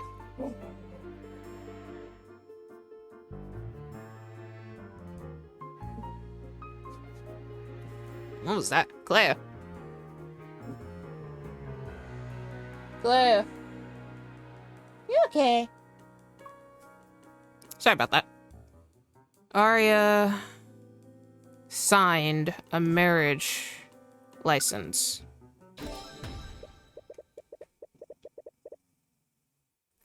Aster, there is one piece of physical evidence that proves you were involved in this. Really? The patron controlled Arya and committed each of the murders without having to do anything personally. But this was all contingent on tricking her into signing that contract in the first place. I recall that you went to a meeting with the High Speaker right before the massacre started. It was to discuss your marriage to Arya, wasn't it? Yes, that's correct. Aster, the blood contract that Arya signed needed to look like a normal legal document. But I just realized something while reading it. The language used would have made sense under a different context. In that contract, Arya gave you her mind, body, and soul. It would bind her to you so long as you both live. Wait, are you saying? No. In other words, till death do you part. That's a big leap in logic, even for you. Whoever tricked my daughter would have surely destroyed the evidence by now. That demon went out of her way to destroy her memories of signing it. I doubt they would have left any copies of the marriage license to be found. Indeed, bringing such heavy accusations against the High Speaker or the King will require more than just speculation. First he dares call the King to testify, and now he's trying to indict the High Speaker. He's a traitor to the nation. I have more than the speculation, Your Grace. I have a copy of it. But your divine edict only recreates the terms of the blood contract, not the material that was written on it. The original document wouldn't be visible on your copy. That wasn't the copy I was talking about, Aster. What? Don't you wonder how I knew about that blood contract? Every attorney has a magical runestone. They let us take pictures of crime scenes. Oops, wasn't finished reading that. Crime scenes and write down notes magically. Yes, I'm aware of them. And did you know Arya took a picture of the marriage license she signed? What? She was so happy to finally have your union codified that she took a picture of your marriage license, even though it was technically illegal to do so. Why would she? The moment she regained consciousness, she thought she was a danger to others. She had no memories of what she did that day, but she knew something was wrong. That's why she locked herself in a prison with an anti-magic field. She was being rightfully cautious. But had she simply left any of those anti-magic field and checked her runestone, she would have found a picture of a marriage license with the same words as her blood contract. Dun dun. So I'll ask you this, Aster. Who gave that marriage license to her? Was it you or the High Speaker? If you don't want to answer, we can drag the truth out of both of you. Don't bother. No? So it really was you? Tell me, Mr. Cuthbert, do you know what the best kind of lie is? The kind that's hardest to disprove. No, not quite. It's the kind where you won't even try. The best kind of lie is one you want to believe in. The truth can be right in front of you, but it will make you look away. If I recall correctly, McCoy made you experience that firsthand today. Your Majesty, what are you? I'm done with this farce. I'm sure if we brought the High Speaker to the stand, Cuthbert would just deduce what happened anyways. It was always going to end this way, I suppose. Perhaps I was just lying to myself. You're hot? No. Aster, you whelp. Are you saying that it was you? You used my daughter to commit mass murder? I did, Lucio. What of it? How could you? And what right do you have to judge my actions, oh great scaled lord? Ooh, he's pissed. I was only cleaning up the mess you created. And if it weren't for Eris's little games, I would have done it in a much cleaner manner. Pardon me? No, I think I'll be pardoning myself. You can't be serious. I am the king of Wyverngard, am I not? Is that not my right? You're insane. Tell me, does this terrify you all? To know that I can do whatever I please with no one who can stop me? Is this not what you've been doing to the rest of this country? Do you seriously expect to get away with this? I do. Who has the power to stop me? The Scaled Lord? Yes, exactly him. That's why he hosted this trial in the first place. His authority is above yours. I didn't ask who could stop me, Tyrion. I asked who was going to. Why is everyone scared? What? Why aren't either of you saying anything? Yes, Vthalion, have me arrested. Put my 7-year-old brother on the throne. I'm sure history will tell you exactly how a kingdom fares when a child sits on the throne. Or would you take the throne for yourself? You spent all those centuries huddled away in this ruined city. I am certain you know exactly what problems this nation is facing and what it needs to right itself. Vthalion, I'm sorry, Mr. Cuthbert. I came here to do what was best for my people. I may not know the best course before me, but I know how, with painful certainty, that it is not to seize control of this nation. I will not take that responsibility again. Nor will I thrust that responsibility onto those who would not have it. Not really surprising. From everything I've seen, negligence has been your one consistent trait. And what about you, Lucio? What are you going to try? Are you going to try to depose me, the beloved prince, now king of Wyverngard? Or did you remember the people of this nation love me and hate you? I hear you're very skilled at arguing, Tyrion, but I doubt even you could make the public see that as anything other than a military coup. Can you imagine?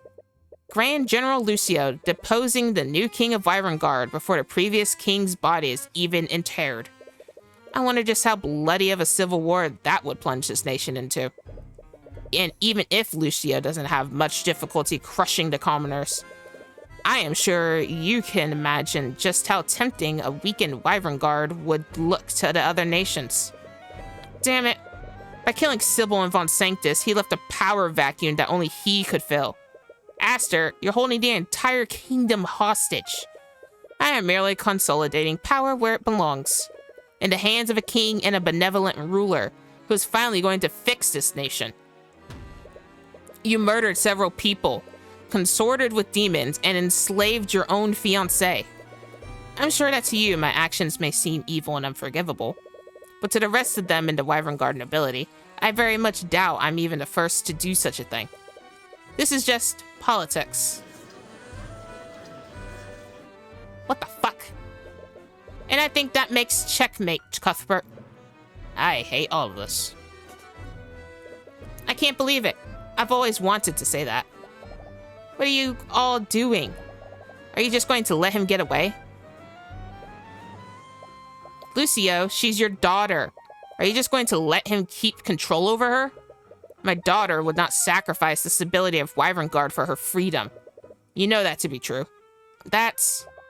He killed so many people and he enslaved Arya. He almost killed you and he tried to kill me. Wait a minute. That's right.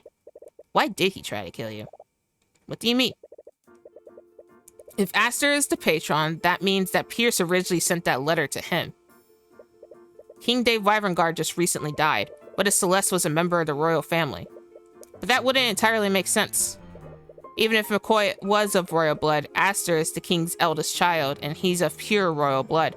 McCoy would have no claim to the throne under these circumstances. If you were his half-sister, you wouldn't have a claim to the throne. So why would he go to so much trouble to kill Pierce and you? Maybe he just wanted to make sure? But he wouldn't have had Eris kill Pierce personally if it wasn't important. He needed both you and Pierce to die during the massacre, which means you two were just as important targets as Von Sanctus and Sybil. Okay, but my potential claim to the throne would be the only reason why he'd be scared of me. If that wasn't a problem, why would he be so scared of Pierce's blackmail? Would the line of succession be the only reason why he'd be scared of Celeste's parentage? Recall what you remember about Wyverngard's laws regarding parentage. Wasn't there something someone mentioned about that?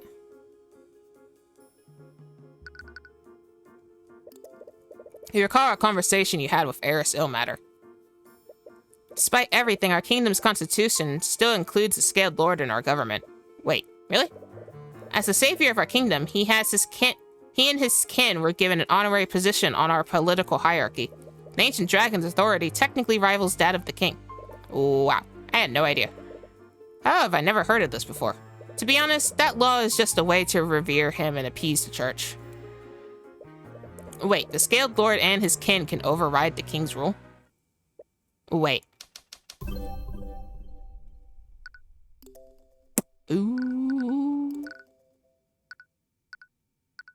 Ooh. Oh shit. A flood of memories comes back to you. Celeste McCoy, by the authority of the Wyverngard Crown, you're under arrest.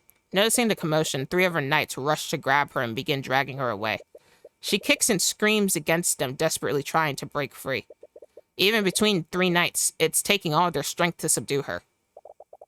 But I know more than one spell now. I actually just learned a few new spells today. I'm sorry, spells as in plural?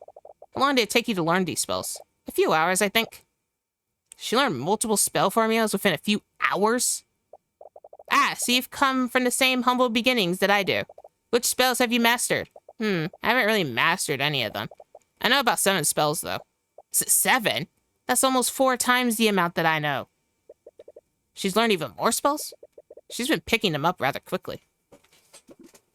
Make no mistake, even in my human form, I have always had the strength of an ancient dragon. This can't be real.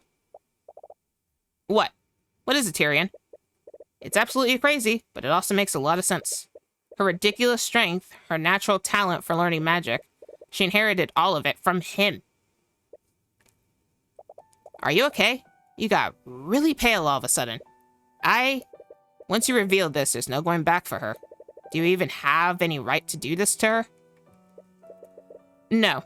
Arya's freedom rides on this, and as much as it pains you, this is the only way to save her and Wyverngard. I'm sorry, Celeste. What? Why are you apologizing? What I'm about to do would change your entire life, possibly in a way you don't want it to. It will place an unimaginable responsibility on your shoulders, but it's the only way to save Arya and stop him. So, I'm sorry. Please forgive me for doing this. Do you think one little life-changing event could ever change how I feel about you? Are you serious? I owe you and Arya for what I did. But we need to do this to save Arya, right? It's partially my fault she's in this situation. But if my life is really going to change because of this, promise me one thing. What is it? To take responsibility for what you're about to do? Of course. I was always going to do that, regardless of what happened. Good.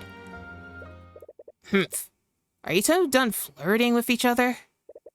If you have nothing else to say, stop wasting all of our time. Aster? I know who Celeste's father is. Wait, really? What? No, you're bluffing. You have to be. Why don't we test that theory then? You said that no one could contest your rule of Wyverngard aside from the Scaled Lord. But there's one more person, isn't there? What are you talking about? Only the Scaled Lord has the political power to override the will of the king. And his kin, Lucio. Yes, I suppose that's... Aster de Wyvernguard, you needed Celeste to die during the massacre. It's because her existence would always pose a threat to your rule. Are you serious? People of the Wyvernguard nobility, your current king was fearful of my bodyguard's parentage, and now we know why. Celeste McCoy is the daughter of the Scaled Lord Raphalion, ancient dragon and creator of all arcane magic.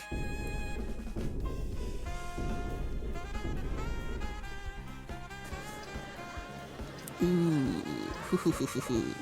Judging from your reaction, I'm right, aren't I? I'm half dragon?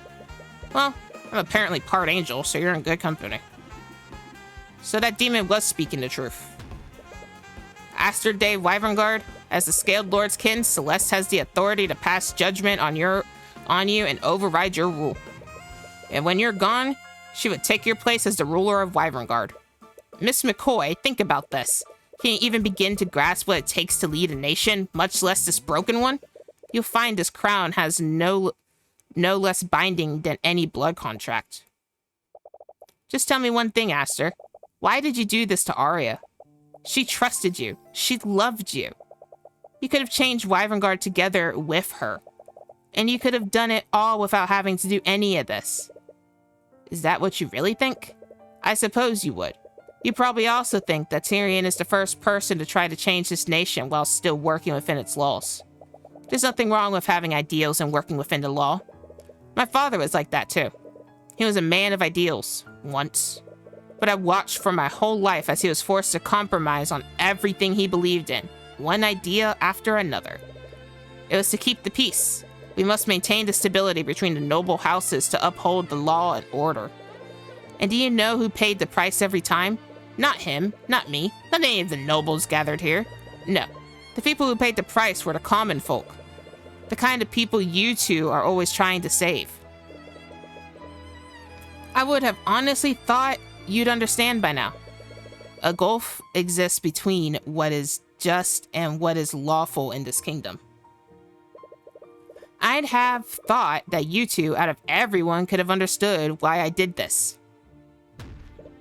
We know it's not fair, but we're capable of changing it, and you had the power to do just that. I am changing it. You worked so hard to find the truth behind Von Sanctus and Sybil's murders, but here's a little bit of truth that's evident to everyone in this room except you two. Half of the people present here today are glad that they're gone, and the other half wants to be the ones to replace them. The blood I shed in a single hour did more good for this kingdom than you two would have done in years. So that's how you plan on fixing this country's problem? By working with demons and killing your way to a brighter future? If I have to, why not? Every day across this nation, commoners are killed and oppressed at the hands of the very nobles gathered here. They bleed this country dry and feed on its people like carrion. I am merely returning a much-needed sense of equality.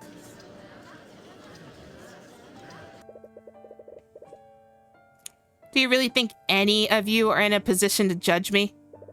All of you, who came running at the news of my father's death. All of you so you could be the first to fill my ears with your sociopanic praises. Do you know what the difference between the Empress of Discord and all of you is? That demon was just a bit more honest. Arya wanted to change that. She would have helped you. Arya is too stupid and too naive to do anything. She loved you. How could you? She loved her idea of me. She loved a weak and ineffectual prince who would have borne watching his kingdom rot with a damned smile. She loved your kindness, Aster. This is kindness. The blood I will spill will be the greatest kindness this kingdom has ever known. And once I am done, Wyvernguard will be better and stronger for it. Aster. McCoy, I don't care what you are. The Scaled Lord's daughter, the rightful heir, none of that matters to me. I will save my kingdom and its people, and I will carve the rot out of its heart, piece by bloody piece. Nothing will stand in my way. I am Aster de Wyvernguard, King of Wyvernguard, and consort to the Lord of the Six. I am nothing but a dead man. Ooh, shit. Vonus. Lucio. What? No. Lucio, what have you done? The blood contract, Cuthbert. What? My daughter's blood contract. Does it still exist? You check your satchel, and sure enough, Arya's blood contract has completely disintegrated. Its conditions have been fulfilled, haven't they? Because they no longer both live. Excellent. Lucio, this is not what we discussed. What spell did he just cast? What the fuck? That's not what I wanted. Volnus? I will find it. Oh, it has to be the instant death one. Oh, I don't remember its name. No. The one, yeah. Oh no, Steel Wind Strike. Oh shit, he used his ultimate spell. This is not what we discussed. My daughter would never be free as long as that wretch lived. McCoy agreed to take his place. This was always how it was going to end. Lucio, you can't seriously expect to. Save your breath, Cuthbert, I already know. Kingsguard, what are you standing around for? The Grand General has just committed regicide. Arrest him at once.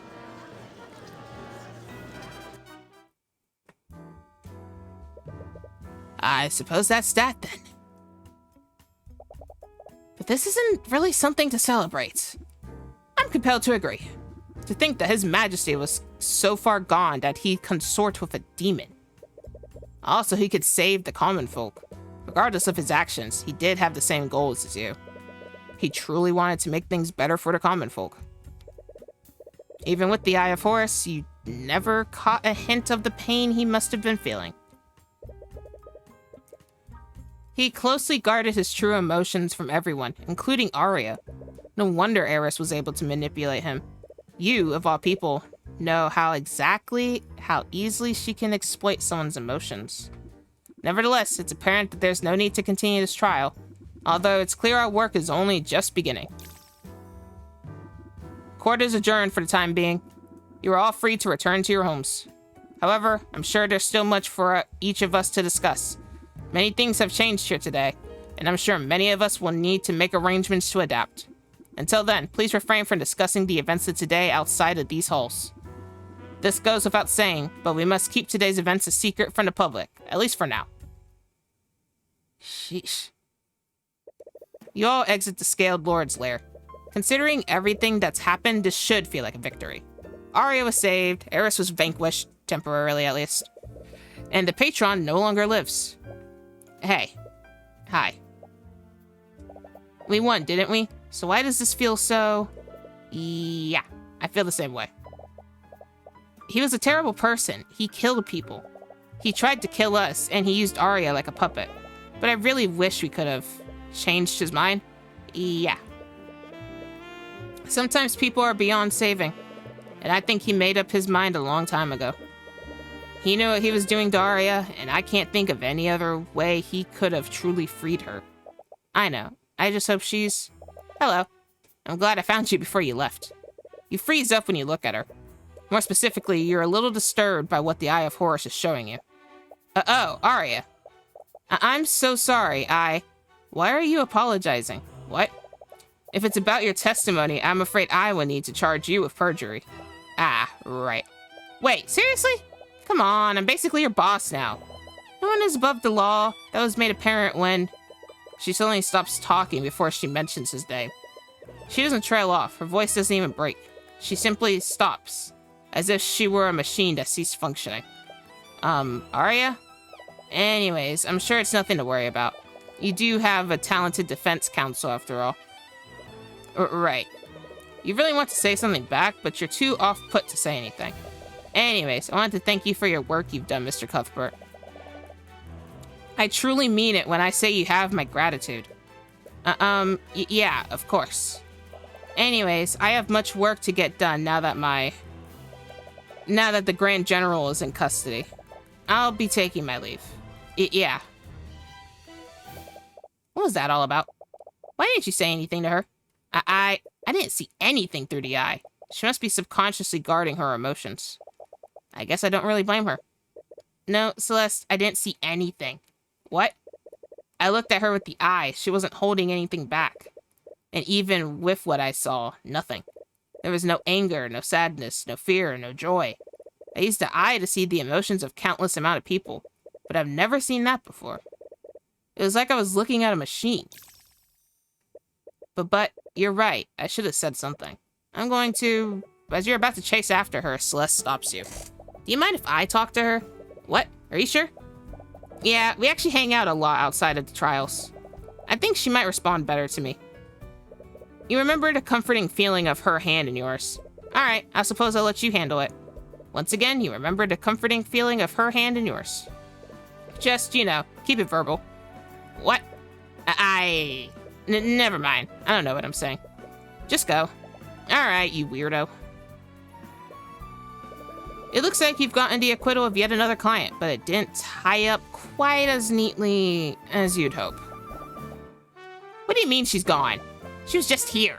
I'm sorry, Your Grace? You may not know what the future has in store for you two, but perhaps that's okay.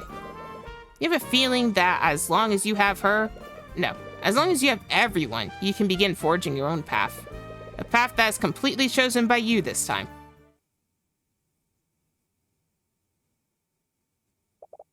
Damn it, Arya, where are you? Hello. My apologies. I didn't mean to frighten you. No, it's fine.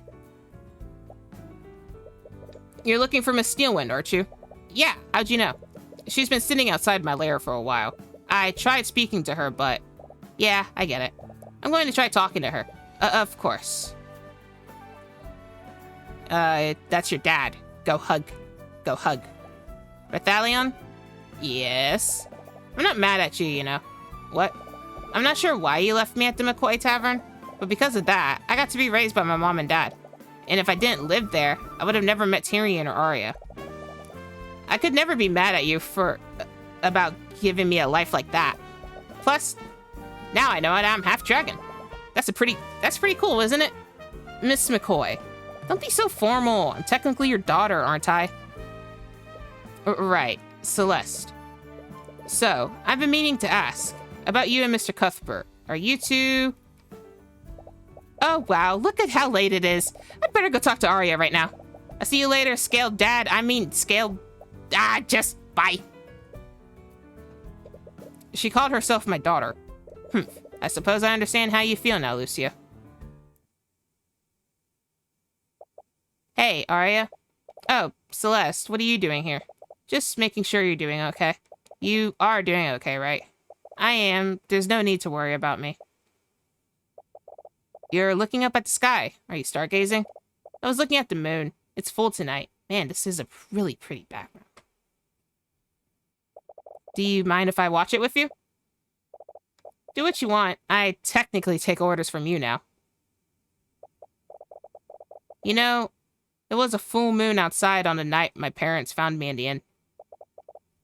That's why they named me Celeste. It's the word for heavenly bodies in the Draconic language. Is that so? Yeah, they told me they thought I was a gift from the Scaled Lord. In a roundabout way, they were actually kind of right. It's a little funny when you think about it. By the way, never got to thank you for sticking up for me before. What? Remember? You jumped onto the stand when Tyrion manifested my blood contract. Not that I blame him, but I don't think even he believed me at that point. If you'd never done that, who knows how could this have ended up. I really appreciate you doing that. You're a really good person, Arya. I was merely doing what I thought was right. Yeah, I guess that's why you've always done. You're not really going to charge me with perjury, are you? Of course I am. I was serious about that. Damn it. But we do require your help to hold the structure of our kingdom together. We won't sentence you to prison, but I might have you do some community service. Fine. I guess I can live with that. My father told me I was being too lenient, but I can understand the position you were put in. We all do stupid things for love, after all. Stupid. Oh. Arya? How could I be so stupid? Hey, you're not. I am. I'm a complete and utter fool. I knew about blood contracts after what happened to Beatrice. I'm an attorney for Lord's sake. I've read countless legal documents, and when I signed that contract, I knew something was wrong, but I was just so stupidly happy. That's not fair. No one could have expected him to do something like that. Now my father, he's going to pay for my stupid mistakes. I'm sorry. Celeste, why did I trust him so much? He used me like a puppet with my hands and my magic. He made me. I'm sorry, Arya. What he did to you was horrible, and I don't know how to make it better. Oh. But you're not alone, okay? It's not just me. Tyrion, your father, we're all here for you. So please don't shut off your emotions from us. Thank you. Celeste, I think I've made a decision. What's that? I'm going to drop the charges of perjury against you. Wait, are we still on that? Arya's so silly. Mr. Cuthbert, I've spoken with my associate in the press. The story we created should be printed as we speak. I don't like this. We're lying to the people of Wyrengard about what really happened. Not to mention, the story paints me like I'm some kind of god. I understand your reservation, but Aster was right about how the common folk felt about him. If we told the people what actually happened, they would never believe it. They'd think that his death was a part of some sort of political conspiracy. And even with this cover story, we can't be certain that they still won't suspect that. Arya? Shouldn't you be resting? Nonsense. I'm not going to sit around feeling sorry for myself while everyone else fixes my mistakes. Oh. She may be hiding her pain behind a smile, but she's not shutting down her emotions like before. Was Celeste able to get through to her? As much as it pains me, we should strive to carry forth the virtues that Aster represented to the common folk. Wyrengard will gain more from those false virtues than from the person that he truly was. The stability of our nation must be maintained if we're to move forward. And if we must use the people's petty against them, then so be it. Arya. And as the newly appointed head of House Steelwind, I will also do my part to support your rule. As will the Scaled Lord. Celeste smiles in gratitude to their words, but she shyly looks at you expectantly. Do you even have to ask? I made a promise to you, didn't I? And it's not just us. I'll do my best to make sure that the rest of Wyrengard supports you too. Oh yeah, since you two patched things up, we could also ask Ruby's help. Ah, right, I forgot. I was supposed to meet with her this morning. I need to apologize to her about that. Wait, have you still not told her about what happened yet?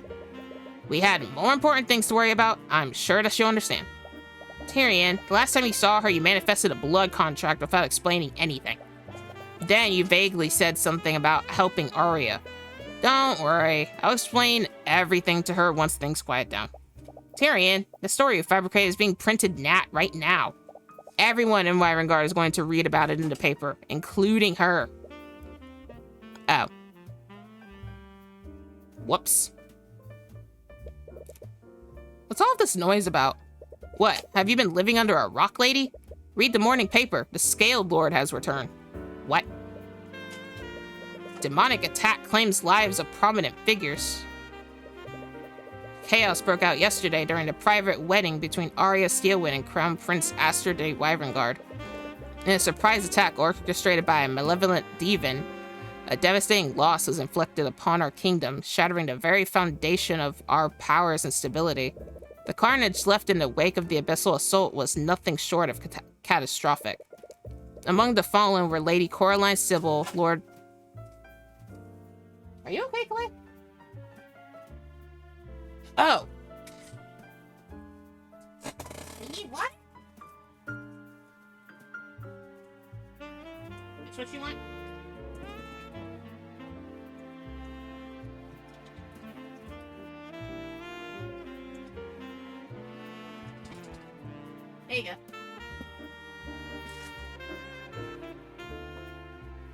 I couldn't tell what she was doing. A plate got in the way of the bowl, so she couldn't paw at the bowl. Lloyd von Sanctus and Lord Lucio Steelwind. Oh. Both King Oliver and Crown Prince Astor made a heroic attempt to repel the foul monsters.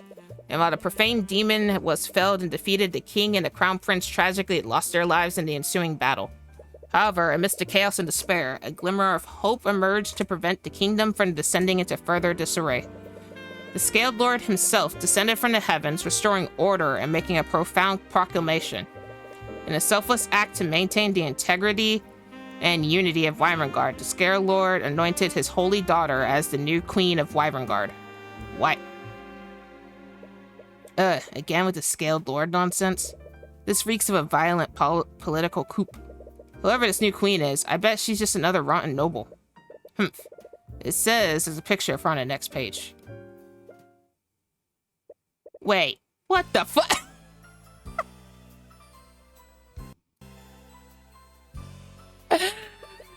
After hearing about what happened to my former lord, I've thought a lot about... I won't ask you to forgive me, your majesty, but I want to continue to atone for all the harm I've caused.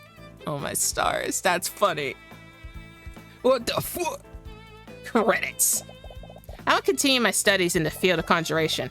With the kingdom in such disarray, it falls upon people like me to maintain order. Why are you looking at me like that?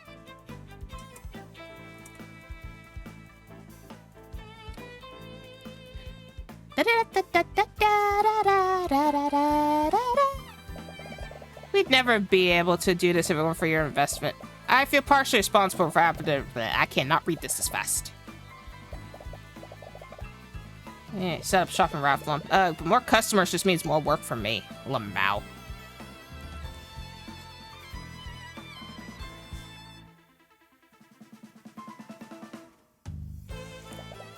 I've been developing my necromancy ever since I began. I think I've grown quite good at it. Don't get ahead of yourself, you've grown competent at it.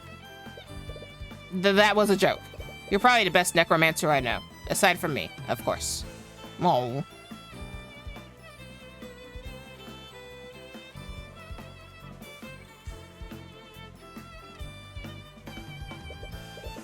I'm sorry, but I still can't remember anything. But from what I've read in the record, perhaps that's a good thing. Even if your memories are gone, your crimes can't be changed. Oh.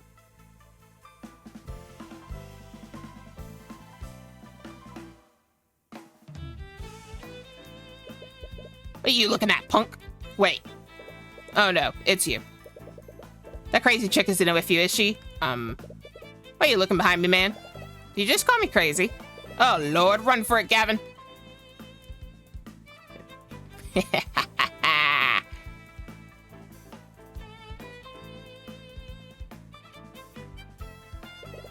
Good to see you, Mr. Cuthbert. From what I hear, you've certainly moved up in the world.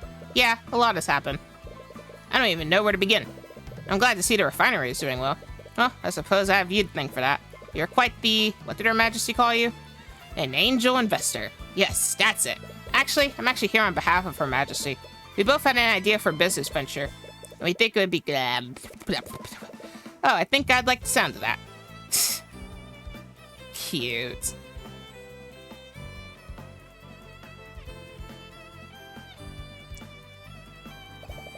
I still have much to learn about leading a noble house, but I hope I can bring House Freyga and Wyverngard to a brighter future. And I'd like for us to work together. I may not know much, but that certainly sounds like a step in the right direction. Tracker would do his best to help the queen. I appreciate your gesture, but banks need gold, right? Tracker can dig for gold. Oh, Tracker. So cute.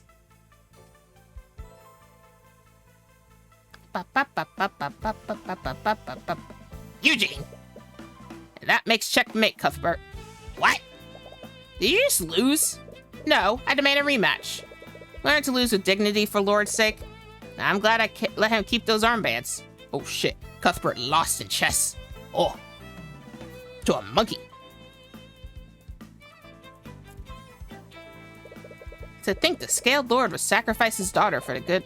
Theon, I want this job. Such humility, such self-sacrifice. I'm literally a queen. Who wouldn't want this mantle? Actually, this kind of job is annoying. Sorry. Nah, as long as I have you with me, I'm happy. Oh.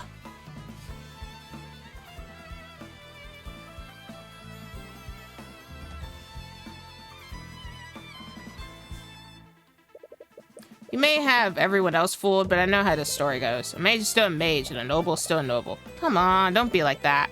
Hey, if you want to prove me wrong, by all means. But I ain't holding my breath. I suppose you have every reason not to trust those in power. But we are going to fix this kingdom. Oh.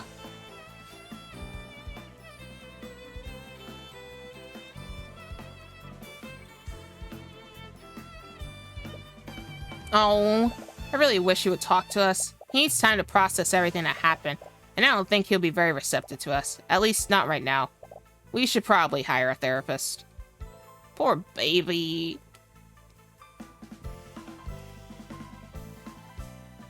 Whoa. Look at all the crowdfunders. Are you okay? Yes, I really appreciate you coming here with me. His actions were absolutely deplorable. I was hoping coming here would give me closure, but with Von Sanctus and Sybil gone, we have a much higher... I feel uneasy about all this. No, I also see what you mean. Oh, they're at the prince's, previous king's, grave. That's surprisingly mature for you. Hey, I'm always mature. Sure. Goodbye, Aster. Oh.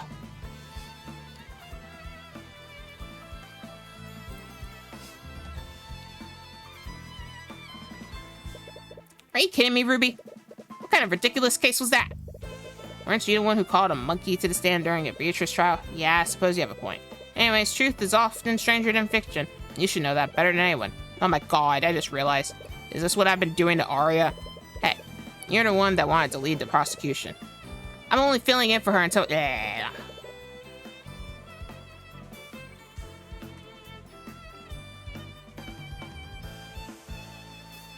Man, you guys speak fast. Jeez. I see they allowed you to keep your axe. I thought I asked you to stop visiting me. You did. I merely chose to ignore you. McCoy's impertinence is rubbing off on you. I'll take that as a compliment. I'm glad to see you in such good spirits. It's clear that I underestimated you.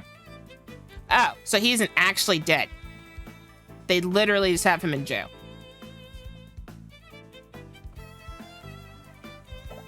I'm surprised you're not sentencing me to death. I suppose I should be grateful. Yeah, we kind of need you alive so we know when Eris is back. You're using me like a canary in a coal mine? I'm almost proud of you two. Although, I am curious as to why she hasn't returned yet.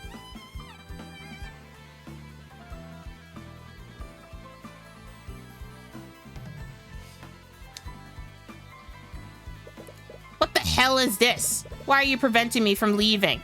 Well, I can't very well let you make a fool of yourself a second time. You are not to leave the sixth circle of hell until I say so, so says the word of Asmodeus. Are you grounding me? If you want to behave like a puissant child, I'll treat you like one. I swear. So Asmodeus was her fucking dad? Lamau. Asmodeus grounded her. Are you sure you don't want to move into the castle with us, Mom? No, I've grown attached to this place. It was your father's, and it doesn't seem right to abandon it. Yeah, I get what you mean. Anyways, I want to give you two some privacy. Mom! So stop dragging your feet, Tyrion. I want to live with my grandkids. Mom! Oh, my stars. She sounds like my mother. My mother is just like that. Can I see the grandchildren? So, I was wondering. You've lived for a really long time, right? I have. Do I have any siblings? No, I'm sorry. There was only one many centuries ago, but I lost her. It was rare, even to centuries when I've sought. Dragons are magical beings that create...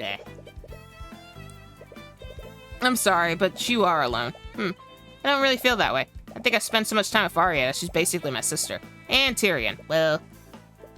Perhaps I should have some words with Mr. Cuthbert. Don't you dare! Oh, my stars, he's already taken on the fatherly role.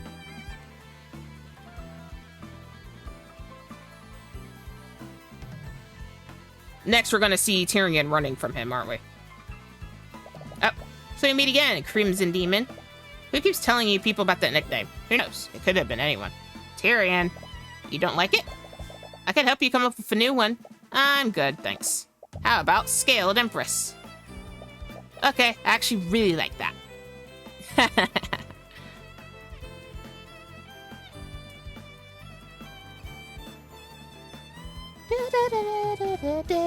Oh, ahoy, Cuthbert. I have everything ready for tonight. What? It's nothing. It was pretend like you don't know anything.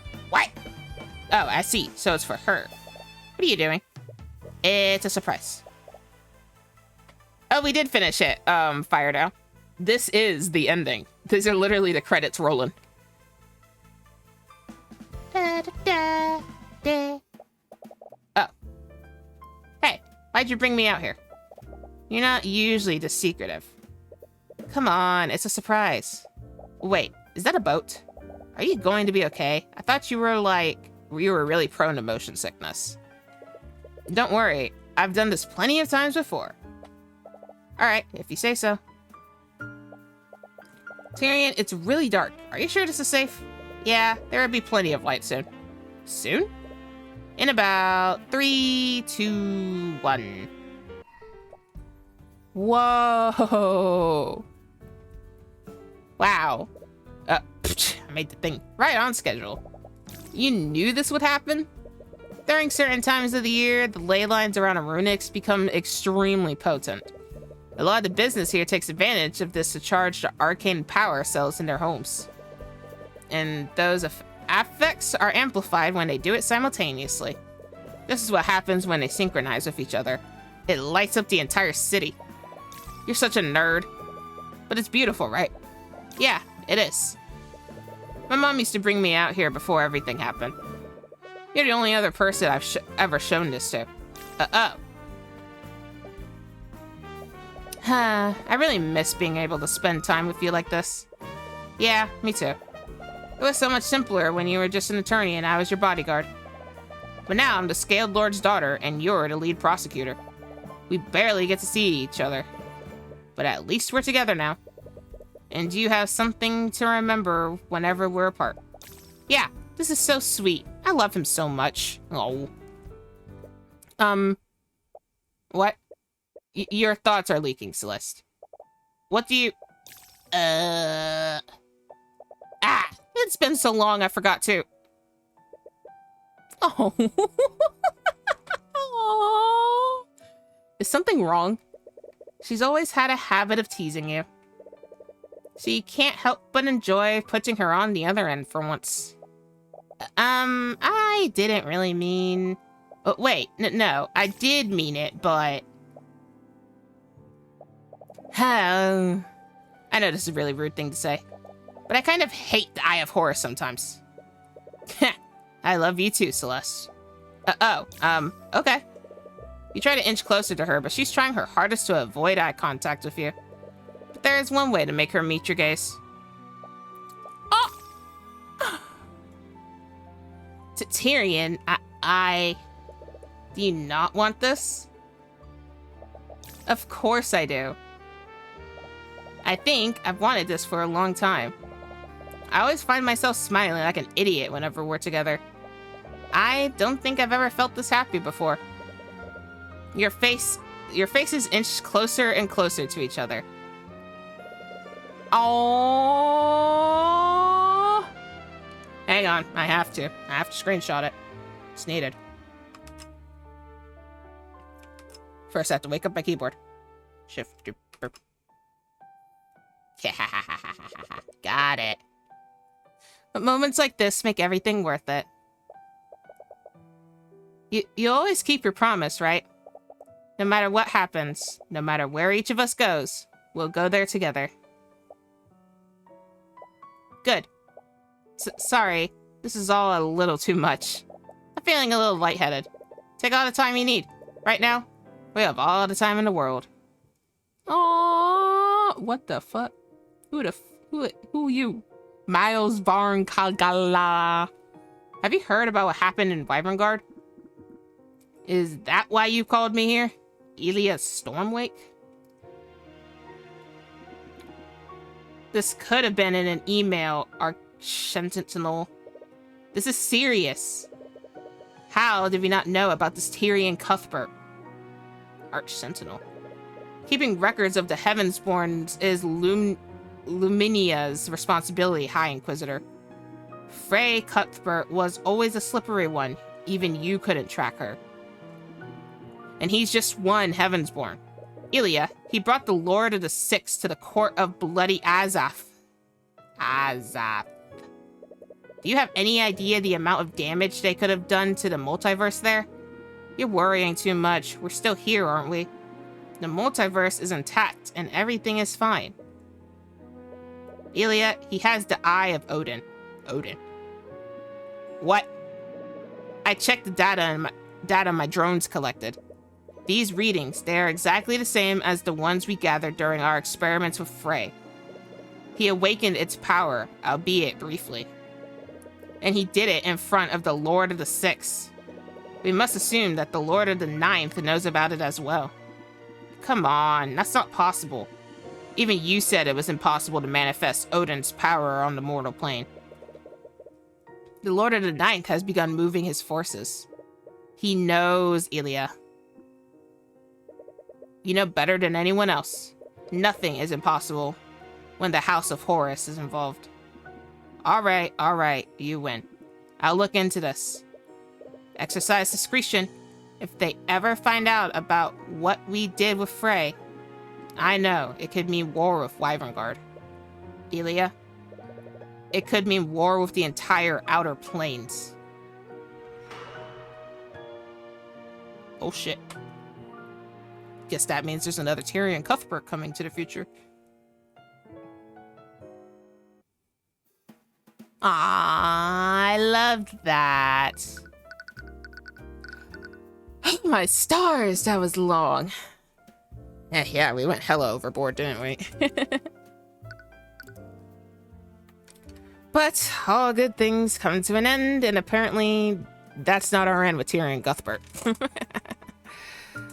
Oh well. That is fine, that is fine.